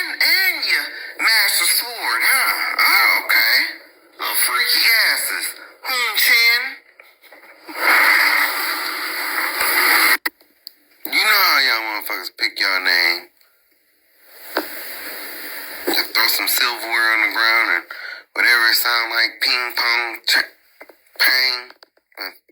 That's the name.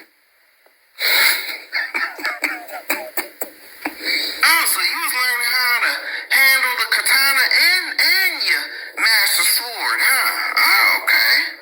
Little freaky asses. Hoon chin. Shit. I get tired of y'all having all these prejudice against the motherfucking black people. When y'all want to dance just like us. Y'all want to dance just like I come from the dance world. Back in the early 90s, it wasn't Asians wasn't in dance like that. Like, especially how they are now. Like, you got these hip hop, like the Jabberwockies, and remember, I come from America's best dance crew. All them Asian dance crews on there, dancing like black people. I come from watching it. I was not on there. Let's not get that twisted now. I have so much hate for black people. It's not us. It's you. You are out of your fucking mind. You have a mental illness because you can't even see the jealousy within yourself. You are jealous of black people, and that's why you hate them so much. Because even though they might not got this and that, according to Dr. Claude Anderson, no, we might not. But yet somehow our little asses still have the whole world trying to be like us. From sagging their motherfucking pants off their asses. Yeah, they'll talk about Pookie and Ray Ray when he sagged his pants, but then, Balenciaga sure don't mind trying to create a style out of it and selling that shit for $1,700. Oh no, it's couture then. It's hard couture. When they do it. Get the fuck out of here. What's up, y'all? It's your boy Eli from Hirsch Cyphers. Today we got Balenciaga, some new arrivals from the Spring-Summer 25 collection. A piece that stands out to me is this double-layered jean that gives a sagging look so you can sag without the breeze. I would say that... Ain't that about a bitch? So, what black men, and then it's so crazy how you have a black man that's peddling this shit.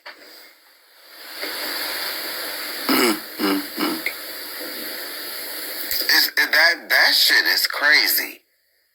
The discrimination, all the scrutiny that black men face from sagging their pants. I talk about it too. I talk about them too. And these motherfuckers reinvent the jean and have a black man presenting it. This world is so warped. Wake up, my This is crazy. They have like a flared fit on the bottom with like an elasticized waist, so they're very universal when it comes to sizes and stuff like that. The piece I would probably pair it with is this little hoodie right here, cropped looks to show off the detailing of the jean. Pair it with the garbage can. If you're big into sagging, then these are the pants for you. All that money to look still. Wow. Like, bummy. Where's Miranda Priestley when you need her? Balenciaga, you should be ashamed of yourself. And we ain't gonna get into the teddy bear bondage ads. And then that garbage bag shit you tried to pull. Oh, and I'm sorry, I said $1,700. No, $2,450. Damn. Wow. You a fool if you buy that. Wow. You a fool. Yes, Balenciaga sells a trash pouch inspired by garbage bags for around $1,700. It's made from high-end leather and comes in several colors. The product has caused a lot of discussion online. with some seeing it as provocative art and others criticizing the high price. You people have to understand, these people who sit at the top, man, these elite people, they laugh. I mean, I'm not even sitting at the top, but I'm laughing. Because it's like, how can people be so damn dumb, man? It's just like those big ass red boots. I watched the backstory on that. It was crazy. They'll get these people to buy anything. It's sad.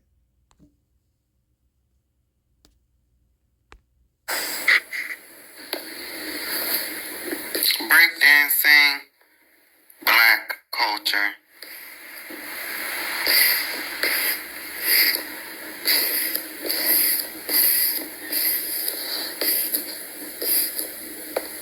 Breakdancing debuted at the 2024 Olympics, and many observers noticed the performances were diluted versions of moves that came from black culture. The fascinating history of breakdancing is deeper than you think. Breakdancing has long been a part of the culture. Born in the Bronx alongside hip-hop in the 1970s, young dancers defied gravity by spinning on their heads atop cardboard boxes to a hip-hop beat.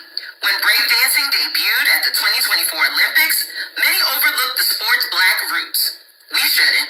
At the height of breakdancing's popularity, city officials demonized or banned the dance style despite the way that our communities used breakdancing for good. Breaking was always more than street entertainment. It was life-saving. New York City was in a deep financial crisis, and gang violence was rising in the South Bronx. Breakers flipped conflict into truces, preventing what could have been fatal altercations with their moves. Africa Bambaataa emerged as a peacemaker and founded the Mighty Zulu Kings crew to help youth find positive channels for their energy. Many upholders of anti-blackness love to call us culturalists, but we know that's a lie. And there's a long history of mainstream America stealing and exporting our culture, erasing its origins, and selling it for global consumption. The history of the minstrel show proves it never hits the same when they cosplay our culture. Remember, we are the creators of many of the most beloved elements of American culture, including country music, jazz, and breaking. They'll do the same thing with the ballroom scene. When America's finito and all power goes back to the EU, this is what they always do. They swoop in, erase the history of the original, and put their picture over it. Like they came up with this. Are part of black culture and will always be ours, no matter how hard anyone tries to pretend they aren't. They not like us. One of the main elements of breakdancing, and when breakdancing first started, one of the main elements is the music. Was they breakdancing to Tejano music? Was they breakdancing to Puerto Rican music? What is Puerto Rican music? Or were they breakdancing to hip-hop and rap? Who originated hip-hop? And rap. Oh, okay. Alright. Chinese Massacre of 1871. How are we all so against each other? How are we all so against each other? The Mexicans don't like the black people. Black people, fighting with the Mexicans and the Asians and the Indians and you not you native Indians, you motherfucking Indians with the dots on your forehead. Bitch, I'ma need for you to shut your dirty, stanky, Apu 7-Eleven store running ass up. We need to hear that again. And you not you native Indians, you motherfucking Indians with the dots on your forehead. Bitch, I'ma need for you to shut your dirty, stanky, Apu 7-Eleven store running ass up. Anytime you got anything to say about black people, shut your dirty, stinking ass up. Have you seen India? You motherfucker y'all swim in trash water. And got a lot of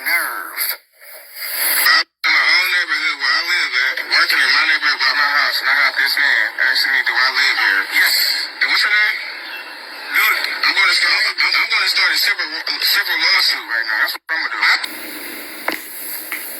Blessed day, sir. You wait here. You have a blessed day. You wait here. I'm calling the cops. Wait here. Wait here. You live in this neighborhood. Wait. You live in this neighborhood. Wait. Now you're trying to impede him, so now he has the right to whoop your ass. This is mental illness. This is mental illness on your part, man. And he's not gonna do this shit around no black people. He'll do it around white people, but he ain't gonna do it around black people. Be allowed in the self-checkout lane? Should black people be allowed in the self-checkout lane? No, because they be like fake scanning that shit and they steal it. So I tried this Indian guy's content, this whole platform. It's just like, these people are so delusional, man. Look at Should black people? He look dirty as fuck. You look dirty. You got on a black t-shirt. She's dressed, so you can tell like they're they're somewhere it's nighttime and he looks she on the corner. Like bummy. So how can you be an Indian and She be on the racist? corner. I'm showing you. Back to where I'm from. I'm tired of this shit right here. I look good. Keep in mind he said he want to go back to where he from. Okay. Y'all bitches look fried. So does your mother, bitch? Right. Another time when this bitch, look at her nails. Look at her nails. Look at her nails. Dirty ass mouth. You little dirty bitch. Look at her mouth. Bitch, your mouth is dirty. Yuck mouth. You don't even want.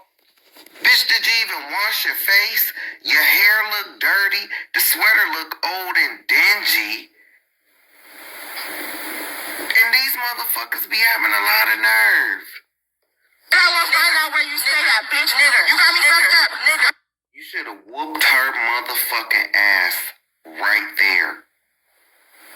You should have hit that bitch dead in her shit.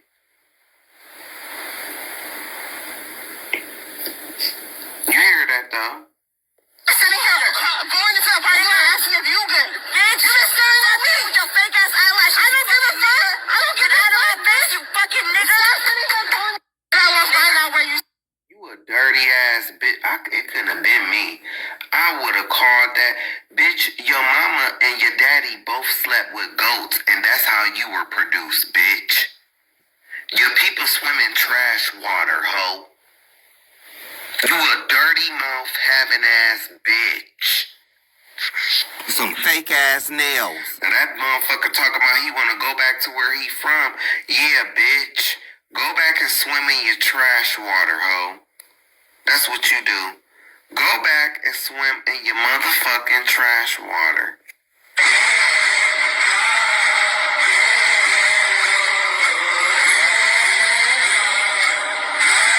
These motherfuckers have some nerve. You go back there.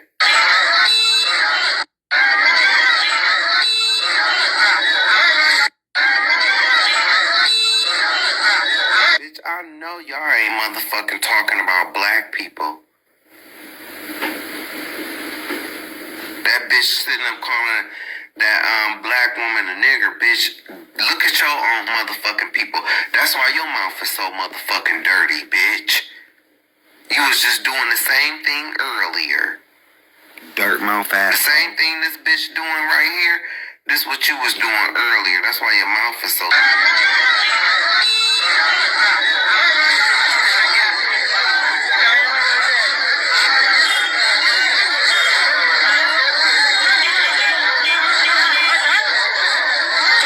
This is the Ganges River in India. You need to come get her down.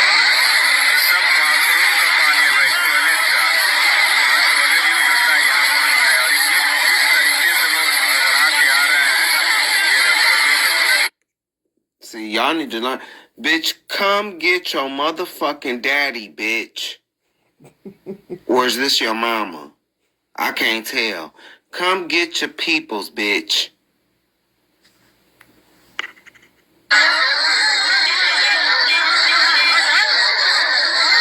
This is the Ganges River in India.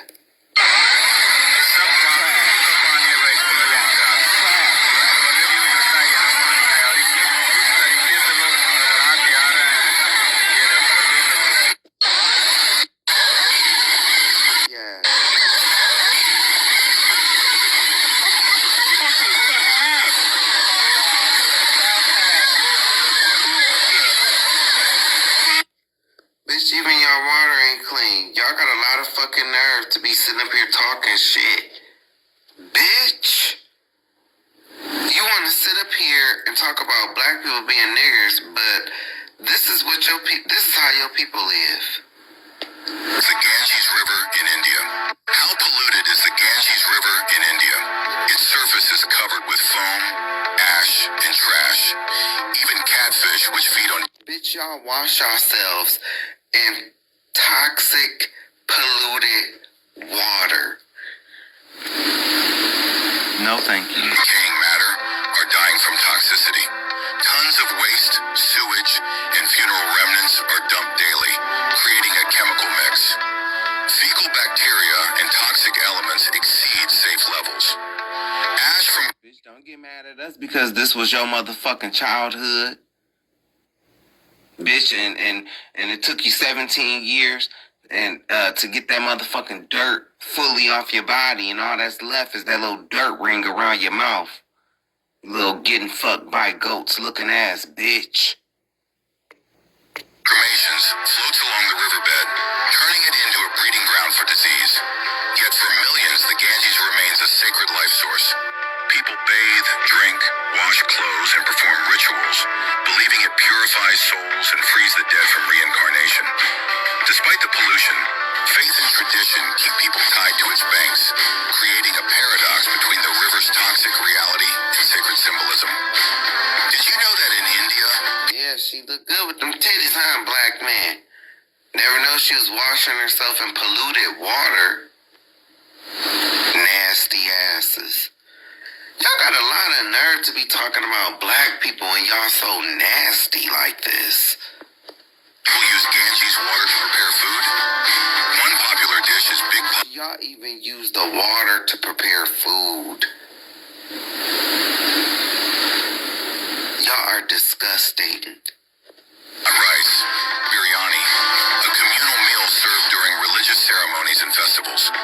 It's cooked in a large pot with curry stews as the main dish. Sometimes people... You see the way that bitch look? Guess what? Bitch, y'all got this entire look from black people. And see, black people, you don't want to know your history. You were the first to dress like this. You were the first. When you see like the Somali Muslim, that was y'all. This was how you dressed on a daily basis, minus the dot.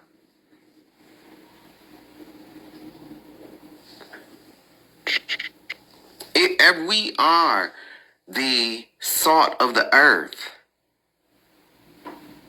I told you in the original video, the yukatas, the kimonos, that come from us. This shit, what she has on right now, that comes from us. It's just that they kept that part of their heritage that they got from us. You need to read Psalms 83.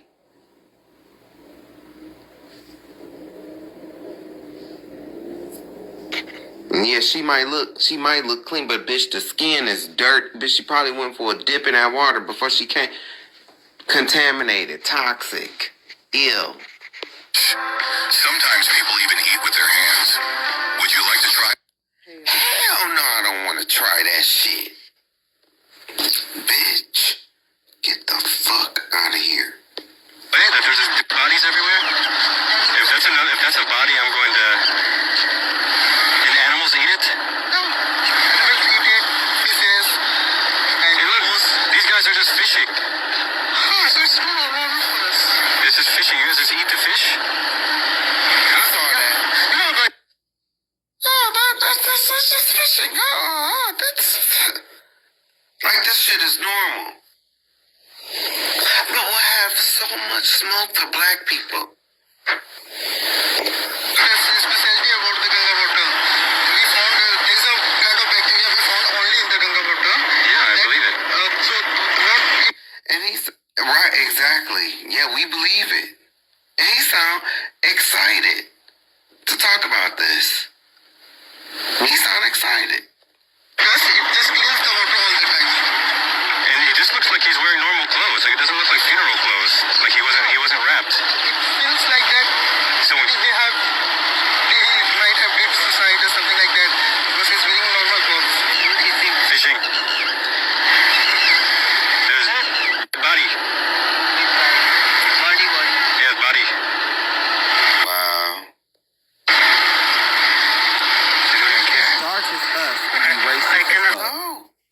don't even care. But then want to come over here and act like they some. And you seen that dirty ass, dingy ass green sweater? Bitch look like she picked it up from one of them bodies that's laying on the beach right here. Or on the banks of this river. Stank ass, goat looking ass hoe. Black people, I don't see how you can't see that you are the real Jews. I just don't see it. I don't see how you can't see it. You know how clean. We might clown each other. We might get into it. But bitch, you know black people is clean. We are the definition of clean. And I want you to think about who in the Bible determined what was clean and unclean. What people? You still are them people, black folk. Look at these dirty motherfuckers. I'll show you the beautiful river. Right. Can't really tell there's one river. Somewhere under all that rubbish is... Bitch, why she talking about some nigger? Bitch, you need to go take them fake ass nails and go clean up this motherfucking river in your homeland, bitch. Smell just like you. Water that will probably kill you. With one sip. It's the dirtiest, most polluted river in the world, and the source of water for millions of people. The water is so dark and smelly that it will take your breath away. It's said to be dirtier than the Ganges River in India. It's the Buriganga River in Bangladesh, downstream from the Ganges River in India. It used to be an important source of water for the region, but now its water quality has become so polluted that it's a shocking sight. Bitch, I'm sitting here in silence. I just watched this video before I came on to record it again. I've been sitting in silence. I'm stunned. The nerve. How these motherfuckers can sit up here and have all this smoke. The audacity. For black people. The audacity. When y'all are dirty like this. The audacity. Bitch. You got some motherfucking nerve with your dirty ass. As you approach the river, a pungent smell of decay hits you. The air is filled with an unbearable stench that makes it almost impossible to breathe. But this heavily polluted river supports the lives of thousands of people. The water is a deep black color with rubbish and debris floating in it. There's no trace of a natural river. Tons of solid waste are discharged into it every day. The people who live and work in this environment have become accustomed to the stench. Follow me to know a different world. Oh, I found out where that dirty bitch is from. That was in that car. We found your home. Where you from? Oh, okay. That bitch really got some audacity. Little Abu looking ass bitch. I'm sorry, Abulina. Cause you know she's a girl. Abu was a little monkey from Aladdin. It was a boy monkey, but you know, we think she's female. At least that's how she's presenting. And so, Abulina, that's what we'll call that bitch. She looked just like that little monkey boy off of Jumanji. Remember that Jumanji movie with Robin Williams? Remember when the little boy got changed into the monkey? That looked just like that little Indian bitch that was sitting in that car. Bitch, the audacity. The audacity of you. Fresh river. There's no water. It's only trash. This is insane. They're actually making all the shirts and the clothes here. See, I told you that's where she got that dingy ass green sweater. See? She got that worn, torn. They just went right outside and picked shit up out of the trash river. You know? Stank ass bitch. Bitch, I ain't never seen that hoe. I ain't never seen that hoe in person. I don't know who she is. Bitch, I know the bitch lost her job. Bitch, I don't want her to lose her job because I'm just gonna talk about you like this. This good enough for me. The bitch don't gotta lose her livelihood. That's what I'm against. But one thing for sure, two for certain. I ain't never seen that bitch in person, but I know she stink. I know she stink. Based on these motherfucking videos, bitch, it ain't enough motherfucking dial soap in the motherfucking bitch Dawn looking like, bitch, quit playing. Bitch Dawn is like, bitch, we can get the grease off some ducks. But bitch, we ain't ready for that bitch homeland. Bangladesh. Trash River. We're an American company. Bitch, ain't enough Dial and Dawn in the world to clean you dirty motherfuckers. And you be wanting to sit up here and talking about, bitch, just dead bodies on the riverbank. Get the fuck out of here. India is one of the most polluted countries in the world. But how polluted is it? The Ganges River, beautiful, sacred, and drowning in trash. The Most High gave y'all that beautiful river. Hodu. I know I called y'all Elam and one of you. I don't know what the hell I was thinking. Hodu.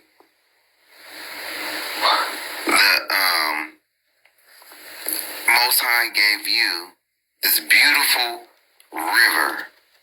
Nice land. And your 7-Eleven, a boo-looking ass, done pissed and shitted the whole fucking river. It's your dirty asses. In over 1,500 miles, it pours 115,000 tons of plastic into the ocean yearly. Imagine a river so polluted, it's a garbage highway to the Bay of Bengal. Now, moving to Delhi's Trash Mahal, the Ghazipur landfill, standing nearly 236 feet tall, almost as high as the Taj Mahal. It's a towering heap of waste spreading over 70 acres. It grows by 2,000 tons a day and sends out toxic gases, polluted water, and a stench that'll make you wish you were anywhere else. Over 600 million people in India don't have access to proper toilets. Half of homes have phones, but no toilets. Open defecation. Bitch, how you got a phone but no toilet? Your priorities is fucked up. Isn't just gross, it's deadly.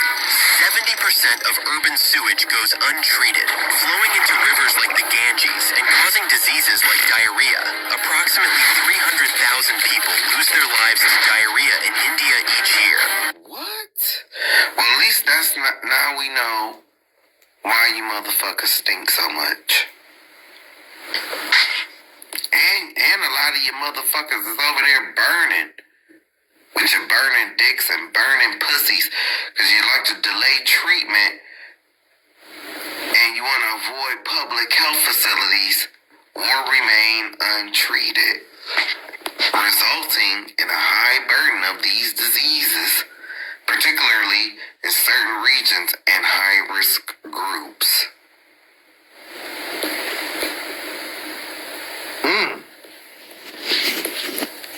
So your major barrier is the stigma associated with STIs. Yeah, these motherfuckers be over there burning and shit. NAS and T. Motherfuckers think because you eat all that nasty ass, spicy ass slop that y'all call food. And because it got so many motherfucking spices in it, you think it's gonna cure the motherfucking STIs that y'all be carrying. But no. Take your stupid ass, dirty ass to the clinic. Bitch, you can get an infection just for jumping into that goddamn river.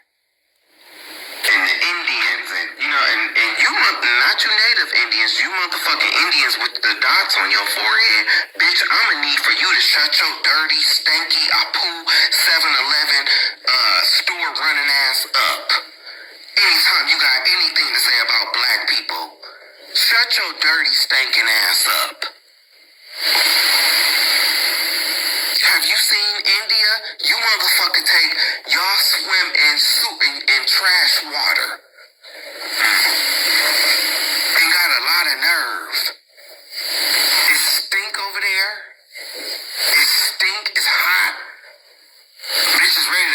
about, yeah, y'all got the technology.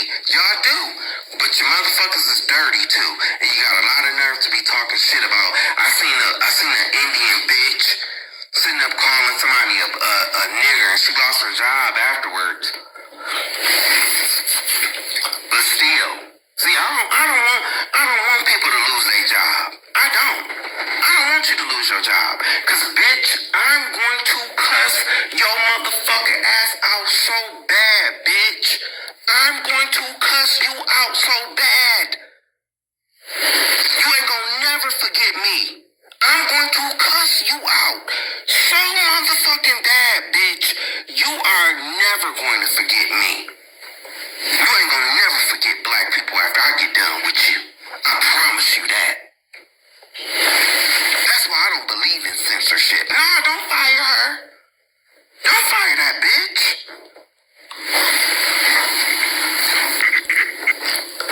Come here, you little boo-looking ass bitch. That little monkey from Atlanta. Bring your little Indian monkey-looking ass over here, smelling like shit. Bitch, you belong in a motherfucking zoo. You and your motherfucking family, bitch. You look like you just stepped out for 15 minutes. Bitch, you need to go back. They waiting to get your ass on the motherfucking platform so they can throw a ball at you and then throw a piece of meat at your stank ass. Talking to you motherfucking Indians. Not you. The dots on the forehead. Talking to you motherfuckers. Keep your hot, sweaty box smelling ass. Bitch, your ass stink just like them raggedy ass hot dogs that you motherfuckers sell in them 7-Eleven stores, bitch. Get your raggedy ass out of here. The fuck? How you superior when you dirty below the knee? You sneeze on people when they die. It's alleged that you were born with tails. What's not alleged is that you burn in the sun, even the sun doesn't like you, nor agree with you. I used to feel sorry for your people because, you white folks, you have to go lay in the sun and bask in the sun so you can digest your meals. Like the reptilians that you are. They ain't superior. How you superior when you're dirty below the knee? You sneeze on people when they die. You're germ infested because you come from the caves. You fuck goats. 563. So, there you have it. And we have reached the end of this video. But I did that because I wanted to show I didn't just talk about my own people. No. It's equal opportunity. I spares nobody. Nothing is off topic and nothing is off limits. But anyway, love you. Have a good night.